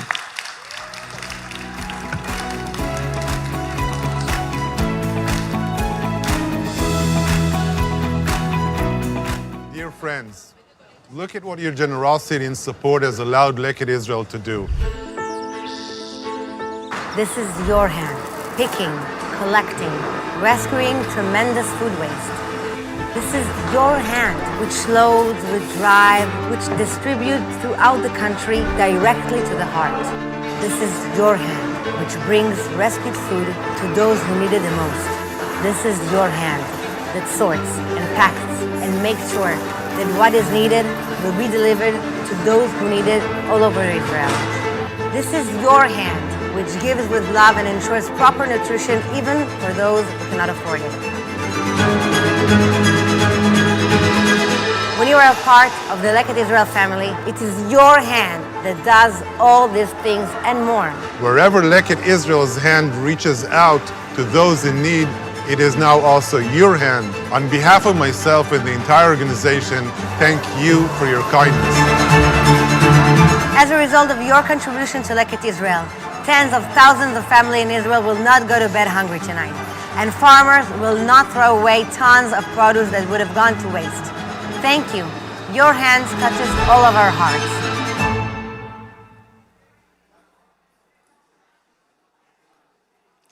Leket Israel, the National Food Bank, views food rescue as far more than emergency aid. It is national infrastructure that supports farmers, improves nutrition, protects the environment, and strengthens communities. Please welcome Gidi Kroch, CEO, Leket Israel, who'll be interviewed by Idan Queller, White House and diplomatic correspondent, Walla News.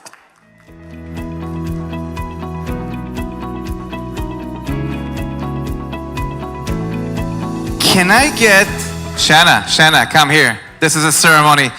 Let's give a round of applause, an amazing shout out to our MC tonight and the whole this conference. Shanna, thank you so much. It was so great to understand you came through Nefesh B'Nefesh. It's amazing. Thank you so much. Thank you. I appreciate it. Ken, Gidi, hello. How are you? I was better until like maybe an hour ago. Yeah. Thank you, Idan, for whatever happened here. I can't compete. Like the competition here with the IDF, soldiers, Nefesh B'Nefesh, Olim, and then I come with Leket Israel, and I have to compete with the dinner now. Come on, guys. No, but we'll do our best because actually there is something with food.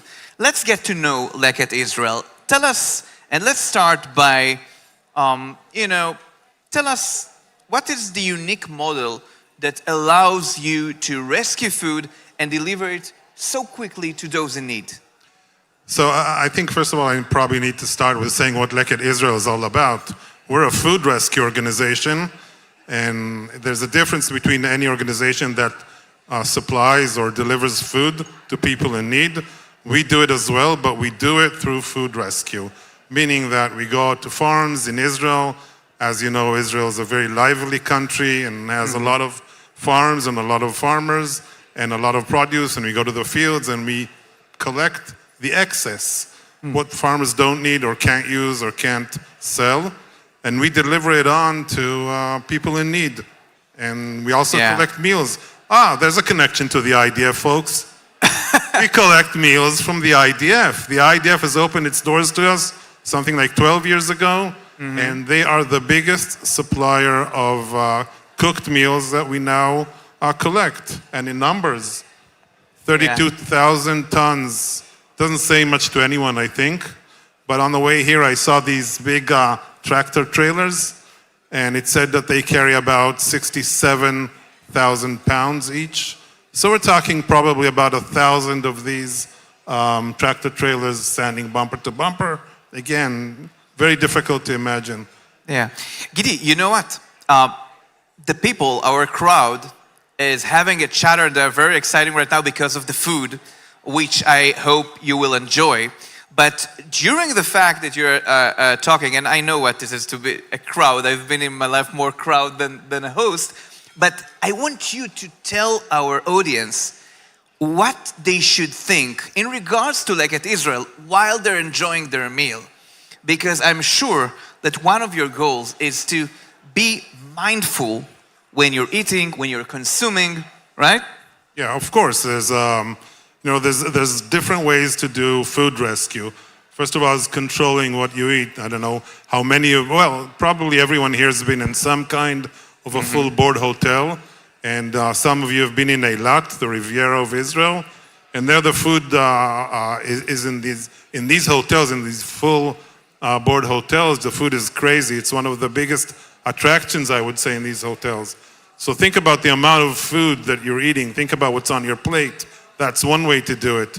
The other way to do it is how Leket is doing it. Just collect the excess in a safe manner. Food safety is very, very important for us. And we do it very professionally. And that's how we actually collect over 2 million meals, 2.2 million meals annually. And I think when you think about food at all, you also have to think about nutrition. And nutrition is key in this. It's not only about food. You can fill your belly with empty calories, sugar, bread, for instance, and then you're not really eating. 30 years down the road, you'll be suffering from terrible diseases. So I want to tell you something. I thought that my, how should I say that? I was gently asking for quiet, but probably the message didn't went correctly. So guys, as Shanna told me to ask you, please keep the chatter for now, because we are ongoing with the program, and I want you to enjoy your food. This is amazing food, very delicative, but please be quiet and let us go ahead with the program, okay? So I wish you bon appetit, but let's keep It's not a going. closing statement, is it? Sorry? It's not a closing statement. No, it's just an opener for you. Let's go after October 7th, standing with Israeli farmers. Let's talk about that. So, October 7th, like everyone, caught us by surprise. And I remember the moment that I understood my son at the time was enlisted. And later on, he went directly to reserves. And he came into our room and he said, a war has started. I didn't understand what he was talking about. What war are you saying? But then at night, we already sat as the managers of Leket, the same Motzai Shabbat. We sat together on the phone and we said, okay, our model has to change. We have to change the way we work. We're experienced. We got some experience through COVID in this as well, that everything stopped. The whole economy stopped in Israel for a short while. And we started doing everything. Like, we even had one of our friends with a plane deliver anything that they could put on the plane, even military equipment. So we really did a lot of things, but then 2-3 weeks down the road, we said, we're going to concentrate on our farmers, because farmers are, first of all, the keepers of the borders in Israel. Of course, there's the IDF. I don't think anyone can do a better job in the world than the IDF, but the farmers are there day in, day out. And we said we'll need to take care of them. The barn of Israel is actually in the south. And so we went out to these farmers, we asked them, what you need? What is it that you really need? And together with a big company, we set up a fund and we gave out funds to farmers. Yeah. We actually created a very big fund for loans for farmers. And I think the biggest program that is still continuing now is volunteers in farmers' fields. This is amazing, and I just want to say that about 50%, maybe 40, maybe a little less than that, between 40 and 50% are people from the US that come. And one of my happiest moments in this is when one of these people came up to me, these volunteers came up to me and said, that I want to thank you for giving me the opportunity to do something, because we're busing them to the fields, and this actually gave them an opportunity to help with the war in Israel, supporting through the farmers, and the farmers have suffered tremendously. So I think that's the biggest program we took upon ourselves, supporting the farmers in Israel, and we still are. Gidi, you rescued over 32,000 tons of produce last year and 2 million meals with only 160 employees, and of course over than 100,000 volunteers. What does it take to run food rescue on a national scale? A lot of work. It's mostly, it's mostly trucking, it's mostly logistics. When you take from where there's a surplus and you bring it to a need, you're actually transferring food, and the only thing you need is infrastructure. So it's a widespread infrastructure, knowledge how to do it, and knowledge of the communities that we're working with. We're working with over 360 organizations, soup kitchens, food pantries all over Israel, and we're supplying them with fresh produce and with meals once a week. Meals every day, but fresh produce, of course, once a week, because just because it's fresh produce won't hold for more than that. So we have to know our clientele, if I can say that, very closely, and know what they eat, what they don't eat. One of the things that really bothers me is throwing away. And if I give, there's an example to this, a very simple one, like Ethiopian Jewry don't know what eggplants are. So if I give them eggplants, they probably won't eat them and throw them away. So it's very important for us to intimately know the people that we serve. There's a whole lot of work, a whole lot of volunteers, very good management, and very good people running the organization. Now, let's talk about the systematic impact of the food donation law. Israel just passed a food donation law that requires government institutions to donate surplus food and protects from, liability. How did this law change the scope of your work and the fight against food waste, and what kind of government support do you receive?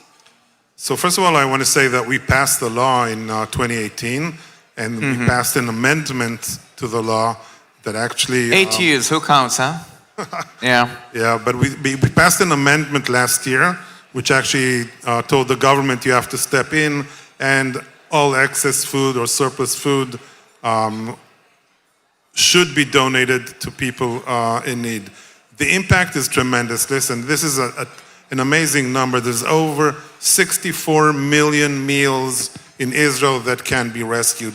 But let's say we can do only half of it, 32 million meals. At the moment, we're doing 2 million. So our horizon is huge, it's tremendous, and it's all about logistics. The willingness is there, the law is there, everything is set in place. It's just logistics. It's drivers, it's trucking, it's schooling facilities, and I think the impact once we really get to work on these institutions, I think the impact can be tremendous. More food for the people in need, and more food for the elderly actually, because they are the most vulnerable in the organizations. One of my guys, just a short sentence about this, one of my guys explained to me years and years ago why the elderly are the most vulnerable in the society. He said a child can steal and run away if he's hungry. An elderly person can't. Yeah. Now, before we close, looking ahead, education and the future. So beyond food rescue, Leket is also changing long-term behavior through nutrition education in schools with programs like Leket Briut. And how do you see the future of the food security in Israel? And how can others, including people in this room, can support the work Leket does? So there's a few answers and long answers to this short question.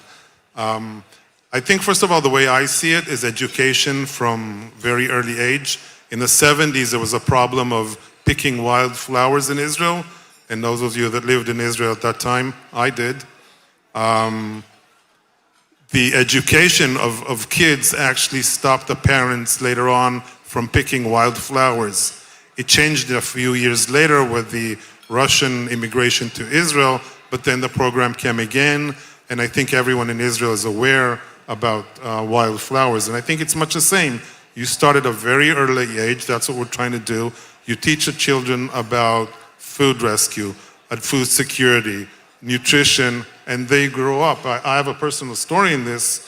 My son, when he was in kindergarten, they had a nutrition day there, and he caught on to it very quickly. And from then on, you know, in Israel, we have the 10 o'clock recess that the kids take out sandwiches usually. And the easiest for parents is just to slap a few chocolate, like a chocolate spread on bread and send the kid away to school. He would not take chocolate spread. From the age of 5 till the age of 18, no take. So it's all about education at the end of the day. They'll learn, they'll know more about it, they'll rescue more, and they'll come and volunteer with Leket Israel. And I know if I can call on everyone here to come and volunteer with Leket Israel, spread the word, know what we're doing, participate in the volunteering and supporting Israel, supporting the farmers in Israel, that would be tremendous. Thank you so much, Gidi Kroch, the CEO of Leket Israel. Thank you. Thank you too, and thank you everyone for having me. Bon appetit.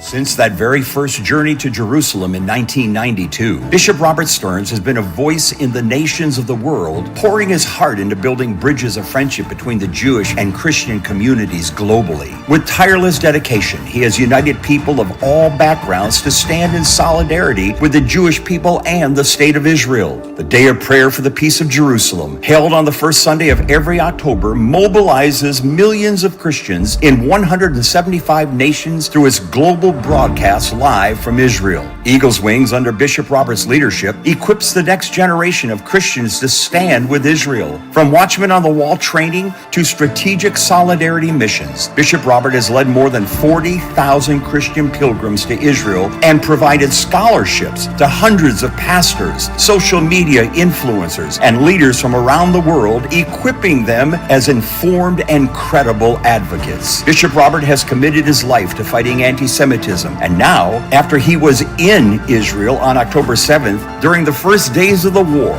he has since led more than 20 solidarity missions almost monthly since October 7th. Through initiatives like Solidarity Sunday, Jewish and Christian communities are brought together to stand shoulder to shoulder against anti-Semitism, strengthening our shared commitment to Jerusalem and to Israel's future. Bishop Robert Stearns and Eagles Wings, shaping the next generation of Christian Zionism.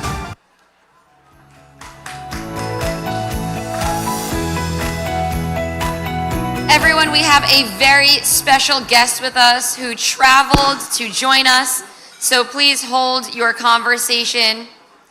Bishop Robert Stearns is one of the most influential Christian leaders of our time. He is shaping the next generation of Christian leadership, strengthening the alliance between Christian and Jewish peoples, and building lasting bridges with the state of Israel. As the founder and president of Eagles Wings, Bishop Stearns has been at the forefront of the fight against anti-Semitism, bringing more than 40,000 Christians to Israel and hundreds of pastors, social media influencers, and leaders, exposing them to the true story of the land and its people, a story too often absent from the global media. His impact continues to ripple outward as pastors and young leaders return to their communities informed, inspired, and committed. Since October 7th, Bishop Stearns has continued to be a strong, clear, and unwavering advocate for Israel. He was in Israel for the first 10 days of the war and has brought back 22 solidarity missions almost monthly since October 7th. He is a true ally of the state of Israel and the Jewish people, and quite literally our shield of David. Please join me in welcoming Bishop Robert Stearns.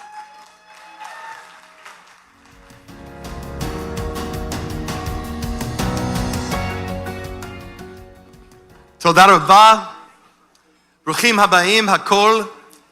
It is a joy and an honor to be here tonight. And now we're going to witness a miracle. Are you ready to witness a miracle? I can't hear you.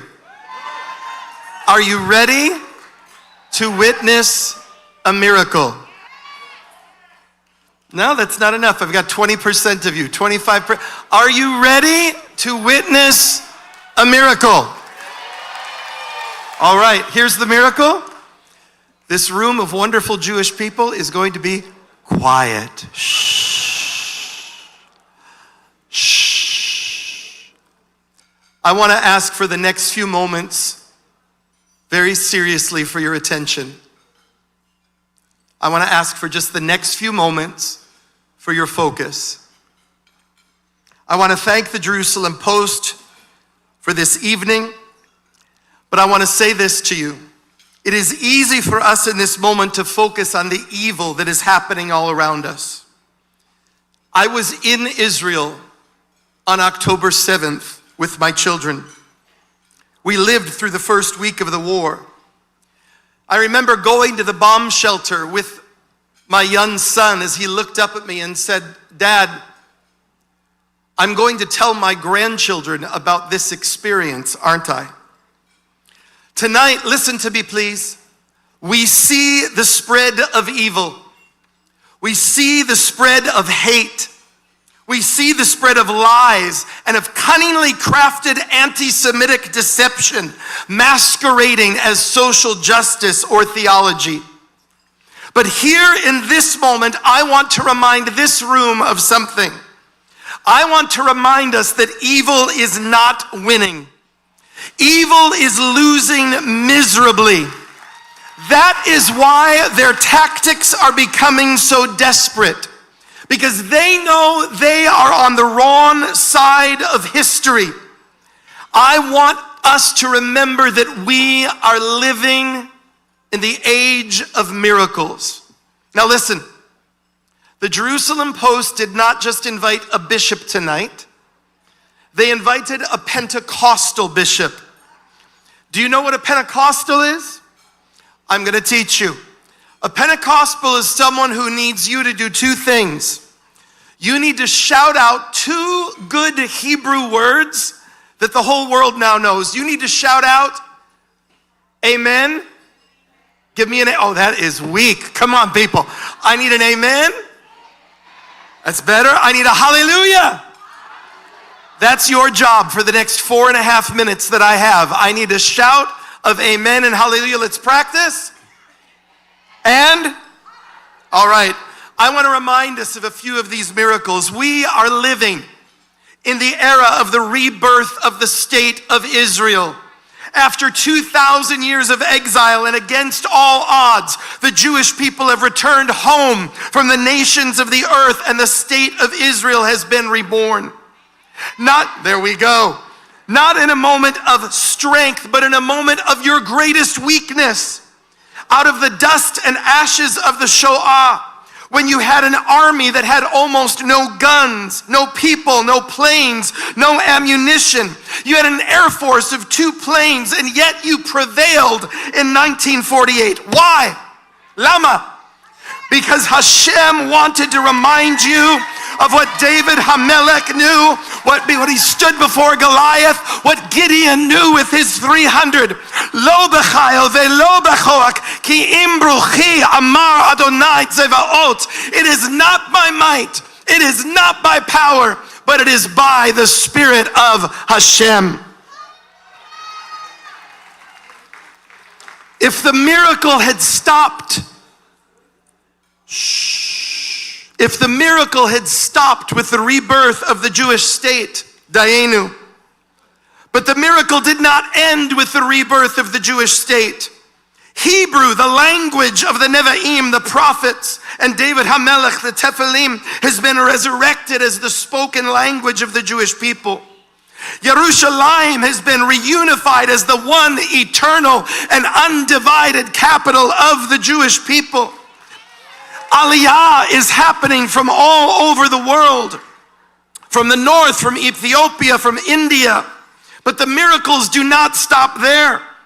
Under President Donald J. Trump, the United States Embassy has been moved back to the only place it ever should have been, Jerusalem, and now other embassies are following around the world. There you go, you're catching up. We're going to see a Pentecostal Orthodox shul here in Miami. But listen, please, I want to point us to another miracle. And that miracle is represented in me being here tonight. After 2,000 years, the family of Jesus and the followers of Jesus are finally communicating again. We have been divided.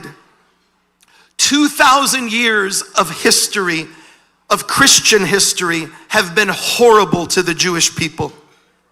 Unspeakable atrocities, unspeakable horrors have been committed against your family under the banner of the cross and in the name of Jesus. And if I had 100 lifetimes, it would not be sufficient teshuvah, it would not be sufficient repentance for all that has happened over history. But I'm here tonight to say something to you. I'm here tonight to tell you that there is a new breed of Christian alive in the world today. There is a new breed of Christian that says, along with you, for Zion's sake, I will not be silent, and for Jerusalem's sake, I will not be still. Imeshkachek Yerushalayim yishtak yemeni. We have been divided. There is the fear. Evangelicals are all missionaries. We just want to get you all to return to Jerusalem so the apocalypse can come. We need nefesh b'nefesh to have a really good year so Jesus can return. We know all of the stereotypes. Listen. Shh. Listen. Jesus both unites and divides us. For Christians, Jesus is our favorite Jew. For most Jews, he's the cousin that you don't talk about at Pesach, okay? But can I say to us this? In this moment, in this pivotal, urgent moment of history, we have an opportunity not to be divided, but to be unified. Why? Because everyone in this room, Christian and Jew, we are praying for the same thing. We are praying for the coming of Mashiach. May he come soon and quickly and in our day, so we can all sing Ani Manaim. And when Mashiach comes, there will be a great press conference in Jerusalem.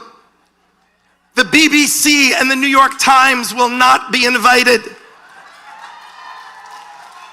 The Jerusalem Post will be conducting the interview with the Mashiach. And they will say to him this, they will say, "Sir, is this your first visit or your second?" I believe his answer will be yes. Because none of us need to be ashamed. None of us need to be embarrassed or wrong. We are together ascending the hill of the Lord. Until Mashiach comes, and I close, until Mashiach comes, listen, we must unite and we must work.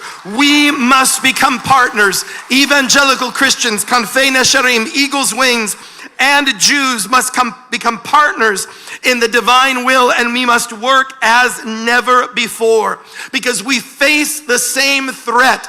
We face radical Islamic ideology on one hand, and we face radical wokeism, communism on the other hand, and an unholy alliance against Western civilization. Against that unholy alliance, there must be a holy alliance that arises of Jews and Christians working together for the betterment of all the human family. It must happen, and it must happen now. There are 600 million evangelicals in the world who have a pro-Israel, pro-Jewish understanding. But I'm telling you that the left is coming against them, and we have to strengthen that work. Clear-thinking Jews and clear-thinking Christians must unite to save Israel, America, and the West.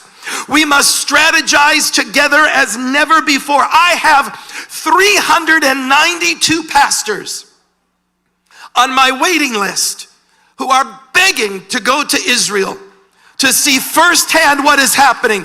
We need to partner together to make that happen. Our shared history is a history of miracles, of good versus evil, and of Hashem continually coming to our help.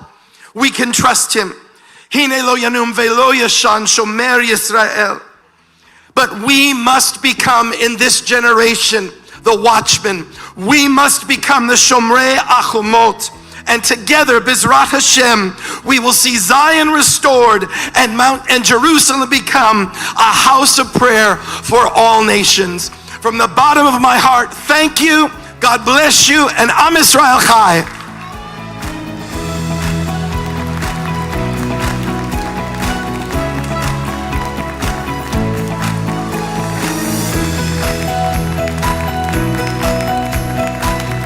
That was excellent. I'm now going to invite CEO of the Jerusalem Post, Inbar Ashkenazi, to give the Shield of David Award to Bishop Stearns.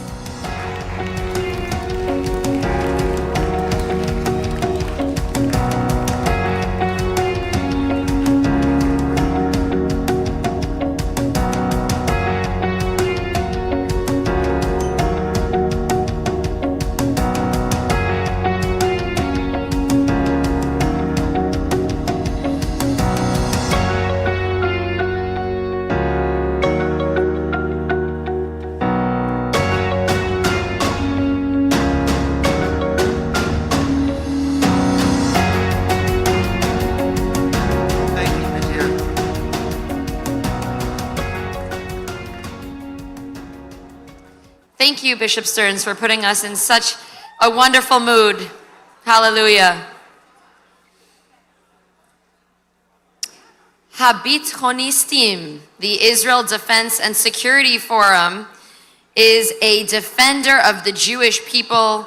It defends Israel's security in our homeland, and it allows the Jewish people to never be taken for granted. Please welcome Amir Avivi, chairman and founder of Habitchonistim, who will be interviewed by Idan Queller, White House and diplomatic correspondent of Walla News.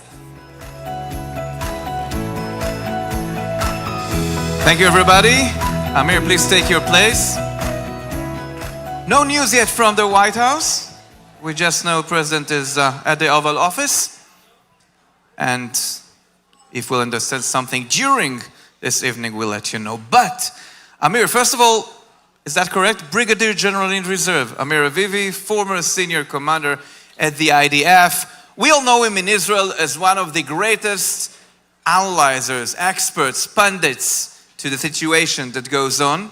But Amir, even more than that, you've been named twice the Jerusalem Post list of the most influential Jews, including this year. So I think we need another round of applause. Please, ladies and gentlemen. Now, Amir, beyond the title, where do you feel the real impact today in shaping the public consciousness, military thinking, political decision making? Because, you know, you wrote your book, and which is No Retreat. We're not going back, right? And also, you guys, in some of your security talk before the war, you actually kind of prophet what's going to happen. So yeah, I want to tell you all that, you know, I founded the IDSF in 2020, realizing the conceptia, the situation where we were, knowing that most of the Israeli officers and commanders, they're staunch Zionists, they know who our enemies are, they want victory, they were not organized. And when we founded IDSF, this brought together the best of the officers and commanders and operators of Israel. And 2 years before the war, some of the generals spoke with me, said, Amir, something big is happening, we need to speak. And we sat for 3 hours Friday morning in my garden trying to understand what is it that we feel. And after 3 hours, it was obvious to us we are going to war. 2 years before the war, we knew war was coming. We wrote a very extensive national security assessment describing the war.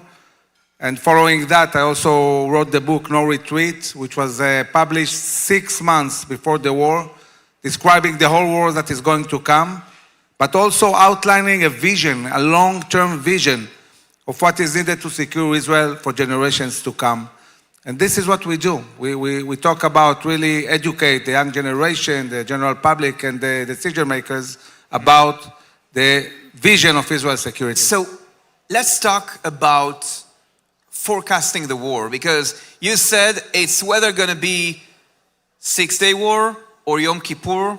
Unfortunately, we got Yom Kippur multiply 10, not in terms of the people, of the fallen soldiers, but of the fallen civilians and other, impacts. So yeah, we knew war was coming, and we said to the previous government, also to Netanyahu, the president, National Security Council, we said we have only 2 choices. It's either going to be a 6-day war scenario, where we are going to be proactive and attack first, or it's going to be a Yom Kippur scenario, and we're going to be surprised. And unfortunately, this is what happened. But I must say, we didn't talk just about this multi-front war the way we are experiencing in the last 2 years. We talked about 3 other major threats that are going to be the threats that we're going to deal with, I would say, at the end of the war and onwards.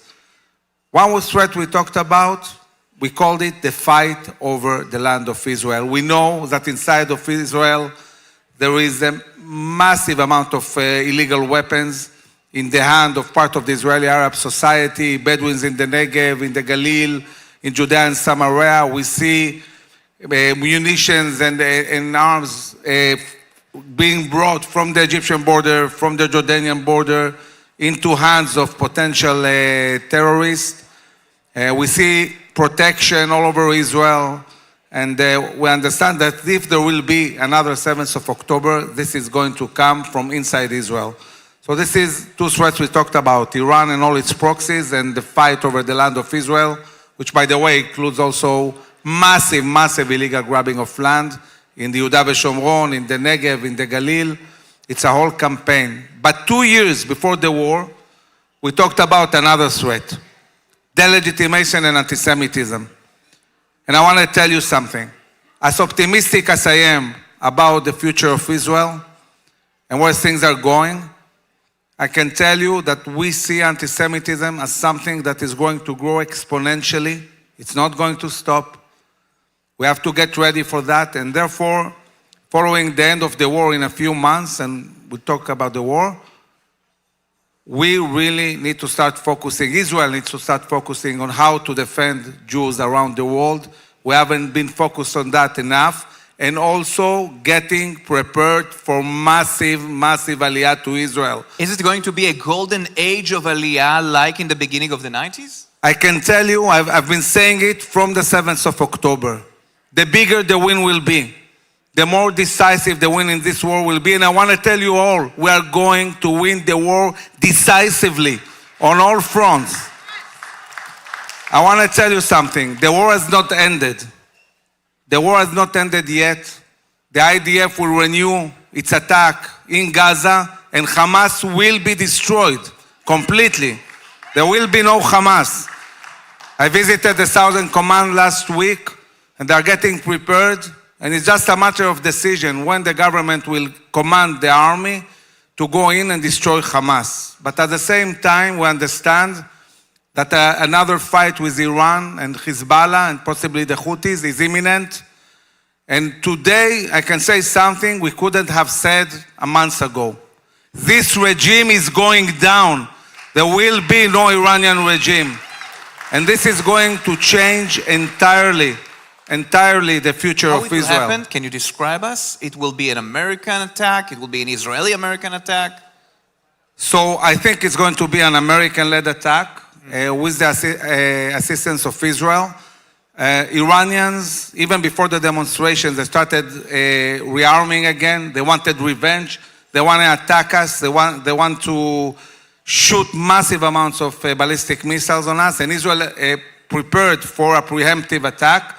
But as Israel was preparing for a preemptive attack that might have happened even today, the demonstration started, and a clear message for President Trump: we are not going to let you shoot these demonstrators.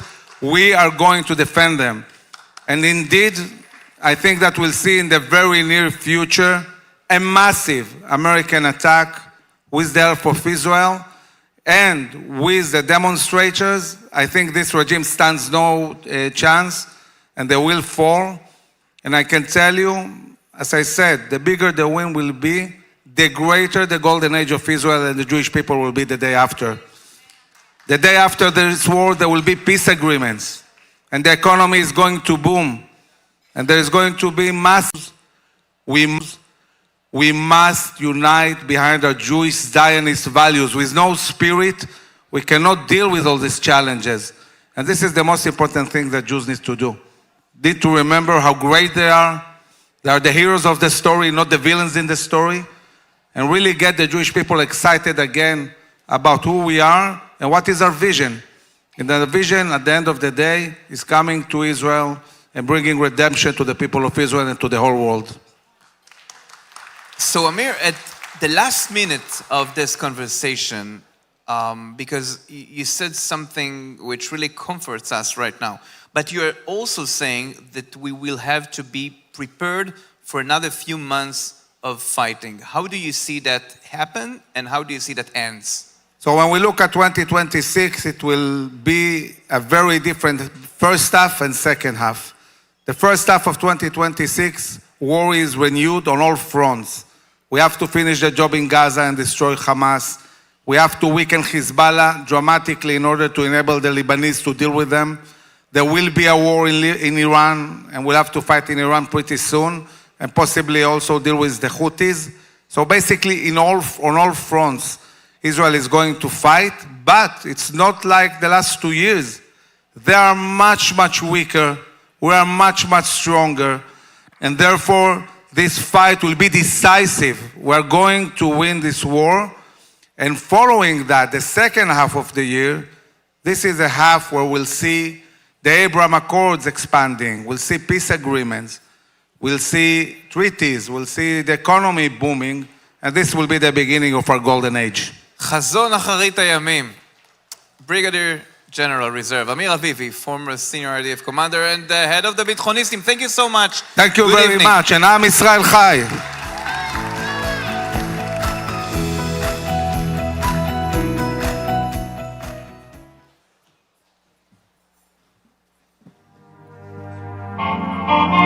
Let's dance in style, let's dance for a while. Heaven can wait, we're only watching the skies.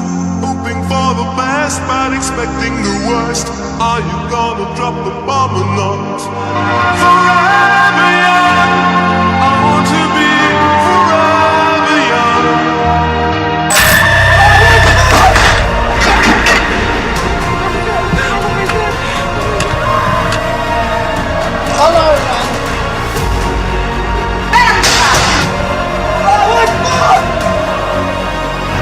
بسم الله الله أكبر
It began with the hospital in Ashdod.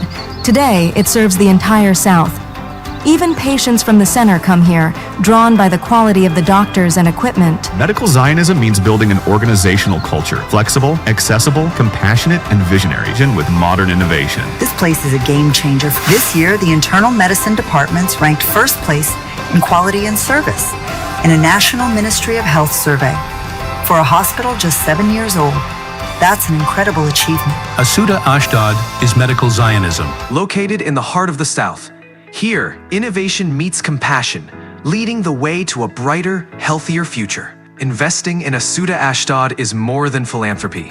Welcome to Asuta Ashdod's Medical Innovation Center. We provide a robust infrastructure for advanced medical research, proof of concept, and validation.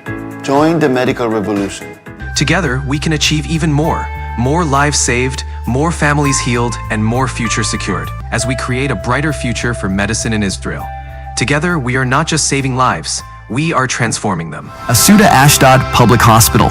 Outstanding medical Zionism.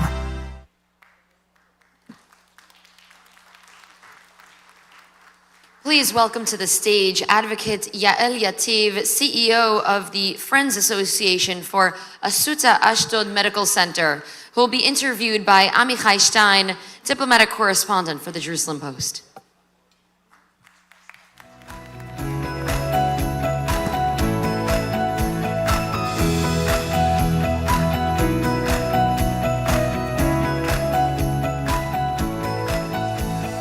So yeah, thank you so much for being here with us. You know, I thought at the beginning your hospital is 22 miles from Gaza. You fixed me 16 miles from Gaza. That close is your hospital in the south was a real center for treating these cases of soldiers that needed special treatment with huge success rate. Over 90% you succeeded in treating and saving lives. 96%. 96%. Can you tell me a bit about it? Absolutely. First of all, good evening, everyone.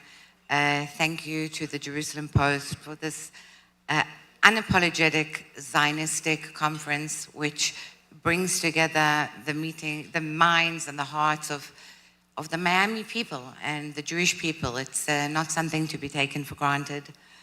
Thank you. Toda rabba for everyone. So the story of Asut Ashdod and the movie that you just saw now, I think there are 2 points that I'd really like to play on. On the 7th of October, Asut Ashdod Public Hospital, which is the newest public hospital in Israel, that means that for over 5 decades, there was no public hospital established in the state of Israel. There are private hospitals, but not a public hospital. I'd like to just mention that I'm sure everybody here knows that the Israeli medical system and healthcare services is probably one of the highest levels in the world, and that's due to the major investment in the Jewish brain power. So yes, on the 7th of October, we treated hundreds of civilians and of soldiers, and up until actually the January 2024, 60% of the most critically wounded IDF soldiers were treated and saved at Asut Ashdod Public Hospital. 60%, it's a huge number. And I'll explain that it's ironic. Sometimes things happen in life because ani adam ma'amin, because they had to happen. We were a shortcut target. Not one helicopter evacuation was supposed to land at Asut Ashdod Public Hospital. Not even one. They were all meant to fly to Tel HaShomer, which is an unbelievable hospital, Bellinson, in Tel Aviv.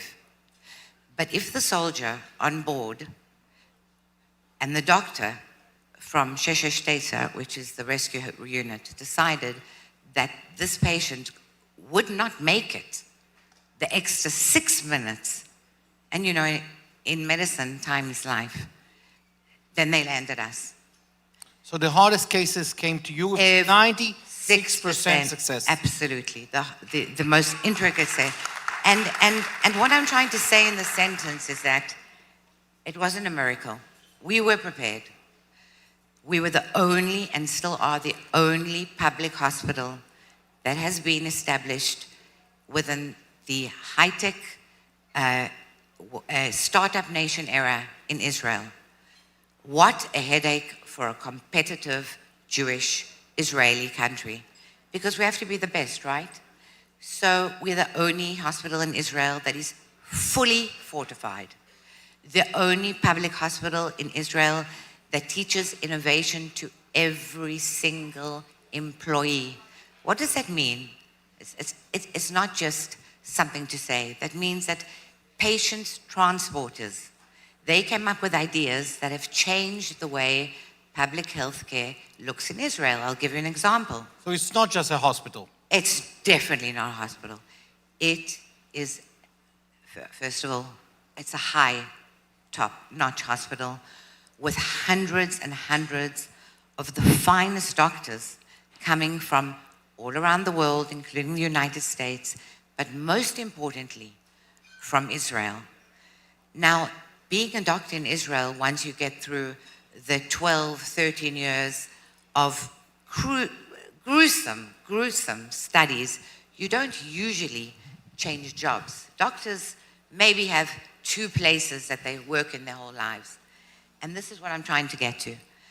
The physicians, the finest physicians in Israel, many in their fields, decided to leave promising positions at wonderful, amazing hospitals in the center of Israel and join Asut Ashdod.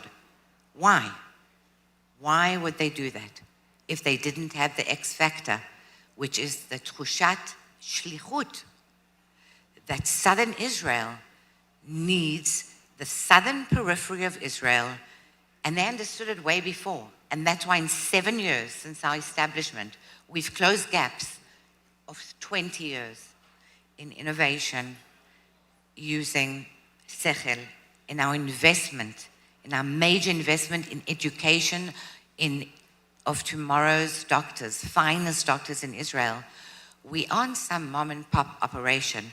We feel the huge responsibility of being the newest, most competitive, and definitely in 5 years, the finest hospital in the state of Israel. And these hectic two years at the end, the hospital, I think, needs more and more support to do what it's doing exactly. And continue its work. Yes, at the end. These been years you more job than you prepared to do than ever.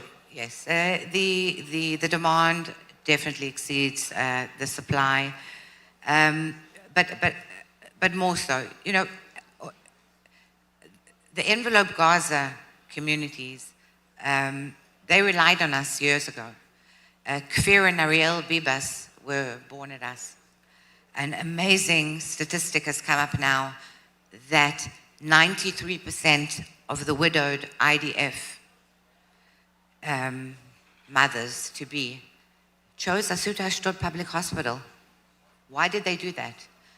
I think that we are a wonderful symbol of Israel at its most pinnacle and best point, where we manage to combine sechel together with humanity. And we're proud of that. But we do need help. We're in the midst, in a year and a half, our brand new tower will be up. The lobby is going to be named and the gardens after the Bibas family boys, the Healing Gardens. We need to put a name on that building. It's not for us. It's for the South. We are in the toughest neighborhood in the Middle East, and we're in the toughest neighborhood in Israel. We need your help. We really do.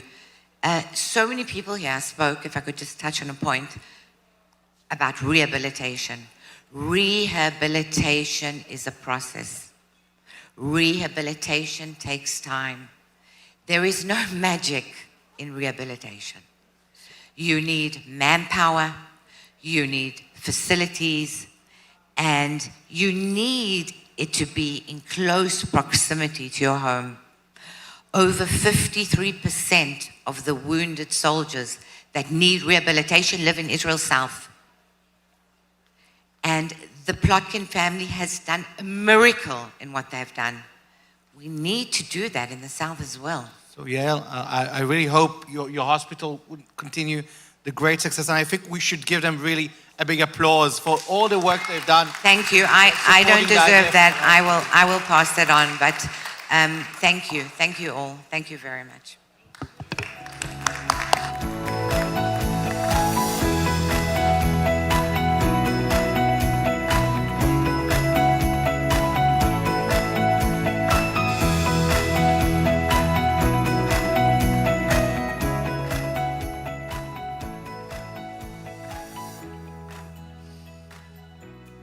Zionist Investments is a strategic real estate firm connecting international Jewish families and investors with Israel's fastest growing regions. Please welcome Esther Ben David, founder and CEO.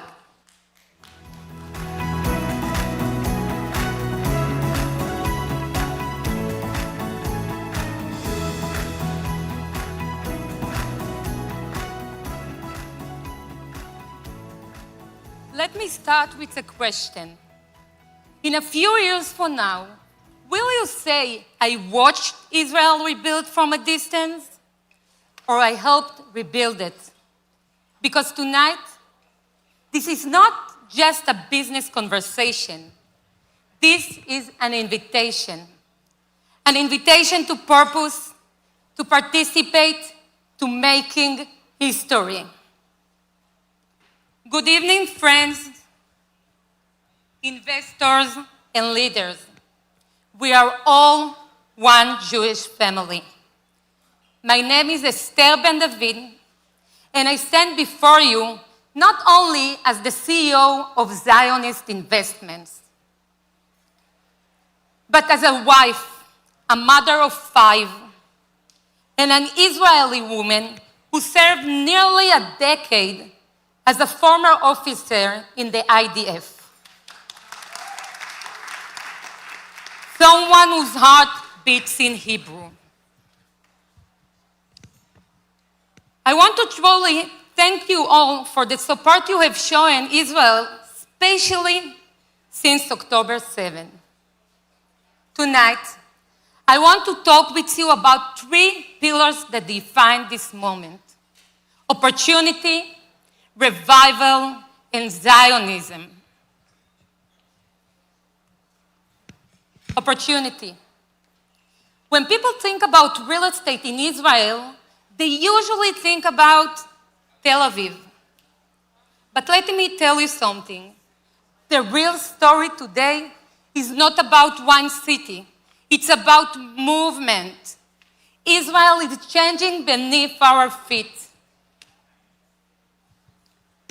Families are leaving the crowded center, not out of fear, but by choice, seeking space, community, and meaning.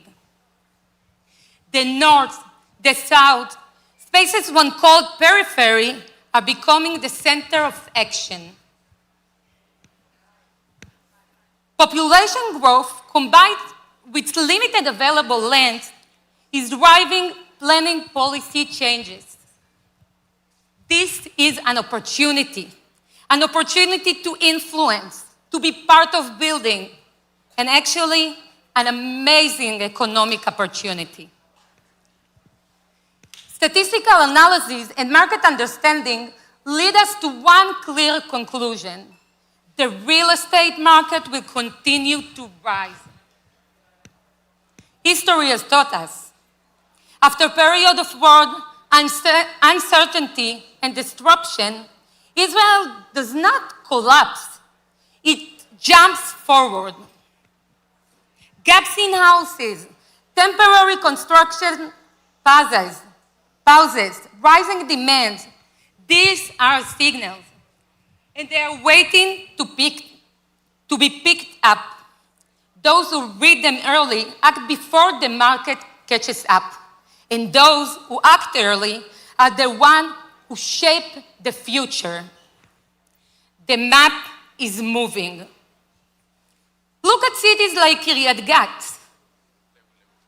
A few years ago, it was considered peripheria, but 3 signs made the future clear: significant urban planning and expansion, new transportation lines improving access, and the creation of employment and industrial hubs.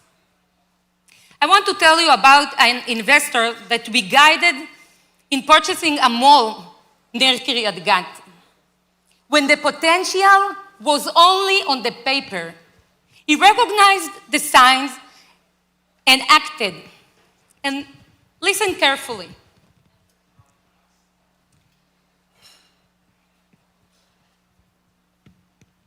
His property tripled in value in less than a decade. Not luck, not intuition, a deep understanding of how Israel moved and where value is built before it's visible. This is the power of reading the map. Not just seeing where things are today, but understanding where gaps emerge, where growth will occur, and where the opportunity lies. There is a Chinese quote that says that the best time to plant a tree was 20 years ago. The second best time is now. The same in real estate. The best time to invest in Israel was yesterday. The second best time is today. Revival. Every investment today is is more than financial. It is personal. It is intergenerational. When you invest in Israel, you are rebuilding communities and restoring continuity, bringing back life to towns and families that our enemies tried to silence. Let me share with you another form of revival.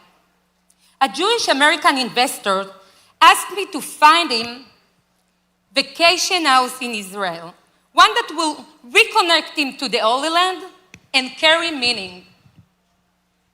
We located a unique nachala, or agricultural estate, near Beit Shemesh, where he didn't just build a vacation home, he used the nachala's planning potential and turned the land into mitzvah. He built free vacation cabins for security personnel and reservists. It is commitment to Israel through real estate. This is the powerful combination: personal use, smart investment, and revival. Real estate as a responsibility. It is not just a purchase. It is planting hope. Every brick, every shekel is a declaration. We rise, we build, we are here to stay.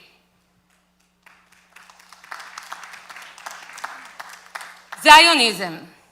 Our grandparents prayed next year in Jerusalem, בשנה הבאה בירושלים הבנויה. We are the generation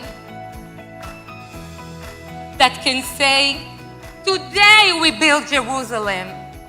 Today we build Sderot. Today we build the Negev, the Galilee, the future of Israel. A group of around 20 Jewish families from France wanted to make Aliyah. Looking for a gated community in Israel, we identify a unique development opportunity in northern Israel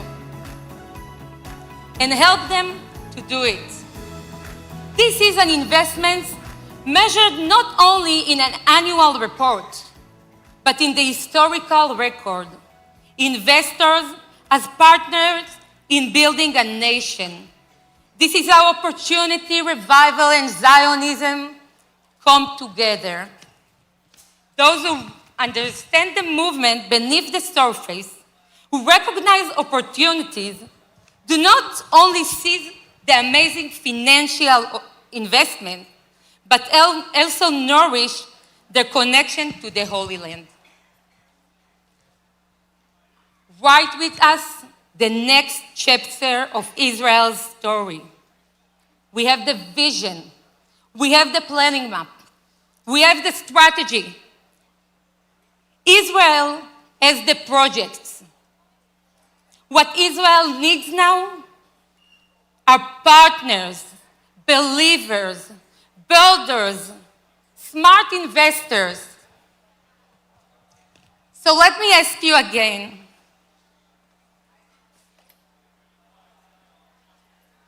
Will you watch Israel from a distance, or will you join and take part in building it? Thank you all.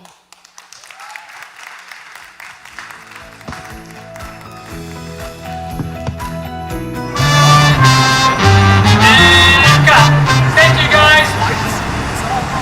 On set, chaos is pretend. Explosions, injuries, fear, it's all staged. If something goes wrong, we reset, we try again. But in Israel, there are no second takes. When rockets fall, when a car flips on the highway, when a father collapses from a heart attack, when a baby is born too soon. In Israel, every second counts, and Magen David Adom is always ready. For 95 years, Madha has been Israel's lifeline. They answer the call every 9 seconds. and they respond to over 1 million emergencies every year. Madai is made up of more than 34,000 volunteers. Jews, Christians, Muslims, Druze, all parts of Israeli society, united by one mission, to save lives. And it doesn't stop with emergencies. They train the next generation of paramedics. They collect, protect, and deliver the nation's blood. They give life through the National Human Milk Bank. They use AI to predict where rockets will fall before they land. And when disaster strikes around the world, Madai is there, bringing help far beyond Israel's borders. Israel depends on Magen David Adom. They are at the heart of the nation's emergency response. The ambulances, the blood supply, the first to arrive when every second counts. They are often the difference between life and death. Every day, Madai teams are protecting life, giving life, saving life. But they can't do it alone. Your support makes it possible for them to answer every call. Magen David Adom. 95 years of protecting, saving, and giving life.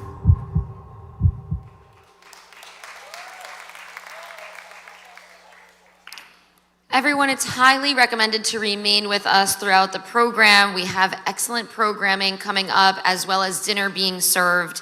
We are going to have highly distinguished Iran experts and ex-Mossad officer as well. So stay with us, enjoy your dinner. And now we're going to have a really wonderful interview on something a little unusual. Magen David Adom established Israel's first and only human milk bank in 2018. National Human Milk Bank supplies approximately 4,200 liters of breast milk over the past year to premature infants in neonatal intensive care units, newborns in hospitals, and sick infants at home who require breast milk for medical reasons and cannot get it. Please welcome to the stage Raphael Herbst, Deputy Director of International Relations for Magen David Adom, who will be interviewed by Inbal Ann Buskila, Content Strategist for the Jerusalem Post. Enjoy this interesting discussion.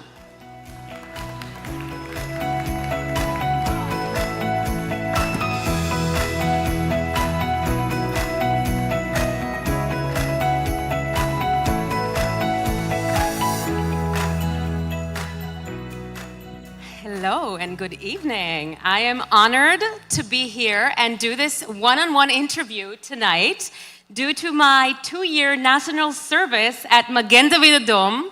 And when I was watching that video, I was deeply touched because I was one of those people, and you know exactly what I'm talking about. So I'm so happy to have you here tonight. Very exciting. Thank you very much for your service. So tell me, what made Magen David Adom establish a breast milk bank? So first of all, there are very few people that I know that have a vision, and even less people that have the ability to turn vision into reality. Although looking around, this is a room full of people that have this amazing ability to turn vision into reality. So thank you very much. And second of all, every organization has 2 types of people. The first type, people who do not like changes. And the second type that we always say, these are the why can't you do something people. Magen David Adom was established in 1930 for saving lives of the Jewish people in Israel. And another role that we have, we're also Israel's national blood services. And 6 years ago, we started a new program, understanding that helping and saving lives also begins with the infants. Yeah, definitely. And we realized that we have to do something that traditionally is different, but this is a service that is not in Israel. And we decided that we have to do something different for those who need this help. And I know that Magen David Adom, the milk bank, provided over 4.3 tons of milk to neonatal intensive care units. Why is this medical milk so important for them? So we know that babies that are born before the time, it takes the mothers between 24 hours, sometimes to 48 hours, to be able to produce milk. Mm-hmm. And we know that milk is part of a human tissue, just like the blood is. And we know that infants without that milk will have afterwards problems growing up properly. Developing, yeah. And we know that inside the milk we have antibodies, nutritions, everything that a child needs to be able to grow up. And this is why we're providing milk for all these babies that the mothers cannot provide milk. It's basically the baby's immune system in an early age. Definitely. I know you have some very inspiring stories from October 7th. Can you share with the crowd? So first of all, again, our goal when we have a human milk bank is to provide milk for children that our mothers cannot produce milk. But October 7th, unfortunately, we saw what pure evil can do, and a lot of babies became orphans, or the mothers were critically injured. I know you have some stories also from the kibbutzim. And we understood that we have to change the role of what a human milk bank does. And this is something that hasn't been done before. And we provided milk to children that were born normally but cannot get milk. And we provided these children a human milk bank, from the human milk bank. And even providing for doctors who can go and save lives at the hospitals. And even an F-16 pilot giving milk for her son so she can go and fly the plane. I heard about that story, inspiring. And there was one story that really touched me, and I think touched the whole country of Israel. During the war with Iran, there was the train attack, the terror attack on the train in Jaffa. And there was a mother that was shot dead with her baby was on her. And I want you to tell us that story. So during the second missile attack, and we're all talking about Iran today, and I still have the shivers because I remember... I'm checking the news every few minutes. I remember the second missile attack from Iran, and just before that, there was a horrific terror attack in Yafo. Yeah. The two terrorists going on a train, and there was one hero, her name was Inbal. Inbal, 33 years old, carrying her baby, living a very healthy life and educating how important it is to breastfeed the babies. And when the terror attack happened, she, in her last moment, saved her baby. And she fell over her baby to save his life, and she was murdered. And the baby was saved, and Magen David Adom provided human milk to the father of the baby. Wow. And to continue the legacy what the mom wanted for the continue child. the legacy, and it's also important to recognize Inbal. At these moments, to be a hero, I can't even imagine what went through her head at these moments. Yeah. So the least that we can do at Magen David Adom is to maybe fulfill her wish that she would want for her child. You are doing an inspiring job in Israel. Thank you so much for being here, and thank you so much for all your amazing work. Thank you very much for having us.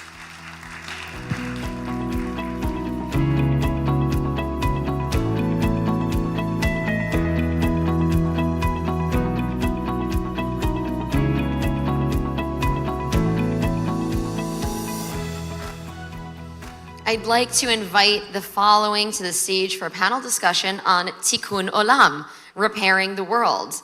Education and Action for the Next Generation, Monique Confino, CEO of Shalem Foundation, a public foundation in Israel.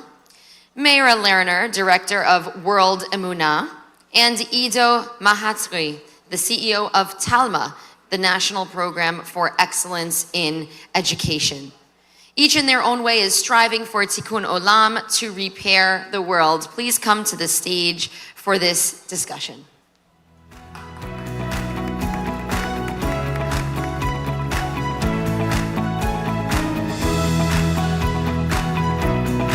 Moderated by our content strategist, Inbal Buskila. Inbal Buskila. Good evening again, ladies and gentlemen. It is a pleasure to have you guys here tonight. And I would like to start with the first question for you, Monique. And I want to ask, what makes the Shalem Foundation the only public foundation so unique worldwide?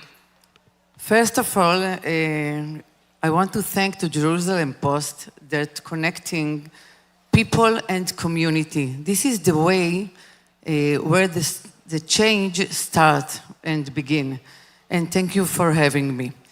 Keren Shalem established 30 years ago by the local federation in Israel. It's a great opportunity to thank Mr. Chaim Bibas, the chairman of Federation of Local Authorities in Israel, and his team. We are public fund, chaired by Eli Dokorsky, mayor of Kiryat Bialik. We are working in tight partnership with the Ministry of Welfare and Social Affairs. Our mission is to promote and improve the quality of life of people with disabilities. It's a national interest to take care of people with disabilities.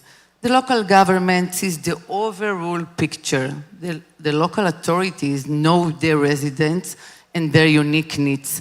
And Keren Shalem bridges between the Israeli government and local authorities. We develop models, adapt them to the needs of people with disabilities, and prevent professional support. Shalem Foundation is the only public foundation in Israel and also in the world that connecting policy government, local authorities, real needs of people with disabilities, turning vision to real action. We are in charge on the public budget dedicated. Unfortunately, in recent years, there are more and more cases with people with disabilities.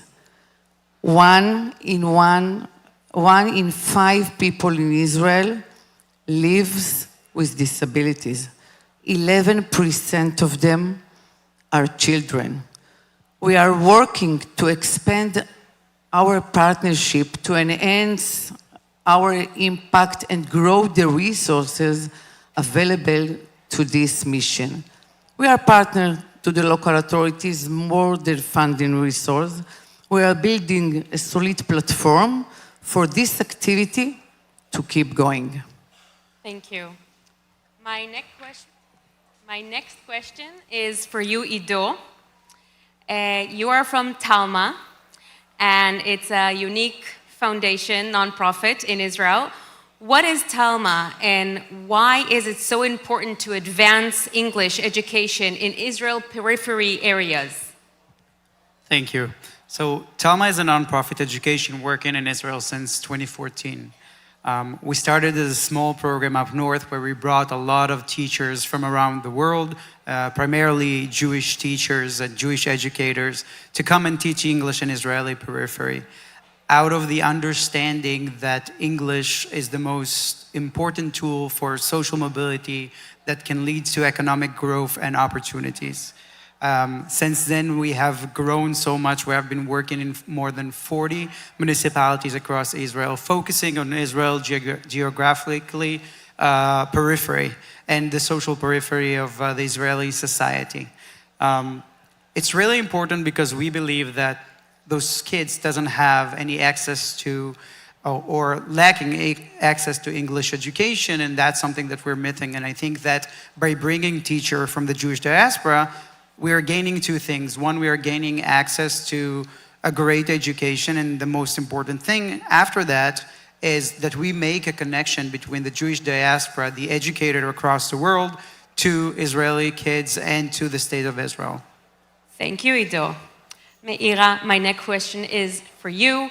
Can you briefly introduce Emunah and explain the difference between Emunah Israel and Emunah all worldwide? Sure, thank you, Inbal, and thank you, everyone. So Emunah is one of the largest social service organizations in Israel. We focus on education, welfare, and women's empowerment. And we do that throughout over 120 different programs spread out all across Israel, from our children's homes to our therapy centers, our daycare centers, high schools, and even college. And Emunah Israel is the operational arm that oversees all of that work throughout Israel. World Emunah is the umbrella organization that connects all of our incredible affiliates all over the world who help to support that incredible work that we do in Israel. And as that umbrella for all of those organizations, we also represent the global Emunah organization within the national institutions and the World Zionist Congress, which of course just took place recently, which is an incredible forum and a very important national institutions and forum for us to be a part of. We had a very successful showing at that World Zionist Congress where we were able to pass 2 very important resolutions that focus on women's empowerment and leadership, which ultimately led to the election of an Emunah representative to a very important body within the Congress and national institutions called the Zionist General Council. As of now, she is the only woman to lead a major body within the national institutions for this current term. I'm hoping very much that that changes, but it's certainly a start and one that needs to continue. Thank you, Meira. Monique, why is it so important today in these challenging economic days to invest in disabilities communities? Especially challenging financially, investing in the local service of people with disabilities is more important than ever. When the resources are limited, the vulnerable population are the first to be affected. Local investment, it's a smart investment. It allows us faster, more accurate support, prevent crisis, and save the resource for the long run. During the war, when Iran rockets are flying in the air of Israel, Keren Shalem was the first to access budget for the local authorities to provide the resident with disabilities, stress relief kits. You should have been the video of the head of the local authorities going to children's home and giving them the kits. That was so moving. When we're investing in people with disabilities, we invest in the entire community. Thank you. And the world is moving into a new era. How is the foundation preparing for it? Before I talk about innovation, just to share that in 2025 alone, Keren Shalem will build 514 projects for sum of 68 million shekel. We are talking about construction projects like kindergarten, day centers, employment centers, like culture and research. And we're doing this, and we believe that innovation in social welfare is a necessity. We realize that AI can provide significant solution for many of challenges we face. We're already using AI tools for the benefit of people with disabilities, such as sport, Zuzu grammar, such as self-imaging, how to eat, how to talk, how to dress. I'm proud to say that we are actually funding AI research to explore more options to make their life, their unique people better. And what is the Shalem Foundation's vision for the upcoming years? Our vision is to create a strong local community, one where people with disabilities are equal resident, with adjustment, not with separate. That's Tikkun Olam. Thank you so much for being with us. Ido, my next question is for you. How does Talma turn teaching into a Zionist journey of teachers staying in Israel?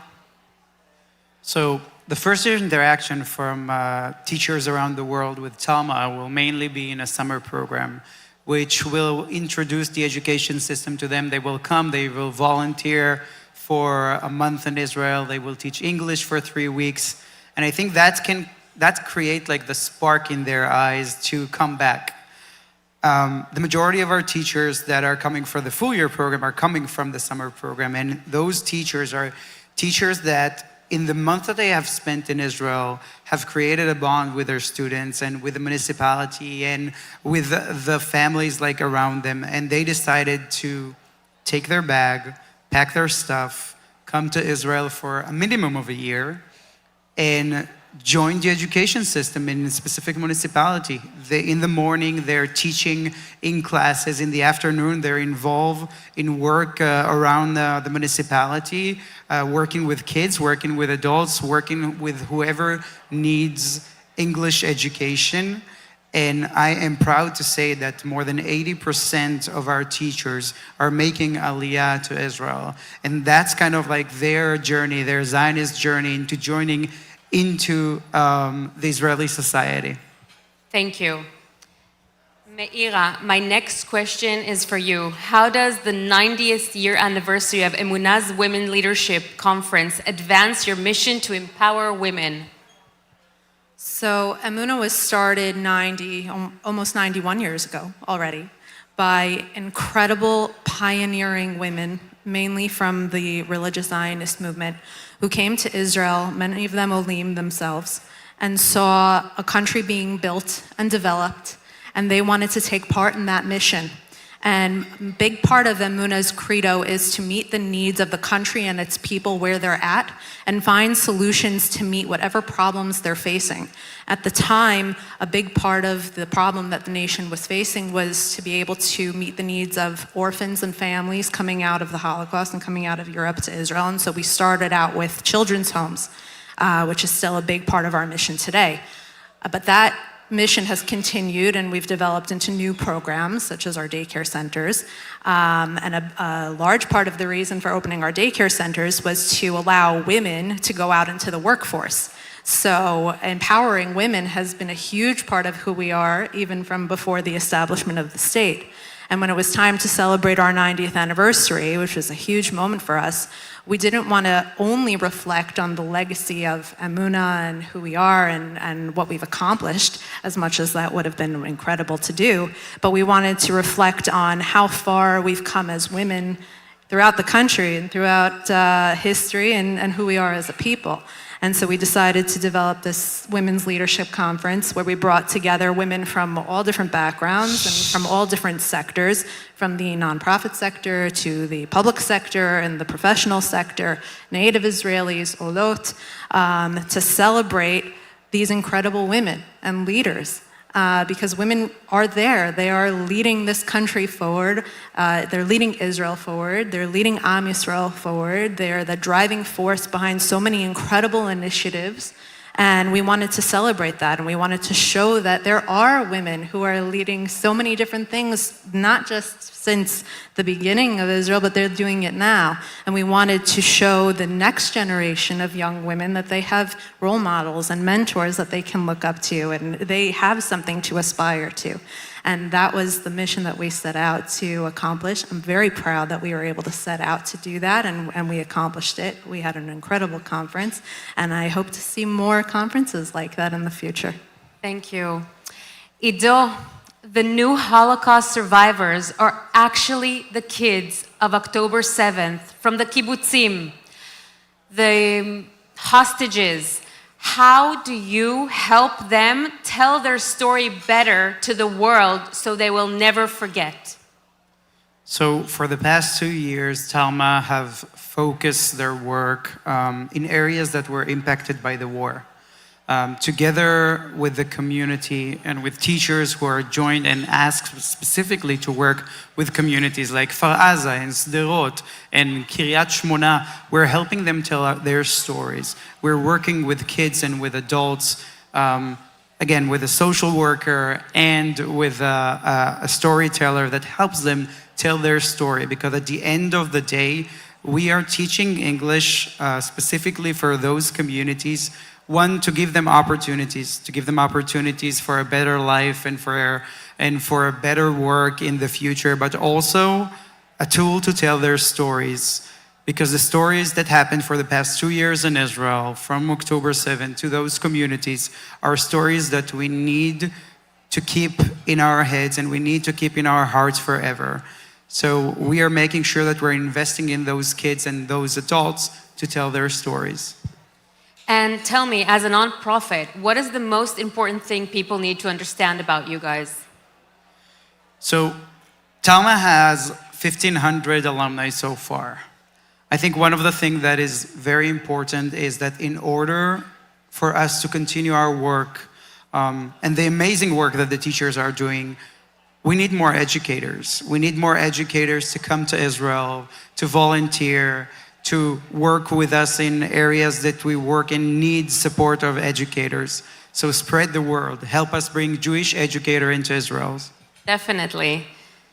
Meira, tell me, you have over 13 therapeutic centers and couple therapies. What happened since October 7th, the demand at these centers?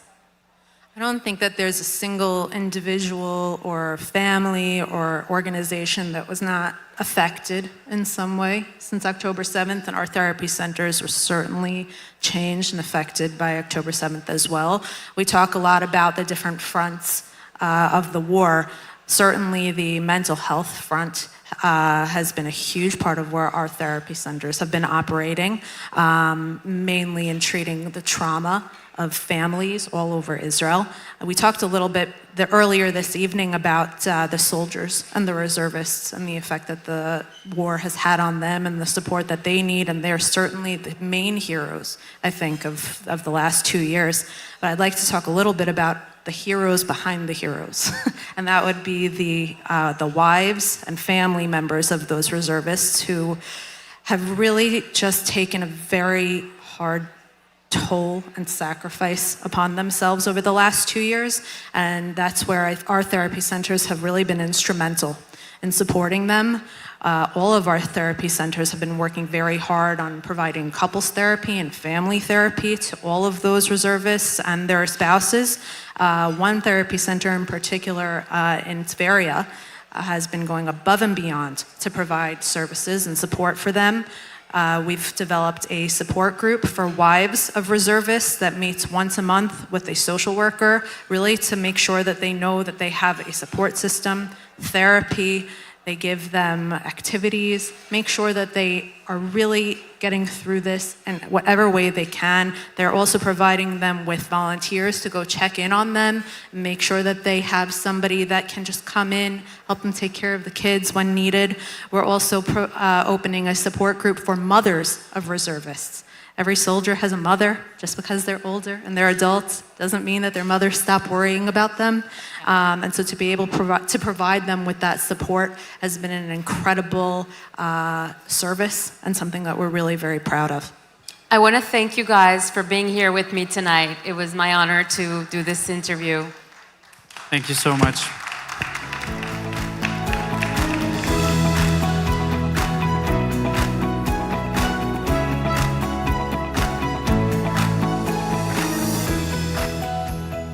What a wonderful panel.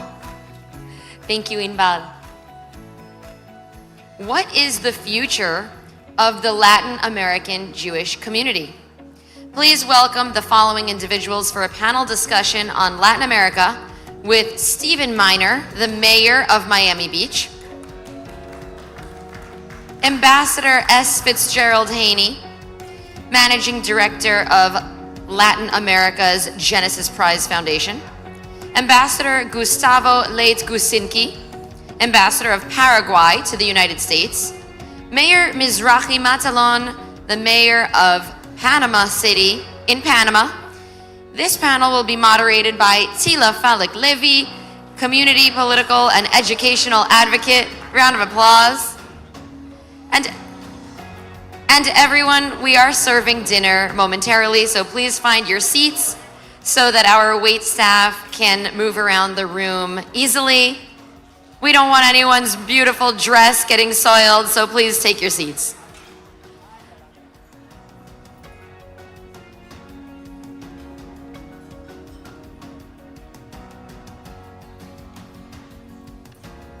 You can take your seats. Thank you. Can we have a round of applause for our wonderful panel?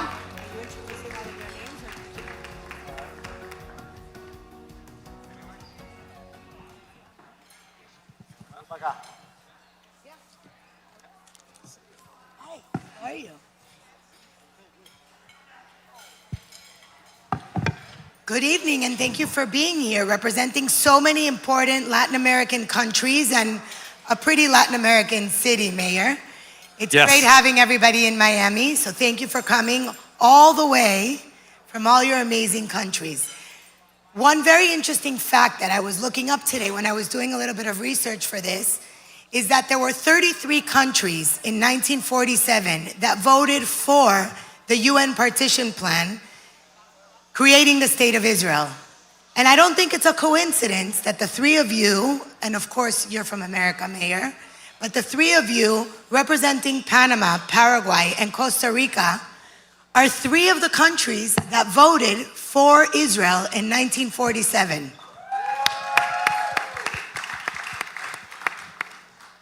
And thank God, I think I could say that hasn't changed.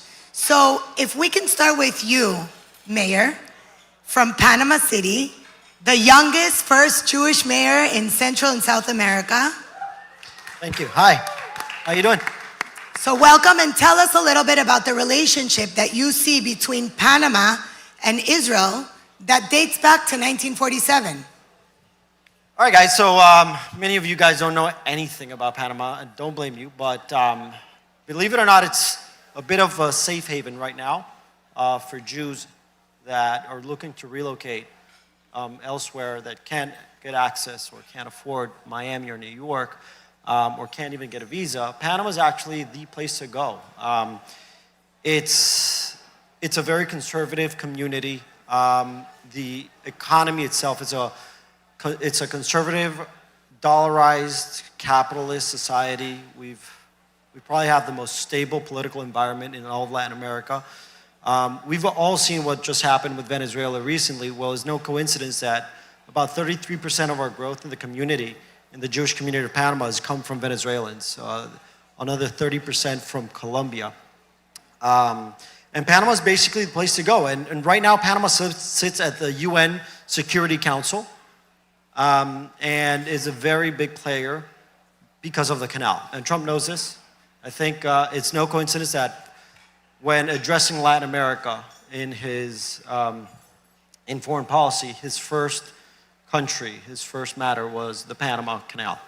I personally consider myself privileged that we were the focus of attention of the government of the United States of America, because for a long time, the U.S. did turn its back from its own neighbors and backyard, allowing other players to fill in that gap.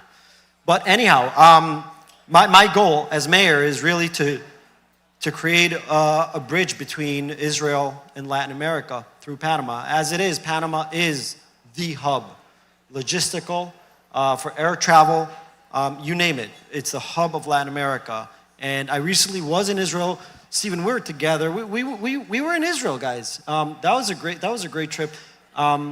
And my goal in that trip was to show the people of Panama, not the Jews, not the wealthy, but the masses, which are the ones that actually put me in office, that Israel is not just the home of the Jews, but it's also the custodian of the history of religion itself.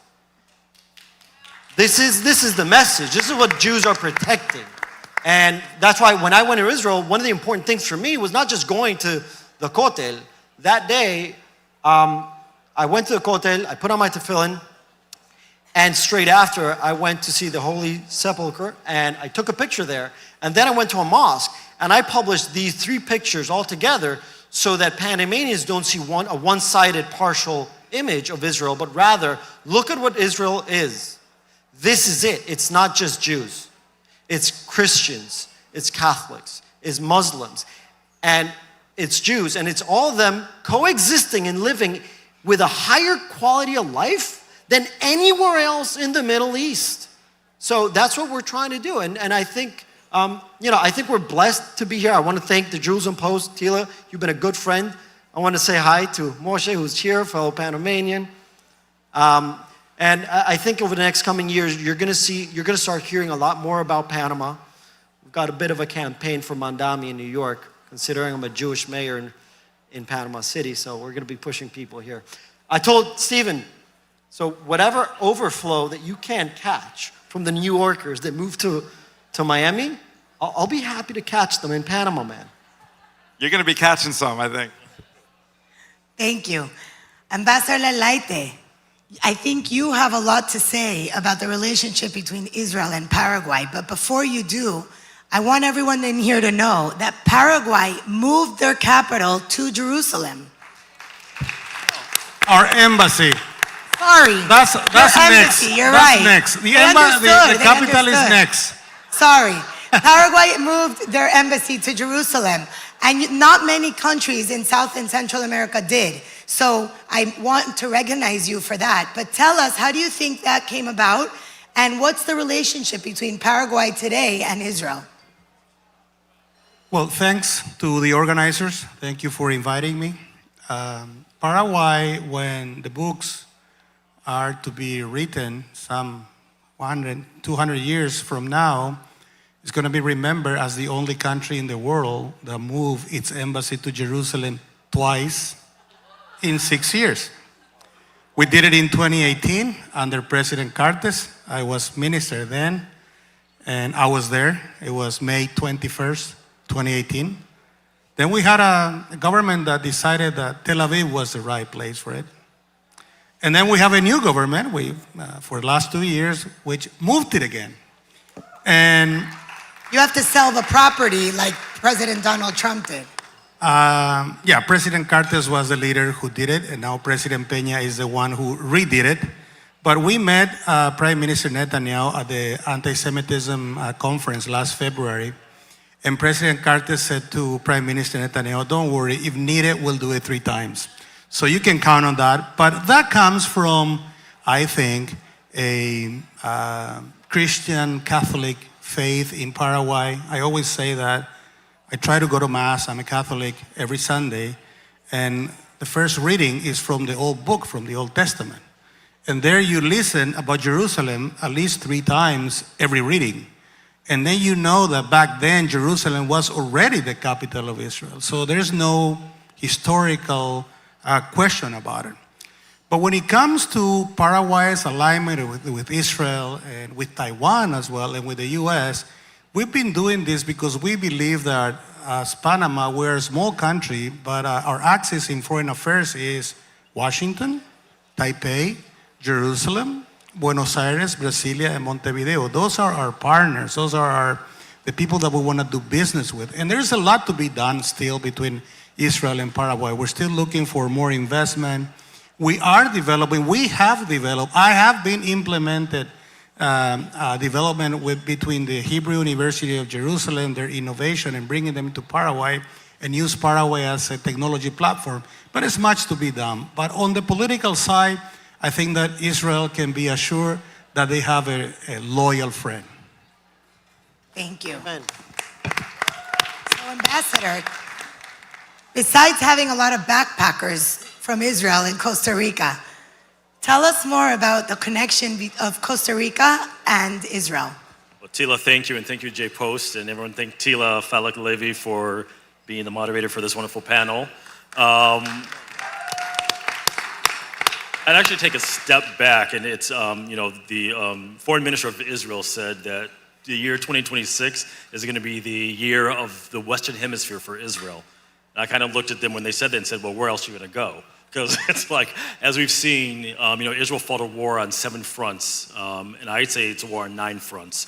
The other 2 fronts are, one is anti-Semitism and what the Jewish communities outside of Israel are facing, very physical and emotional violence. And the other one is the global campaign to isolate and delegitimize Israel as a home of the Jewish people. And so Latin America, I think, can play a very important role as far as Israel's future as we look for friends around the world. What we've seen happen in Europe, what we've seen happen in Australia, what we've seen happen in Canada even. the demographics don't look good going forward. And so when Israel looks for additional friends around the world, Latin America should be a natural choice. We've heard about Panama, we've heard about Paraguay, Costa Rica, Argentina, Bolivia, Ecuador. There are a number of countries out here that are very pro-Israel. There's a huge growing evangelical population throughout the region as well. And so all the things are lining up for Israel to really, I say, the kind of the virtuous triangle between the United States and leadership and the umbrella under President Trump and this administration, Latin America and Israel, natural allies, best friends of the United States. So I think in general, there's a lot of positive momentum, and we continue to do the work to make sure that Israel doesn't feel isolated and that it is a positive trend. Thank you.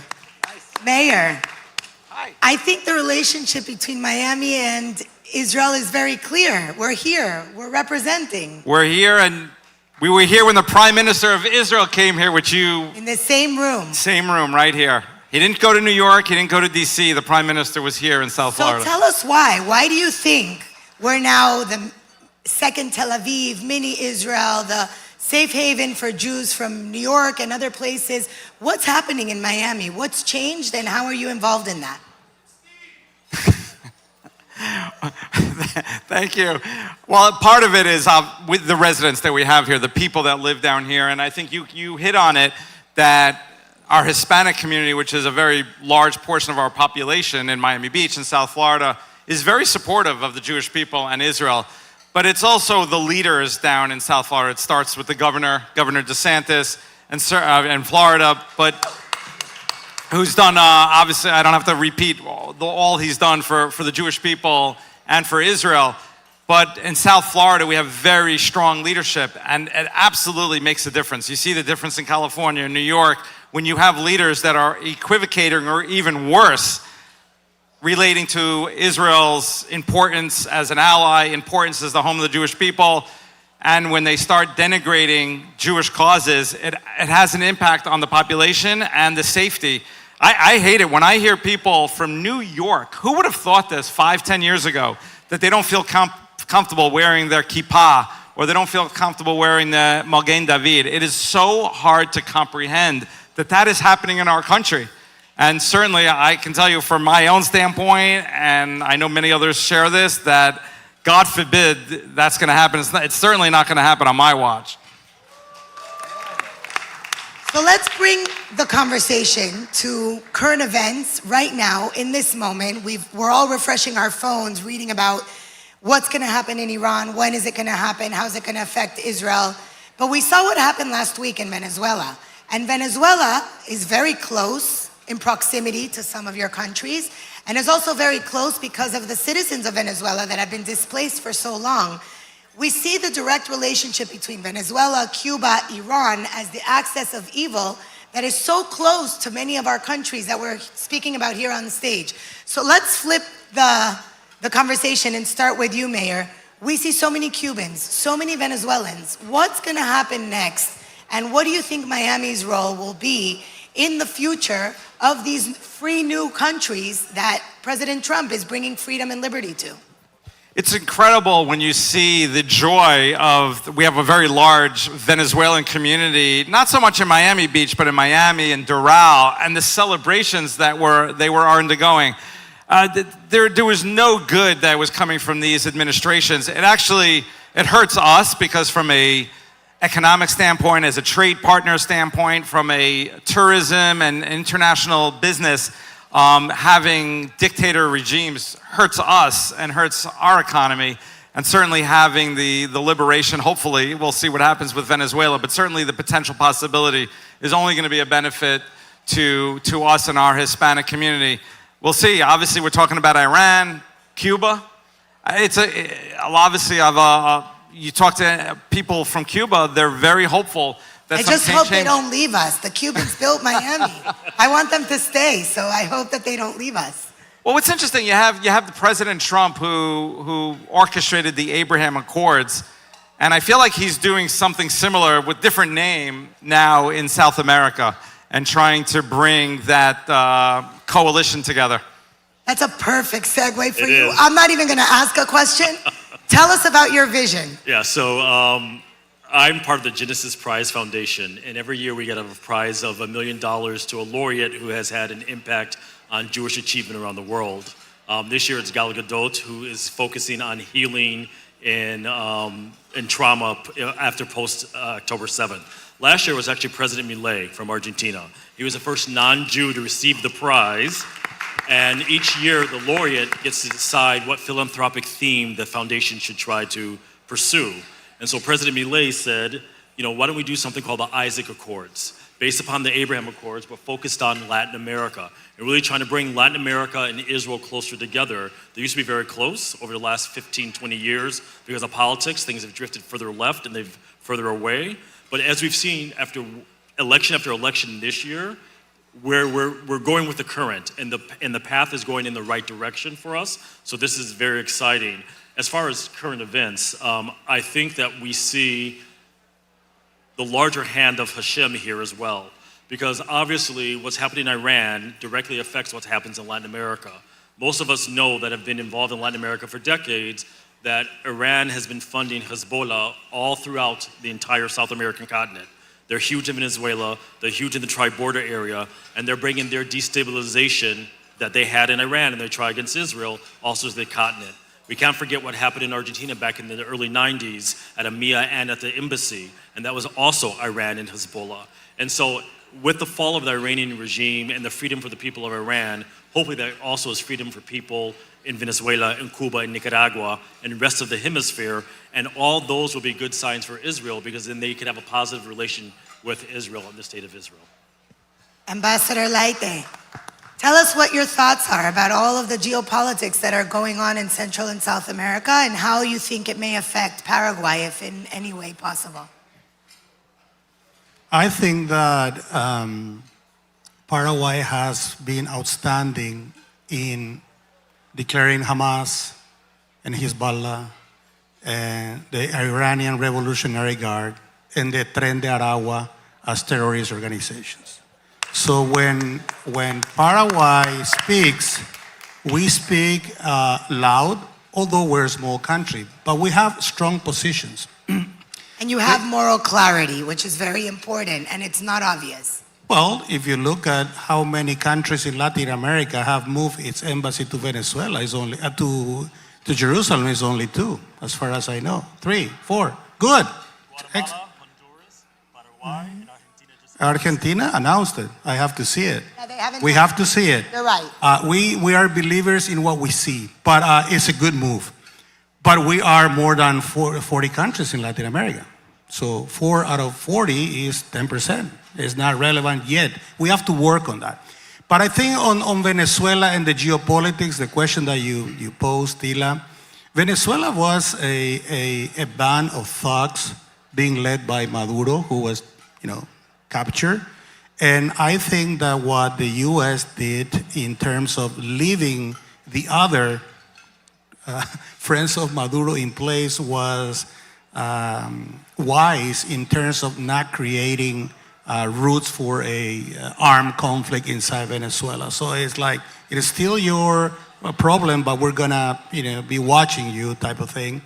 And I think that's gonna take some time. Within the last 20 years, Chavez, Maduro created an exodus of 8 million Venezuelans. 25% of the Venezuelan population left. We didn't get much of them. I don't know if it's good or bad. They're all in Panama. Panama did. Colombia got the worst because it's neighbor. But I think that the recuperation of Venezuela, the path that Secretary Rubio envisioned for Venezuela, going to free elections, is the right path to it. Venezuela is going to restore its democratic ways, and I'm sure it's going to restore the relationship with Israel, because Venezuela was heavily influenced by Iran and Cuba. So that's very clear. I am very hopeful about the region, as Ambassador here says, and I am sure that more Latin Americans are going to come to Miami Beach, more and more, and we feel very good here. There are many Paraguayans that have invested in Miami Beach, although we, as you probably already realize, we're very low-key. Mayer, give us your final thoughts on geopolitics, Central America, the future of Panama. I mean, what does a local politician, have to say about, what does it matter? However, I was very clear when Venezuelans were celebrating in the streets of Panama. I went up to this crowd. There were maybe 10,000 people. They were all in a park, and they were all celebrating, which ironically, it was very interesting to see the media in the US, the only people that were complaining happened to not be Venezuelans. So I don't get that about American politics. It's like, you just liberated these people. They are evidently happy, yet you find a way to complain about this president's actions. Anyhow, I said it openly to these people. I said, listen, Venezuelans, many of you have Panamanian daughters and children and spouses and companies. You've been here for years, decades almost. I would hate for you to leave, but I would hate even more for you to stay for the wrong reasons, right? So these people, they're really happy, but they don't want to go back. They've already rooted themselves very deep into these other countries, like they have here in Miami. They're part of our society. And Panamanian society is no different than Miami. It's very similar without the visa. You've got a lot of Latin Americans. Panama is the example of Western democracy south of the US. And it's no coincidence that 38 years ago, a similar liberation was done in Panama by the US when they liberated us from a dictatorship. And whatever Panama is today is thanks, in due part, to the support of America in that time. Granted, I must say, it took 12 days and a lot of deaths. That wasn't nice, versus 1.5 hours. Kudos to Trump for that, honestly. That was quite the operation.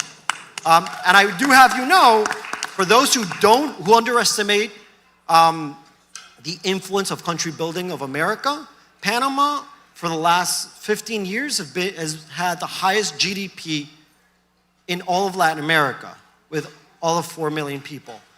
Again, it's no coincidence that America had its influence and has its partnership, and it's our strongest ally in the country. And we look forward to having your embassy move to Jerusalem very soon. B'shana haba b'Yerushalayim. Amen.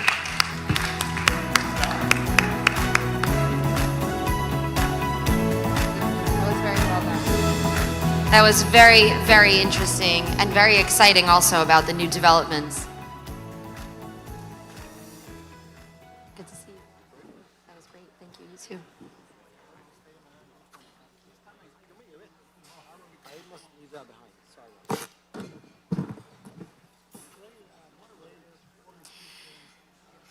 We are now going to do an award presentation. Dr. David Goltzman, Professor of Medicine and Physiology for McGill University, our CEO, Inbar Ashkenazi, is going to present the award to him. Let's have a big round of applause.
Well, thank you very much. As was indicated, I am a medical researcher. I'm also a physician and an educator. It's been a wonderful career of 51 years so far. But I'm also the husband of a wonderful wife for 57 years, and the father of three daughters, three children, one of whom, my daughter Rebecca, my beautiful daughter Rebecca, is here today, and I am the grandfather of 9 children. But I'm a very proud Jew and a staunch supporter of Israel, which is increasingly difficult these days, as you know, but we have to keep going. Am Yisrael Chai. Thank you to the Jerusalem Post for this lovely honor. Thank you.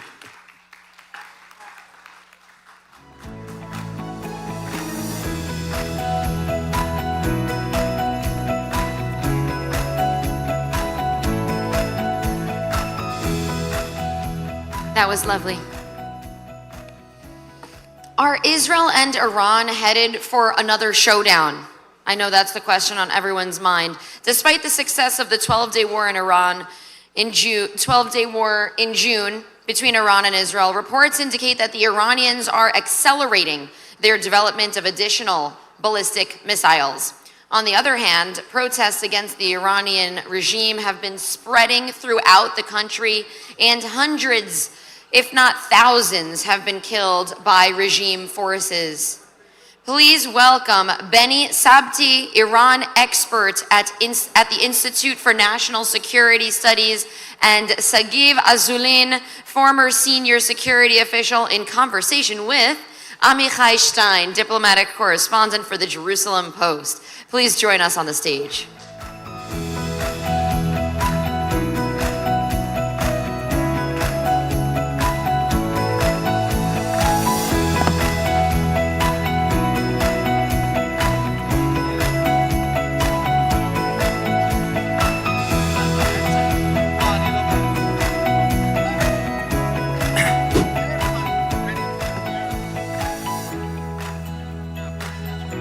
Okay, hi guys. These are the Iranian experts who know everything, know when will Trump strike, know exactly what happened, right? Sure. These are the guys you want to hear tonight. Sure. So, I want to first ask you, Sagiv, I can say publicly something you weren't allowed to say 2 months ago, right? Go ahead. You're a Mossad guy, former Mossad guy. And Benny is an Iranian expert in the INSS. And I want to ask a question to ask both of you guys, each one in his turn. How surprising were the massive protests we're seeing in the last 2 weeks? I'll start with Sagiv. نه شما بفرمایید. نه بگو. نه بگو شما چیز. نه بفرما بابا شروع کن. همه چیز میتونیم فارسی حرف بزنیم نه؟ بیار. نه شما بگو. نه به خدا نمی. No, Iranian can take this part now for 45 minutes. Yeah. Who will start, who will do, but age before beauty. Go ahead. No. Age before beauty? Luckily you have Persian tea here. But it took time until I found it. The protests. It was not a surprise at all. 3 months, and it's for the first time that I use mathematics and numbers, because I don't such believe them. When it comes to the Iranians, they don't believe in the numbers, and I don't believe in numbers. But let's go. 3 months ago, accidentally, a poll by the Iranian presidency was revealed. It was a secret poll which said that 92% of the Iranian people hate the regime, not the ministry, not the president, the regime. The regime means its leader, its policy inside and outside Iran, IRGC, of course, that evil hand of the Iranian regime, all the things that they do in Lebanon, in Syria, against Israel, of course, many other things. So when you have these results, you cannot be surprised. They don't have water for so many years. It's not 1 year or 2 years. You remember maybe Prime Minister clips that he talked to the Iranian people in 2017-18. Actually, the editor is sitting with you now of that clips by Bibi. And I taught him some words in Persian. So he was not so good in that. In Persian, he's not that good. His Persian is not so good. Other things sometimes. But the regime is crushing them. So the protests came after so many years of suffering. It was not a surprise. We just can hope that it will go on and on until the regime can be much weaker, and we have some benefits from that. I'll ask the beauty after the age. Thank you. Did it surprise you? No, not at all. I will say that first of all, we are in a situation, and I think we all see that what started October 7 will soon end with the fall of this awful regime. And the train is already out of the station. I think it's a matter of time that we will see that collapsing. No one knows if it will be like very fast or that it will take a few months, but I guess we will see the outcome of everything very fast. No one was, in the intelligence community was surprised. I think when Netanyahu went out to Mar-a-Lago here, everybody in Israel spoke about Gaza, stage 2, and about Lebanon. But we understood that Netanyahu, of course, understood and came with one mission, and that's the Iranian regime, not the nuclear threat, not the missile threat, the regime. And he successfully explained to President Trump that his vision to the Middle East will never be achieved without taking out the regime. And I said out loud and clear 2 weeks ago that if Netanyahu will be successful in his mission, we will slowly start to hear things from President Trump regarding the regime, and those are things that he never said before. Never. Actually, in the 12 Days War, he, in a way, prevented even the next step and said out loud that America is against changing the regime, and that's changed. But let me ask President Trump to continue my question. President Trump is in discussions what exactly to do in Iran right now. What would you offer the president as the best option to do right now in order to help them, the protesters there?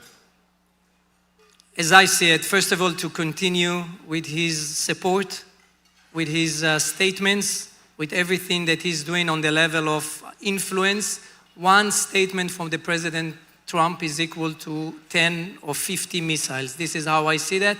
And every statement giving a lot of backing to the protesters. That's the first stage. The second stage, until he will gather the forces that need to be gathered for a long, I will say, circle of fight, is to hurt symbols of the Iranian regime, like the Majlis, like the Supreme Court, like the IRGC headquarters, and I hope and believe that this is what they will do in the first steps. Benny, do you agree with the statement that hitting the IRGC places or the Basis places can assist the protesters to continue what they're doing? Of course. IRGC is the more important army of the Iranian regime. It's not a regular army. It's not meant to defend Iran as a country. You know something funny about the name IRGC? I'm sure most of you don't know, but IR is not Iran. It's Islamic Revolutionary Guards. The name Iran is not in that initials. You know who else has a similar name like IRGC? Hamas. It's Harakat Muqawama Islamiyah, the movement of the Islamic resistance. The word Palestine is not there. These are the most dangerous movements ever, because when you talk about Iran, Palestine, the physical thing, okay, we can argue about that. When they are global, it's a Nazi thing. So if we handle IRGC, bases, headquarters. We cut the hands and the legs of the regime, inside and outside. You know, another funny and very weird thing about IRGC, those who depress the Iranian people inside Iran, they are also in charge of helping Hezbollah, train them, bring them money, bring them ammunition, everything, because they are they change their jobs. So IRGC is the most important thing to deal with. And Benny, other than allowing you to go and visit your country, yeah, what will the fall of the regime, how will it change the region? Okay, so first of all, the Iranian people, they changed.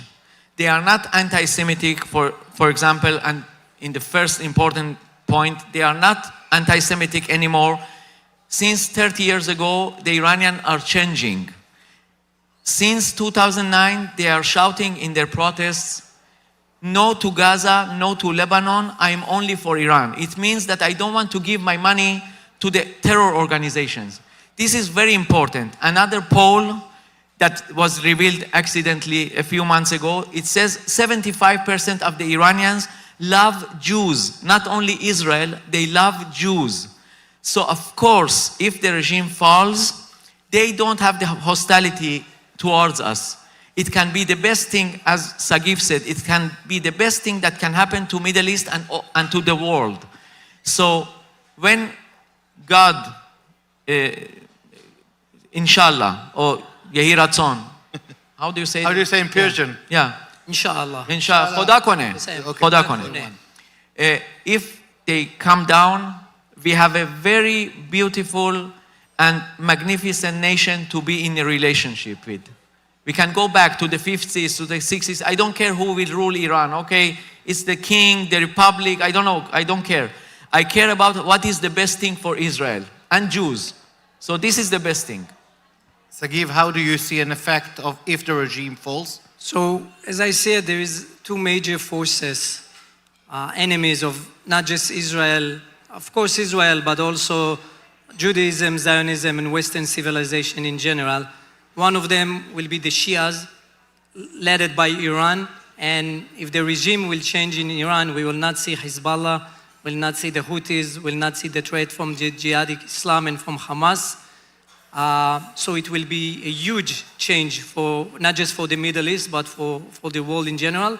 But the other side of that, the other threat, is the Sunni threat that coming from Qatar, led at different kind of threat. It is mainly propaganda, public perception. I mean, as I see it, there is a direct line that's starting 15 years ago in an undercover walk on the social media and goes all the way of what we see right now of Mandani being elected in New York. But let's finish with Iran first, and then we will need to deal with that, because this 8th front, as I call it, Israel fought in seven fronts, and Toda Lael, thanks God, we are winning in all of them. But in this 8th front, we are losing terribly. But we will get to that after Iran. So guys, let's hope the next Jerusalem conference will be in Tehran. I think it's a nice thing. Amen. Tehran, Jerusalem Conference Summit 2026. You'll be there too.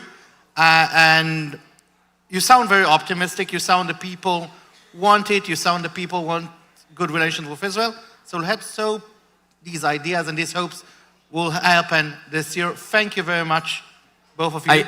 I just want to ask something. Please dial 561-326-8989. It's the private line of President Trump. Just kidding, just kidding. Please push him more. He's the best thing that happened to our region. We didn't expect that. I wish he will be successful in his missions, and we will enjoy that, all of us. Thank you. Thank you very much. Thank you, guys.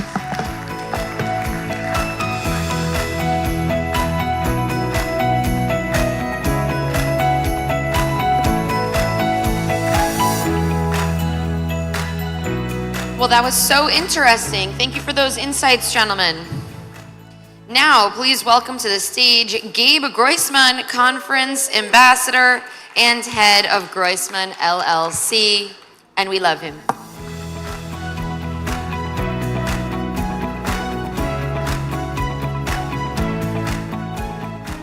Good evening, everybody. I can't believe you've made it this late. I'm very proud of everybody.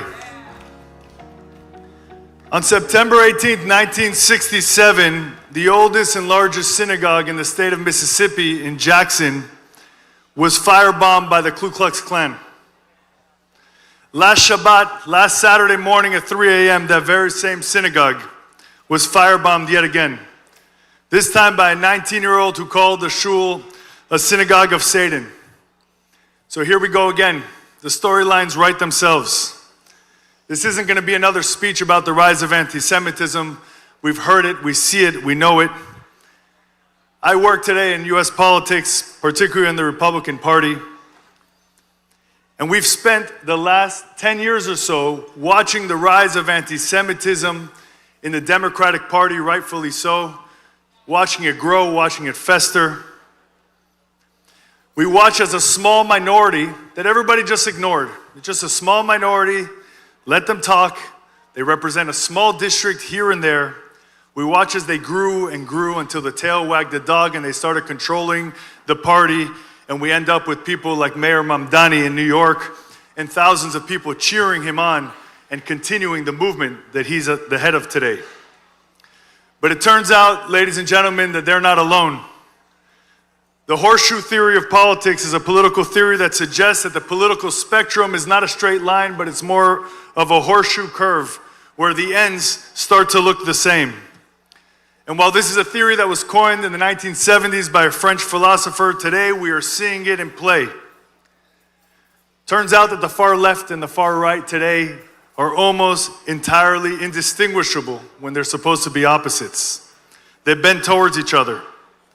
Of course, the first in line for all of them is the Jews, and the Jew of all states, the state of Israel.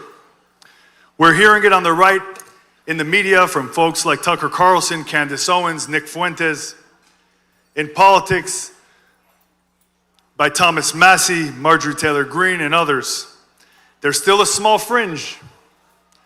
The same thing we were seeing on the left just 10 years ago. We cannot make the same mistake that was made in the other side. We must call it out. We must reject it unequivocally, publicly, now, and not allow it to grow. Today in Florida, we have an incredible governor, Ron DeSantis, who's been an incredible supporter of the state of Israel, the Jewish community, the Jewish people. I was honored to travel with the governor to the state of Israel twice. Been part of so many of the efforts that he's had, and he's not alone. We have an election in November, and there are several candidates in the Republican Party. 3 of the leading candidates are supportive of the Jewish community. They understand the special relationship, not just the United States, but the state of Florida has with the state of Israel. And then there's one more. One that says, quote, there are 99 problems facing my generation, and anti-Semitism isn't one. One who said, and I quote, the audience of young men who follow and watch Nick Fuentes are incredibly informed and insightful. And when he was called out about it, he had a press conference, online, and said he wants to address those comments, that he apologizes to absolutely no one about anything. One who speaks in a voice that's entirely indistinguishable, if you listen to his speeches so many times, than Mamdani himself. He promises on day one to rescind the anti-Semitism laws that we all fought for in this state. Of course, he misconstrues what those laws are. He promises to divest from the investments that the state of Florida made in Israel bonds. And we can read between the lines. We see the crowds, I'm sorry for the expression, of lost losers following this candidate. It's clear he's not going to win, but it's more than that. It's not just about winning. We must be clear that there is no space for him and for this kind of rhetoric in our state and in our country. I've refused to comment on him to the media previously because you don't want to shine a light on some of these fringe candidates. But this week he was featured on the show of none other than Tucker Carlson, where he basically endorsed his views. So now I have a message for James Fishback. Your campaign is going nowhere. Floridians know better. We see right through you. And I'm sorry to tell you, your garbage will not work in the state of Florida. Turns out that Floridians are smart. We have something special here, and it's not just the no state income tax. And of course, in Florida, we have 750,000 Jews. By the way, we vote at a 90 to 95% rate. We're engaged and serious voters, and we're paying attention. And so are many of our friends around the state. I'm getting phone calls from leaders all over the state of Florida asking me my opinion on James Fishback as if they didn't know. So I call upon you in the Jewish community first, and our friends throughout the state of Florida to speak out. Because it's not just about a failed campaign. It's not just about Fishback.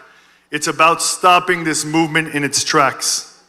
So to the Jewish community, get involved. Get vocal.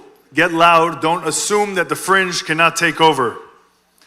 And to Republican leadership in Florida and around the United States, I ask you that we want to hear your voice loudly.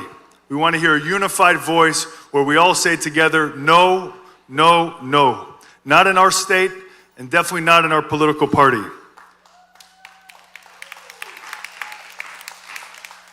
Government, in a way, is a reflection of our society.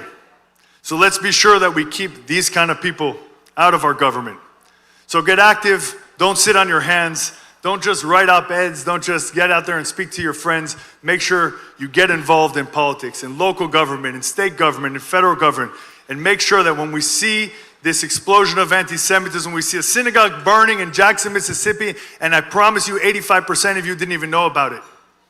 Because we're so used to it, we're almost expecting it.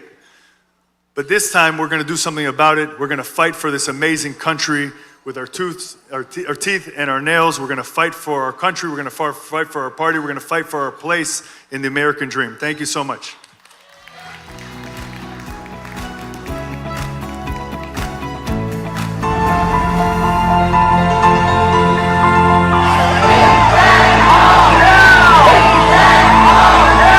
This war is not just the war of the Israelis. This war is the entire Jewish community war.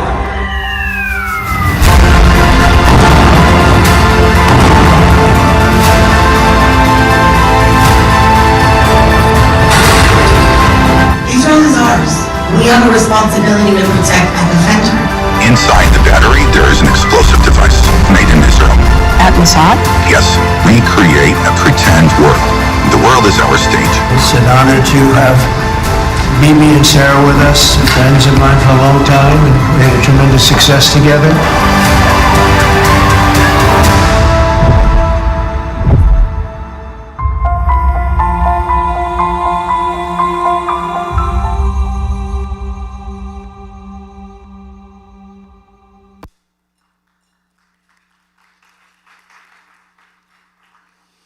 Effective public diplomacy and use of the media is crucial in Israel's efforts to make its case to the world.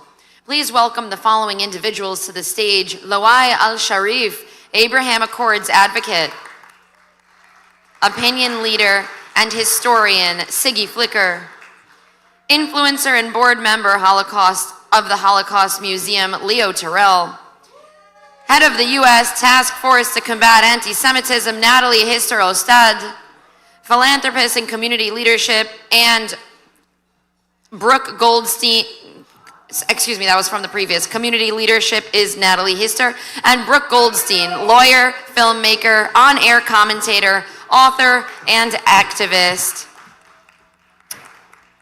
The panel will be moderated by Inbal and Buskila, content strategist for the Jerusalem Post. What an absolutely stellar panel we have for you. Guys, I know it's late, but I want you crowd to cheer to these amazing people. Yay! They are doing an amazing job for Israel and the Jewish nation. Thank you, guys.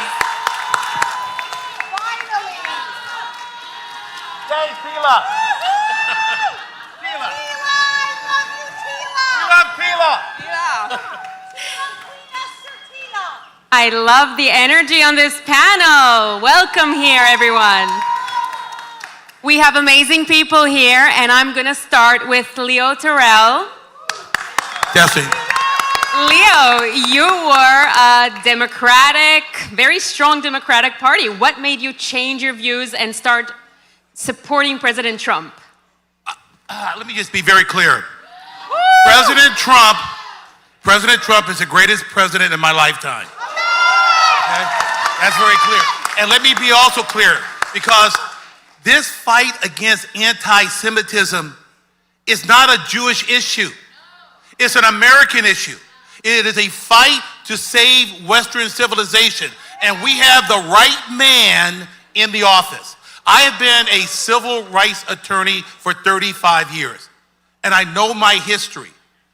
The relationship between Jewish American and Black Americans, all American, is well documented. Jewish Americans helped start the NAACP. Jewish Americans walked with Black Americans in the 60s during the Civil Rights Movement. And there was two great Jewish activists who lost their lives in June of 1964. Werner and Goodman, who died fighting for civil rights. So this is a 24/7 commitment. And I want you to understand one point, and I'm sorry for being long-winded. We got to expand this base, because we got to get not just you involved, all Americans. It is not a partisan issue. It is an American issue. It is a Western civilization. Attacking the Jews is first. We have to protect our society.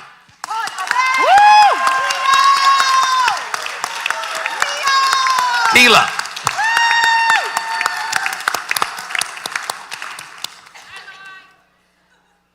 And we have a very special guest here, Loai. My next question's to you. Based on your point of view, what are the challenges we are dealing with the Abraham Accords? So first of all, hello, Emily. Hello, everyone. Hello, everyone, of course.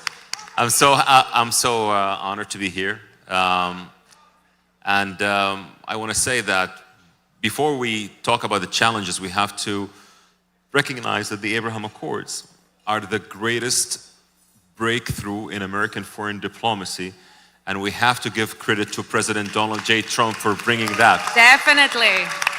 They are now being challenged, and I'll be very honest with you, if we don't have the full support of President Trump, they will not be able to survive good enough. So we need them to survive, because the geopolitics in the Middle East are developing rapidly, especially with what's happening right now with Iran.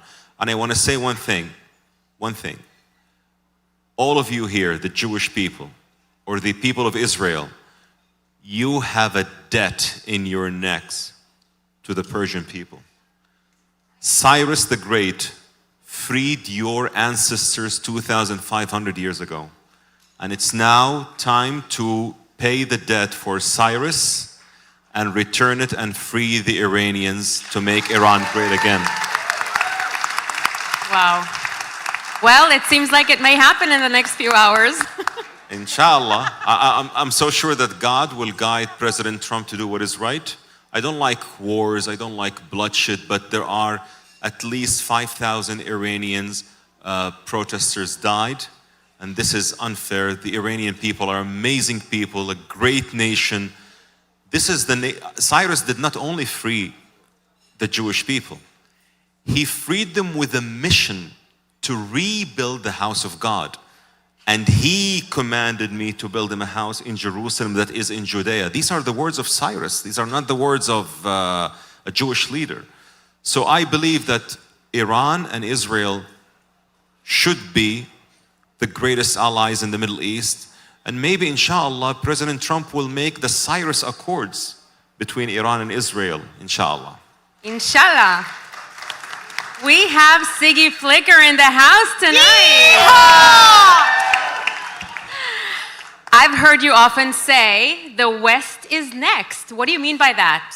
Well, first of all, I want to thank the beautiful women of the Jerusalem Post for having me here. Toda Rabah.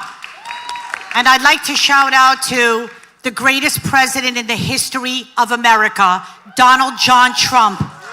Because every day I wake up and I say, Toda Rabah Elohim, Shema Yisrael Adonai Eloheinu Adonai Echad Toda. Just like we have Bibi Netanyahu in Israel, we have a friend to Israel.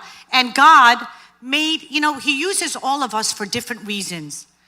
For some reason, I ended up with Alina Habba, and I'm friends with President Trump. And every once in a while, I get to talk to President Trump, like I did 3 days ago. And he says to me, Ziggy, because he doesn't know my real name is Siggy, but we'll leave it at that. Are you happy? And I said, happy? When Muslim Brotherhood gets declared a terrorist organization in Qatar and Turkey, Siggy Flicker will be happy. Understood. Tehaki. But I say to him, President Trump, listen, everybody in this room, we have not to be uncomfortable with talking about the fact that we Jews are being hunted by an evil ideology, by radical Islam. We can't be uncomfortable, ladies and gentlemen. Take off your jackets, loosen up, and call it what it is. We are being hunted, and we must unite with our Christian brothers and sisters to save Western civilization. We must, yes. We're only 0.2% of the world's population. We're only 9 million. We're not a lot, ladies and gentlemen. Our Christian brothers and sisters are here. And I said something to President Trump, and he looked back, and I said, Mr. President, I'm a proud Israeli Jew born in a bomb shelter during the 6-Day War. And I want you to know, I don't live in a Jewish nation. I live in a Christian nation. So don't think that this fight, we Jews have been attacked for 3,000 years, and we kicked everybody's ass that's ever come against us. We Jews must stand with our Christian brothers and sisters to save Western civilization. We're the last guardians. And if you can't call out radical Islam for your children and your children, then we're in bigger trouble than ever believed. But we will win by uniting and looking at cancer in the eye and defeating it. Toda rabba. Amen. Just a quick follow-up. I want to say, I am so proud to be a friend and an ally of Israel as an Arab and a Muslim. And I want to say that there is a difference between radical Islamists and moderate Muslims. Yes. You also need your Muslim friends, because we are 1.8 billion people, and it's better for Israel to have many Muslims on its side rather than isolating all Muslims. But I totally agree with you. Thank you. Very strong. Totally agree.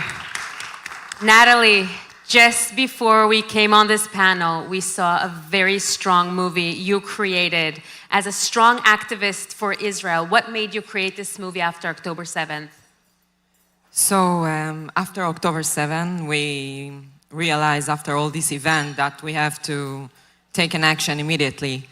And this video, it's actually a very short part of a longer video that I did, that part of a big mission of raising funds for the victim of October 7, to help them to survive all these horrible things that Hamas did to us, to our brother and sister in Israel.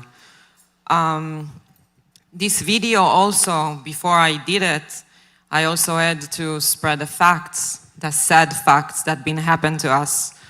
And the awareness, it's what brings the support.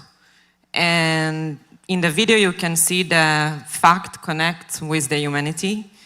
And this is what, in this short time, you can see all what happened to the Jewish nation. Thank you so much for creating that video and helping Israel. We have a very special lady in the house tonight, Brooke. You were just at the Turning Point Conference. What did it reveal about the Republican Party? Oh, loaded question. And against anti-Semitism. So first of all, I want to say thank you for having me. What an honor it is to be here at the J-Post conference for a second year in a row. And I especially want to thank my good friend Tila Falik and also Yara and Gabe Plotkin for sponsoring. Look, I have to be honest, I posted about it. I'm quite concerned because we have witnessed in our lifetime the capture of the Democratic Party. And we've lost them, and they've gone extreme. I wouldn't even call it extreme left, I'd call it extreme radical. And what we're witnessing now is the capture of the conservative right by the very same parties that did it to the left. And I'm talking about Qatar and its allies. And being at AmFest, it was quite clear that there is a split. And the split is based on, frankly, people's age, right? Everyone over 30 was booing Tucker Carlson, was booing Megyn Kelly and Steve Bannon coming on. Everybody under 30, on the other hand, were cheering them, and it was frightening. And what they're doing is basically twisting Christian theology, bringing back replacement theology in modern day political dialogue, calling Jews, calling Ben Shapiro a genius who had the courage to go on stage and say the truth. An Israel firster? That's Jew hatred. Saying that Israel drags America into forever wars, that's ignorance. Saying that God breaks his covenant, that God is no longer with the Jewish people and Israel is just some secular state that doesn't deserve our support, that's blasphemy. What Tucker Carlson represents right now is the Antichrist, and we've seen this before. And what we have to do is make every effort, and I love being here, and I love talking to my friends, and I love Jews talking to Jews and having Jewish conferences, and I'm sure I'll see everybody at IAC in the next couple of days. But the most important thing to do, and I think it's been said over and over again on this stage, is to help our Christian allies, and of course our allies in the Muslim world, not fight anti-Semitism. We do not have a problem with anti-Semitism. We have a problem with rising radicalization in this country, and the Jews are just a symptom. Anti-Semitism is a symptom of the problem. And I'll end with this, okay, because clearly this is, I'm biased. But we have spoken so much about the problem, and we don't talk about the solutions. And we know the solutions because we live in one of the greatest countries of all time, the greatest democracy of all time. And every single right that we exercise and we enjoy in this country is a product of a seminal civil rights case, of a Supreme Court case. Right? Roe v. Wade, Brown v. Board of Education, the recent lawsuits to end affirmative action.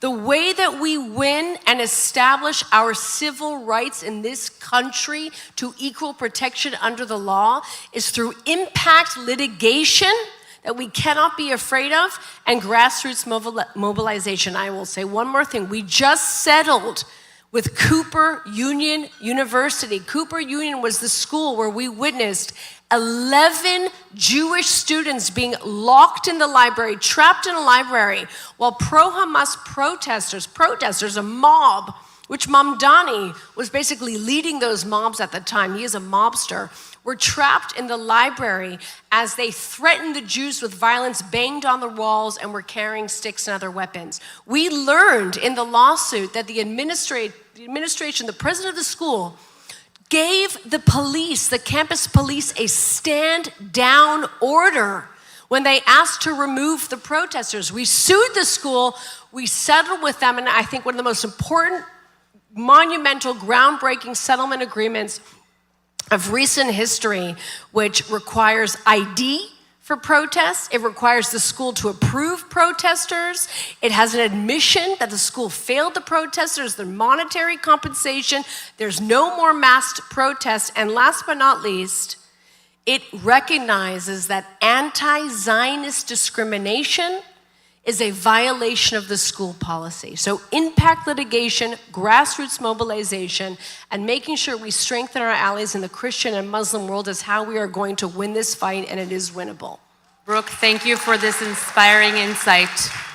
Leo, as a head of Department of Justice Task Force, do Jews of New York have something to worry about?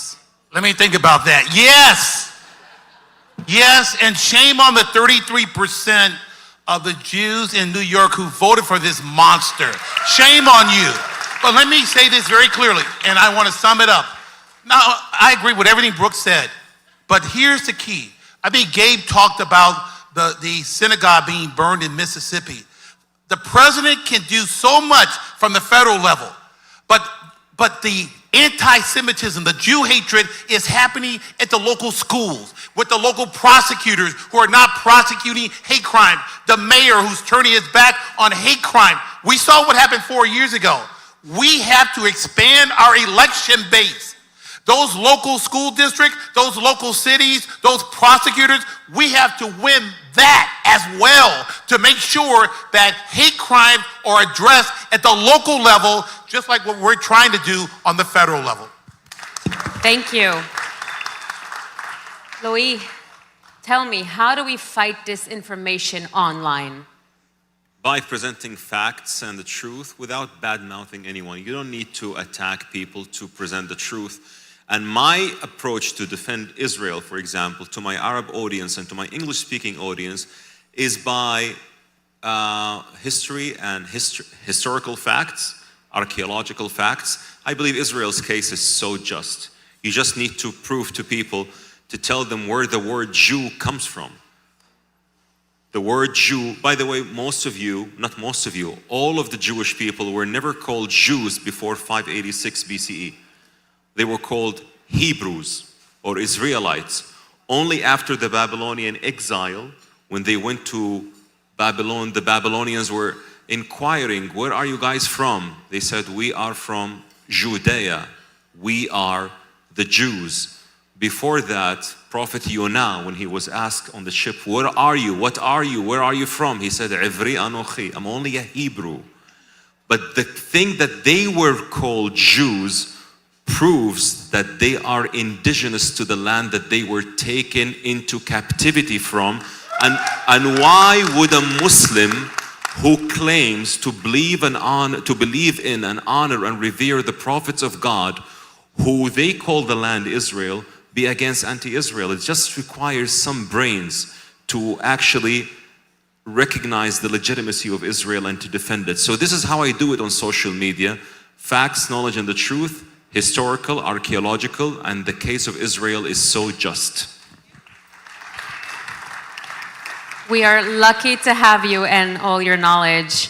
I would love to continue, and I can sit here for hours to speak to everyone here, but I want to thank every single one of you for being here. Your voices are so important. Thank you for all your work.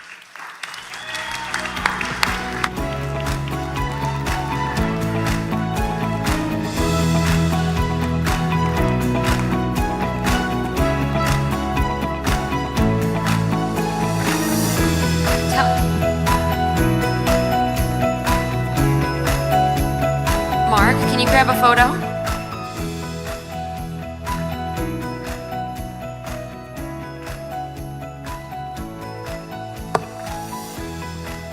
Wait one more moment. We're gonna have our wonderful photographer, Mark, take a picture for the Jerusalem Post.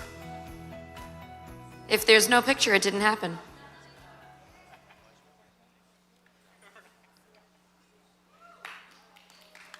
Let's have a big round of applause. That was so fun, so entertaining, so informative.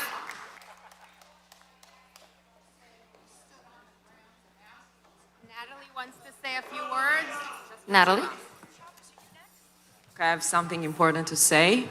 I want to say thank you, big thank you to Tila Falik, my dear friend and sister, for everything she does for Israel, and all of you should thank her and her family for everything they're doing from the heart. And they're an example for true Zionism, and do so much for the country, and I adore you guys. I love you. Thank you.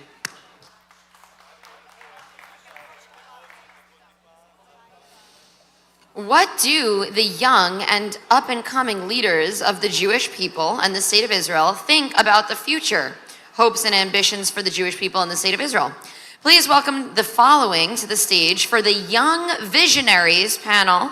Shabbos Kestenbaum, political commentator for PragerU, Lorena Khatib, Druze public diplomacy activist, TV and radio host Ilan Sinolkivov, President and founder of the Students Supporting Israel, Tila Falik Levy, community, political, and educational advocate, and Emily Austin, TV personality and activist. This panel will be moderated by the wonderful Inbal Anbuskila.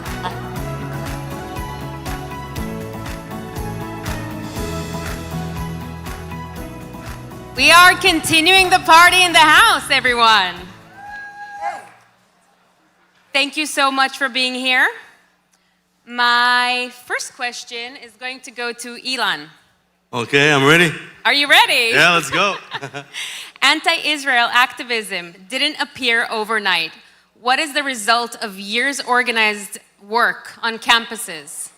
Absolutely. Well, we know that the anti-Israel forces that we all seen coming in full force on October 7th, organization named Students for Justice in Palestine, started in the 1990s at UC Berkeley by Dr. Hatem Bazian.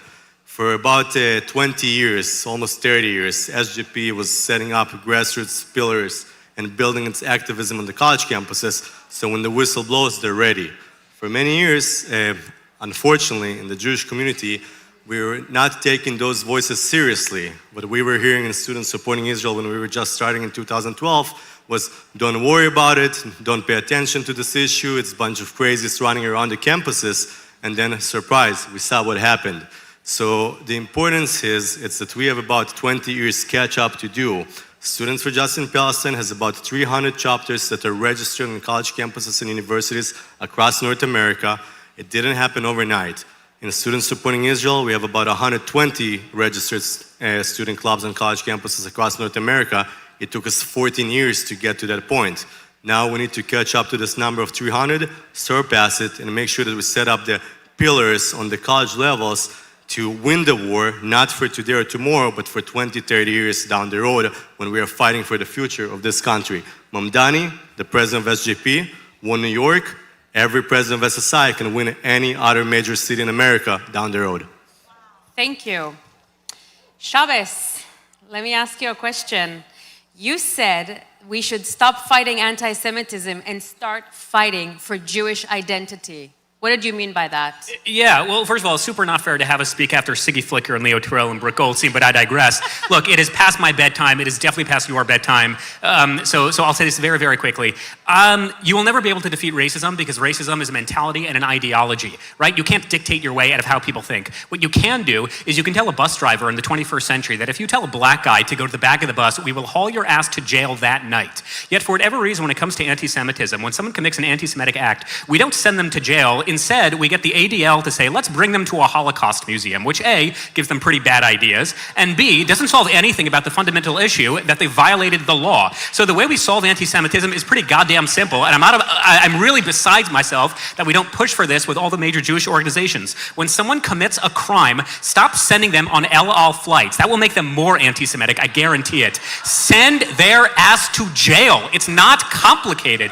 I don't care if people think that we have horns. I don't care if people think we control the banks. I don't care if people think that we run Hollywood. I don't have them think what they want. What I care is when they throw rocks through the synagogue. And the only response when people throw rocks through a synagogue is prosecuting them, which is why when Claudine Gay, the serial plagiarist at Harvard University, was discriminating against the civil rights of Jewish students, we filed a lawsuit. We took the law into our hands. And I encourage any student, whether you are Jewish or Christian, anytime your civil rights are being violated, hold your universities accountable. For those of us who live in New York, anytime Mamdani violates the law or Students for Justice in Palestine violate the law, stop sending them to Holocaust museums, stop sending them to ADL dinners, send them to jail instead.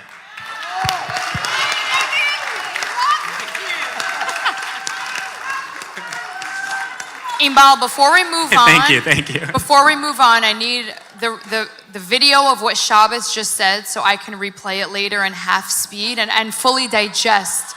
Because it sounded really good, but I couldn't fully understand at the pace you were going. But you are a young Ben Shapiro, which I admire. It's because he went to Harvard and you didn't, that's all. That's very true. Elon's parking ticket almost expires, so I want to help him get out soon. So I got you. Spit it out. Emily, it's all recorded, don't worry. Instead of doing it double twice, like speed. Like most of the time. Exactly. Tila, you are, I don't even know where to start. This whole thing here, Sunday night, today, your support is absolutely unbelievable and very admirable. You've said you don't believe in asbara, but you believe in influence. What does that look like for you? I don't believe in asbara, and I now believe in hashpa'a. We have so much good to give to the world. We've done so much for the world. Why do we have to keep defending ourselves and saying, no, we're kind, we're good, we don't hurt anybody? Why don't we just start talking about what we've brought to the world? We brought the Torah, the basics, the 10 Commandments to the world. Let's do it again. Israel is a leader in technology, in defense tech, in medicine advancements. Israel is a leader in everything that is good and everything that is kind and everything that is real and honest in this world. And it's time to start talking about that and stop focusing on the people that hate us. Shabbos, you said that you don't believe in combating anti-Semitism because it's a disease. It is. It's a disease. But we have another disease.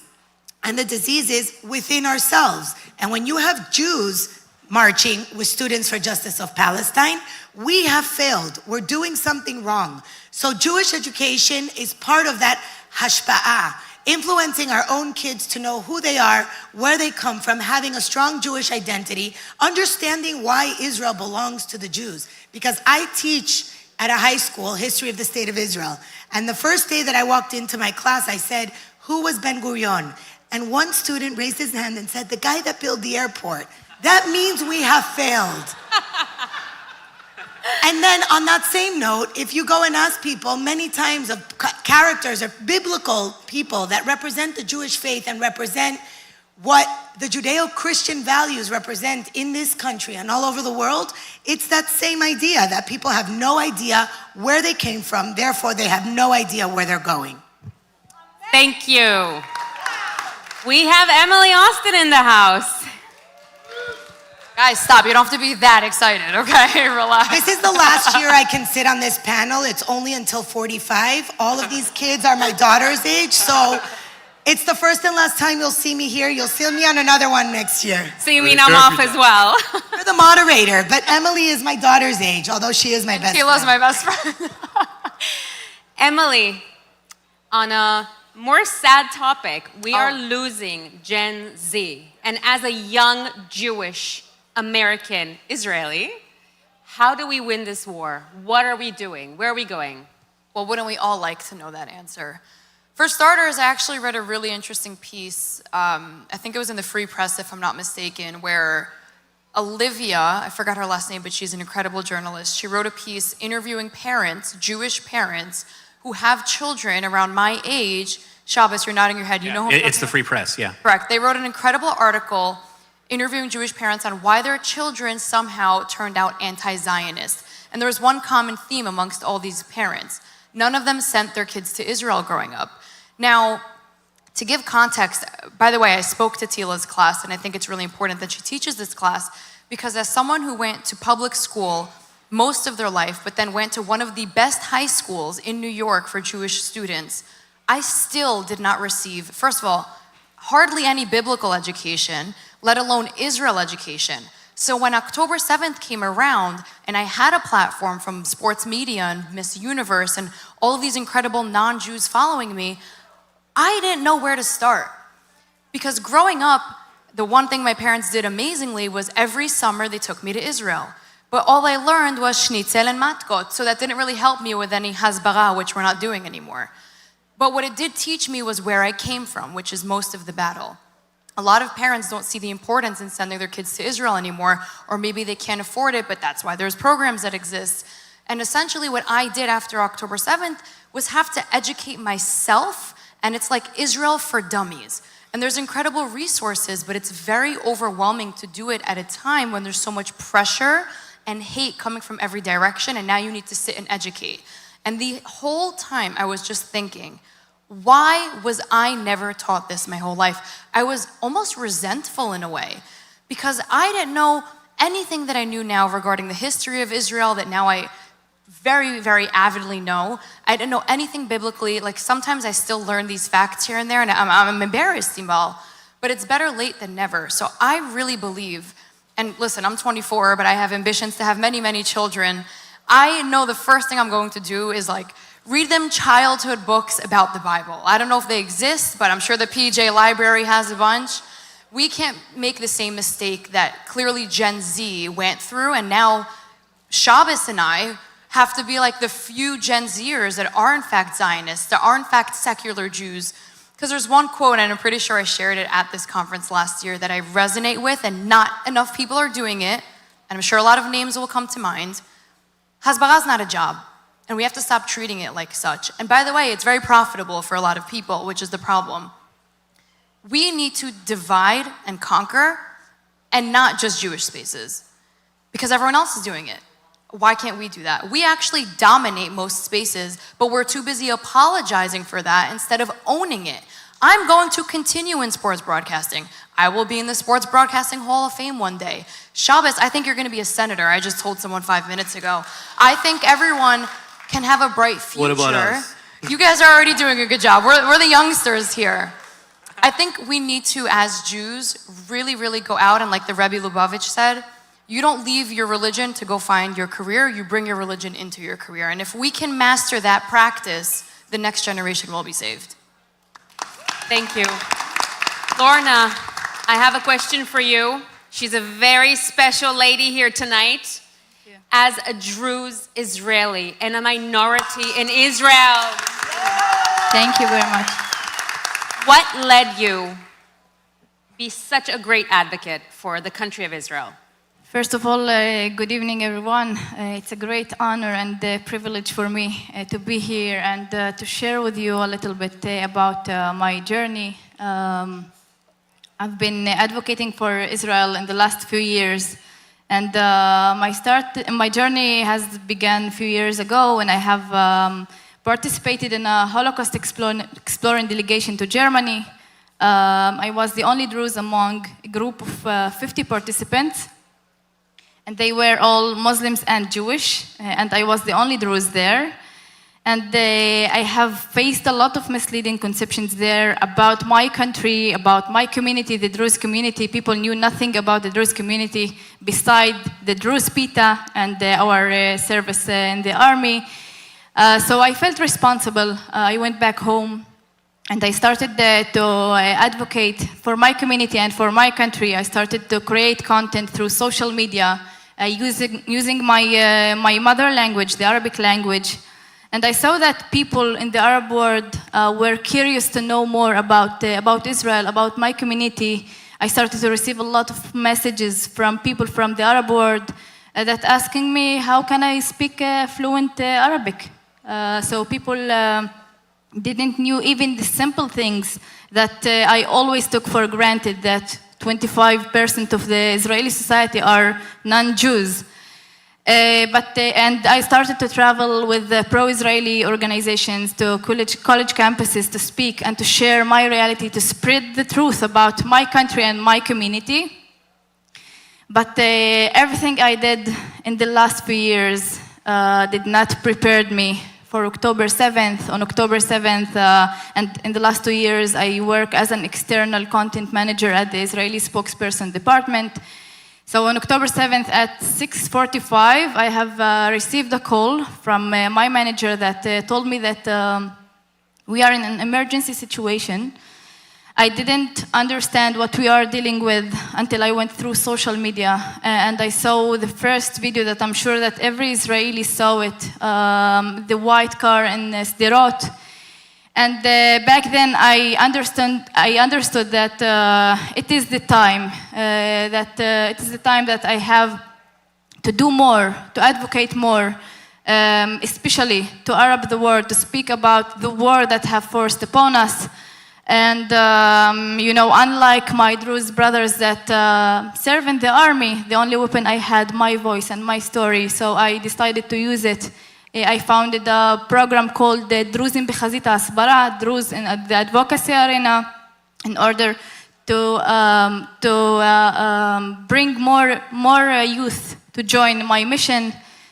I understood that this is one of the most important missions that we have to deal with. And this is what I have been doing in the last few years, and especially after October 7th.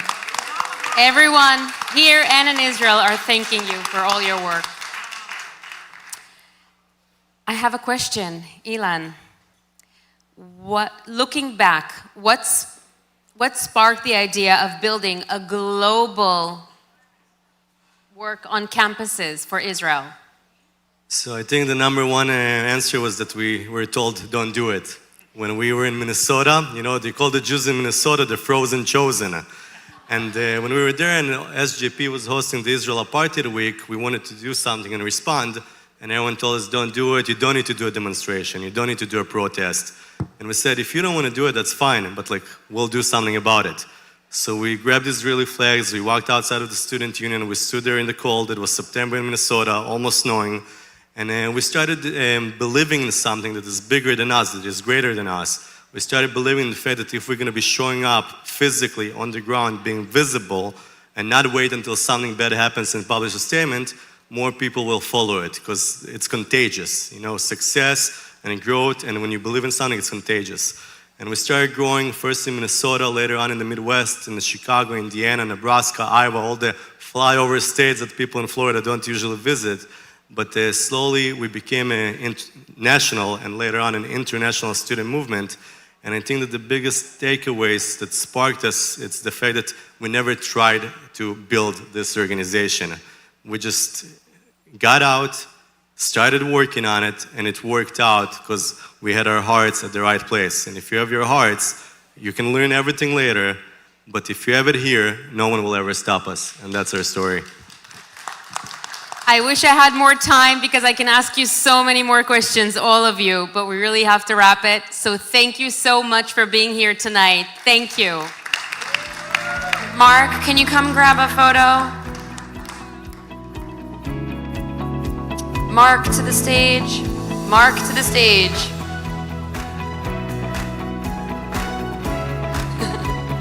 Thank you to our stand-in photographers over here.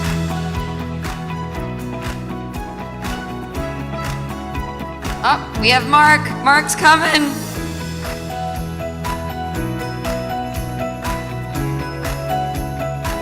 All right, everyone. These are our last two items of the evening, and they're both going to be with really impressive individuals. So hold tight. Finish off your cakes and pastries and enjoy. What a wonderful panel. Thank you. Is it Kev? Sandra Hagee Parker is an attorney. Yeah, round of applause. If you know, you know. She is an attorney, author, and public speaker. She's the chairwoman of the Christians United for Israel Action Fund. The fund supports a strong U.S.-Israel relationship, standing up to anti-Semitism, defending Israel's right to self-defense and self-determination, and opposition to regional bad actors like Iran and Turkey, and the terrorist organizations they support. She's the daughter of CUFI founder, Pastor John Hagee, and lives in San Antonio, Texas with her husband and two daughters, and she came all the way over here to speak to us. She's a very impressive speaker. Enjoy.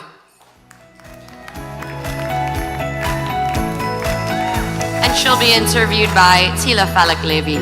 Thank you guys for staying. So sweet. It's all being filmed live. There's a Hi, if anybody's awake at home, hi. I will sing for my supper. I will do what's required, whatever you want. So this Happy is to be fun here. because I get to hang out with my friend and just talk about the things that we love. Yeah, I'm the Israel, resident Bible thumper. I'm the one they've told you to fear. Israel, America. Yeah. Our kids. Our kids. Our dads. Our dads. So really, I just have one simple question to kick this off, because I'm not sure that everybody knows about CUFI, Christians United for Israel. If you don't know about them, you are missing out and you're living under a rock. It's time for you to know exactly who our friends are. Just like we identify our enemies, we need to know who our friends are. And you are really one of Israel's best friends. You, your family, your organization. Why? Tell us why. Christians United for Israel, CUFI, or if you're Benjamin Netanyahu, CUFI, We started formally in 2006, but it really began much earlier in 1977 when Pastor Hagee went to Israel for the very first time. He's praying at the Kotel. There's a Jewish man praying next to him, and he says, I don't know anything about him, but I guarantee you he's afraid of me, and here we are praying at the same wall to the same God. And from that experience came a night to honor Israel, which quite literally started the year that I was born, so I say this is in my DNA. I don't know any other way. Pastor Hagee was going to do this one thing, this one night, to thank the Jewish community for the time bombing the nuclear reactor in Iraq, to say we owe these people a debt of gratitude for bombing the nuclear reactor, for saving Western civilization. And oh, by the way, thank you for the Bible, Jesus, Mary, Joseph, the patriarchs, the 10 Commandments, all of it.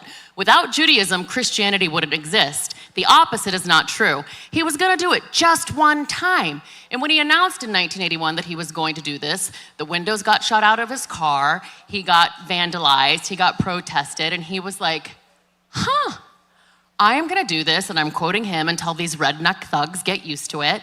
And here we are, 45 years later, 10 million people strong, Christians united for Israel. So that's what Pastor Hagee did. But now we're the next generation of Zionist, proud leaders of the Jewish people, the Christian people, and really the people of Abraham, Isaac, and Jacob. Exactly. But on Sunday, we had a small event, and you shared why you do it. You said, I don't do it for you, I do it for me.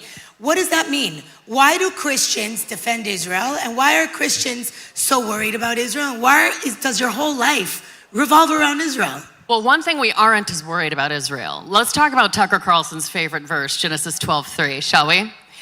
The Bible's very clear. Genesis to Revelation is a Zionist document, okay? And the Bible, Genesis 12:3 is one verse, but Genesis 12:3 is very clear, and everybody says, I will bless those who bless you, I will curse those who curse you, and they never finish the verse. And through you, the Jewish people, all the world shall be blessed. We don't make the rules, we just read the rules. And we do what the Bible says. We believe that the Bible is true, and we do our best. And if you do not believe the Bible, you can look at this question totally agnostically and see it the same way. What has happened to the countries, to the civilizations that have come against Israel? Whether you are Hitler, Hamas, Hezbollah, the Egyptians who drowned the Jewish babies when they were born also met their own watery graves. Haman, who planned to execute all of the Jewish people, hung from the gallows that he built for them. Don't mess with God's chosen. I am sure, and Pastor Hagee has said often, that the Jews on more than one occasion would like to be less chosen. Jews did not choose this greatness for yourself. God chose it for you. And not because you're perfect, but because God is showing the world, I'm in charge. And yeah, this 0.02% of the population, they're going to continue to kick everybody's tuchus, whether it's 1948, 1967, the 10-day war, and whatever Iran thinks that it's got brewing, and they're going to do it against all odds in order to show the world that the Bible is true and God is who he says he is. I tell people, this has nothing to do with who you think the Messiah is, because all of the enemies of Israel, we're both out. Okay, we're both on the outs. We're allowed to be in the same book, but on different pages. This has to do with the centrality of Israel and your own economy, and whether or not you believe the fallacy that the Christian church or any other people group, Tucker, have replaced Jews in the economy of God. Nothing is further from the truth, and by the way, it is the most tired, sad, sorry justification for genocide. The Crusaders have tried it. The conquistadors have tried it. The first century Christians tried it. You're tired. Come up with a new argument. And by the way, when you talk about the fallacy of replacement theology, the only thing that you're doing is prove that you're talking about a God that you don't know and a theology that you don't understand. You're ignorant. I mean, who says it better than you? A lot of people. No, I but they don't do it in such fabulous We were just talking pitches. about Jews marching for students of justice of Palestine. We're lacking in our own education, and clearly we have a lot to learn from each other, but we have a lot to learn from you. And so lastly, I just want to ask, to be able to leave everybody with this one note, what does it mean today to be a Christian for real? Christian for real, yeah. So Christianity has been co-opted, right? and people use it as a banner. This no different than the As a Jews. As a Jew, everything anti-Semitic, which they like to say Bernie afterwards. Sanders. And so people, Christians like to do the same thing. Bible-believing evangelical Christians, to carry out Genesis 12:3 as a member of Christians United for Israel, we go where the fight is. Whether that's counter and replacement theology in churches, whether that's educating our college campuses on our more than 300 college chapters, whether that's CUFI High School. We have taken dozens of high school superintendents to Poland and Israel, and our Why Israel curriculum is now being taught in secular high schools. Whether that is going to Congress, where we have plenty of anti-Semites on the fringes now, filing legislation that means something. Turkey can't have an F-35. There's a federal law. We passed that 4 years ago. Filing lawsuits that mean something. Starting investigations into attorneys general in 27 different states when they all wanted to be cute and do BDS. And if you're gonna hate Israel, you hate them with your chest. Stop using your cell phone, empty your medicine cabinet, don't go to the best doctors in the world. Don't use your phone. Don't use your phone. If you're gonna hate him with your chest. If you're gonna hate Israel, do it intellectually honestly. It's not because they're guilty of genocide. It's not because they're guilty of apartheid. It's not because they're colonizers. It's because you're racist. You've said it all, you've said it well, you said it perfectly, and thank you for making me look good because I love sitting next to my friend and just having a conversation. Thank you guys for having me. Thank you for staying. Am Israel Chai.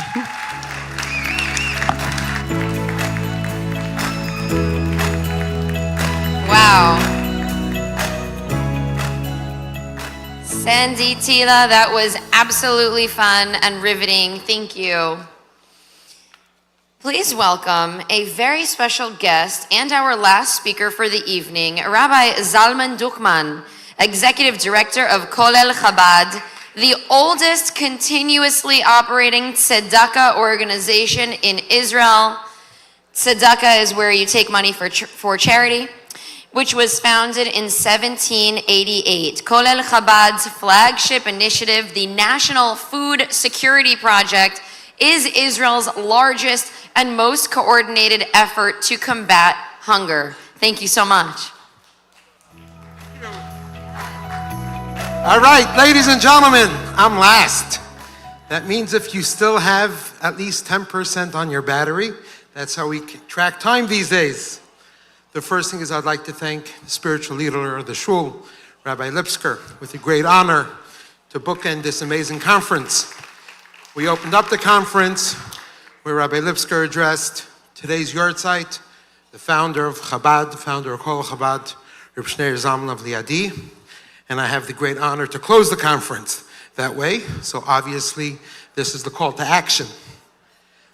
The Alter Rebbe revolutionized the way the Jewish people in the diaspora recognized and did for Eretz Yisrael. To awaken the love, to burn, that it should be burned, it should be raging like a flame of fire. The love of every Jewish person to the land of Israel. 1/3 of the correspondence of the Alter Rebbe printed in Tanya addresses this passion, this love that he had. The Alter Rebbe revolutionized diaspora feeling for the land of Israel during the 18th century. That influenced the way Jews looked at Israel in the 19th century, and that brings us until today. The Alter Rebbe quotes the verse, Tamid Einei Hashem Elokecha ba, Bereishis Hashana vad Achri Shana. The land of Israel is a land where God's eyes are on it from the beginning of the year until the end of the year. If it's Tamid, it's always from the beginning of the year to the end of the year. The Alter Rebbe explains that every year our passion has to increase. So this is from 1788 for 214 years. Every year the Alter Rebbe expressed even more, a greater increase and a greater increase and greater increase year after year. But on the second hand is it has to be tamid, has to be constant, consistent, always. It's not just enough during conferences, it's not just enough periodically, but it has to be done all the time. The Alter Rebbe's son, the Mittler Rebbe of Dover, came up with a very practical way to do that, and that was the simple stakapushka. The first stakapushka showed up shortly after the Alter Rebbe's passing. where people used to give. There was in olden days, there was something called coins. Coins were small little copper, metal, or nickel things that had dollar equivalents, and they would put it into a tzedakah box. And that spread throughout all of Europe from the times of the Alter Rebbe till a few years ago when they discontinued coins. And that gave people a daily, regular commitment to the land of Israel. That means it wasn't only something they did periodically, but every single day they did something. It was a small thing, but they made it a habit. So of course today there's no fiat currency. I was looking for a pen. I literally asked 20 people for a pen. They didn't have a pen. I wonder how many people of you have loose change, have change in their pocket. So of course today we have an app for that. You could download the Tzedakah Pushka app if your phone is more than 10%. If it's not, don't take the risk. But the most important thing is what the Alter Rebbe taught is this aspect of tamid, of a constant love, a constant passion to the land of Israel. Why? Because Einei Hashem Elokecha ba. That is the place that God's eyes are upon it. We are 100% confident that Israel is the safest place for Jews. Israel will prevail because of its holiness, because of God's blessings, and that's what it is. Ladies and gentlemen, in addition to the Alter Rebbe's passion for the land of Israel, he also taught 10 songs. I'd like to ask the Chazan, Yedidya, to please come and to sing one of the Alter Rebbe's Nigunim. And with that, we'll be able to enjoy the continued Farbringen for Chaft Al Tevis, the Alter Rebbe's yard site. Here, you got a better microphone. Keli ata ve'odeka Eloi haromemeka Keli ata ve'odeka Eloi haromemeka Eliata vehodeka Eloi aromemeka Eliata vehodeka Eloi aromemeka. I want to hear you. I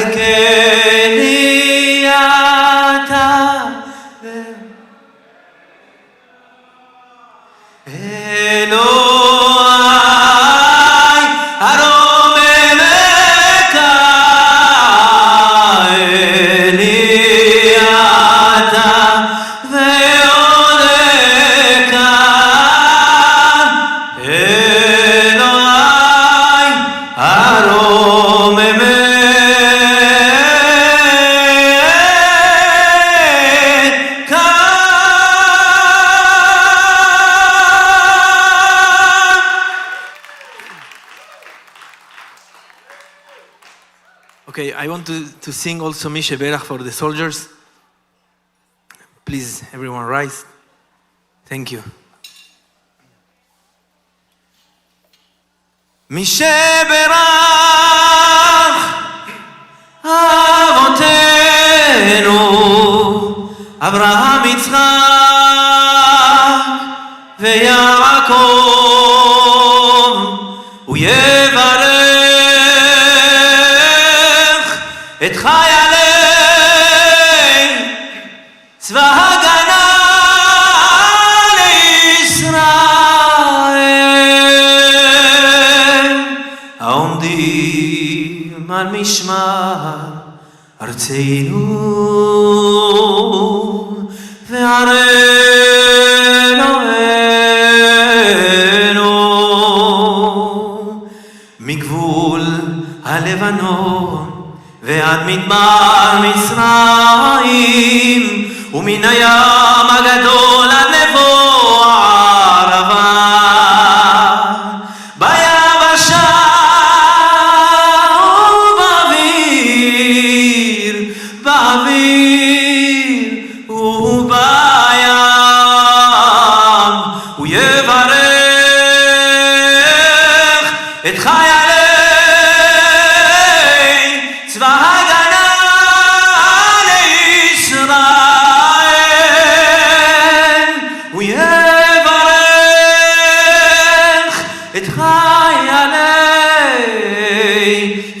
הגנה לישראל, הוא יברך את חיילי צבא הגנה לישראל, ונאמר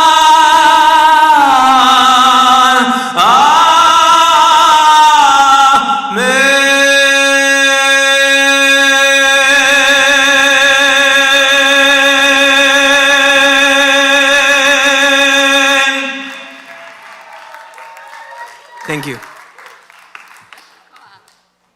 What a way to close our ceremony. My heart is so filled. Ladies and gentlemen, as we conclude the Jerusalem Post Conference here in Miami, I want to thank each of our speakers, diplomats, entrepreneurs making waves globally, policymakers, thought leaders for lending their voices at such a critical moment in world affairs. The U.S.-Israel relationship is shaped not only by strategy and policy, but by people like yourselves who care enough to show up, listen, and engage in a region that will deeply affect our global future. Thank you for being part of that today. Thank you to Rabbi Lipskar for your work, for your allowing us to be here at the shul, for the tremendous partnership and tremendous place. What a beautiful location. And to Discount Bank for their partnership that allowed us to be here. Travel safely, continue the conversations, and may we meet again with more progress to celebrate. I've been your Master of Ceremonies, Shanna Fold. Thank you so much.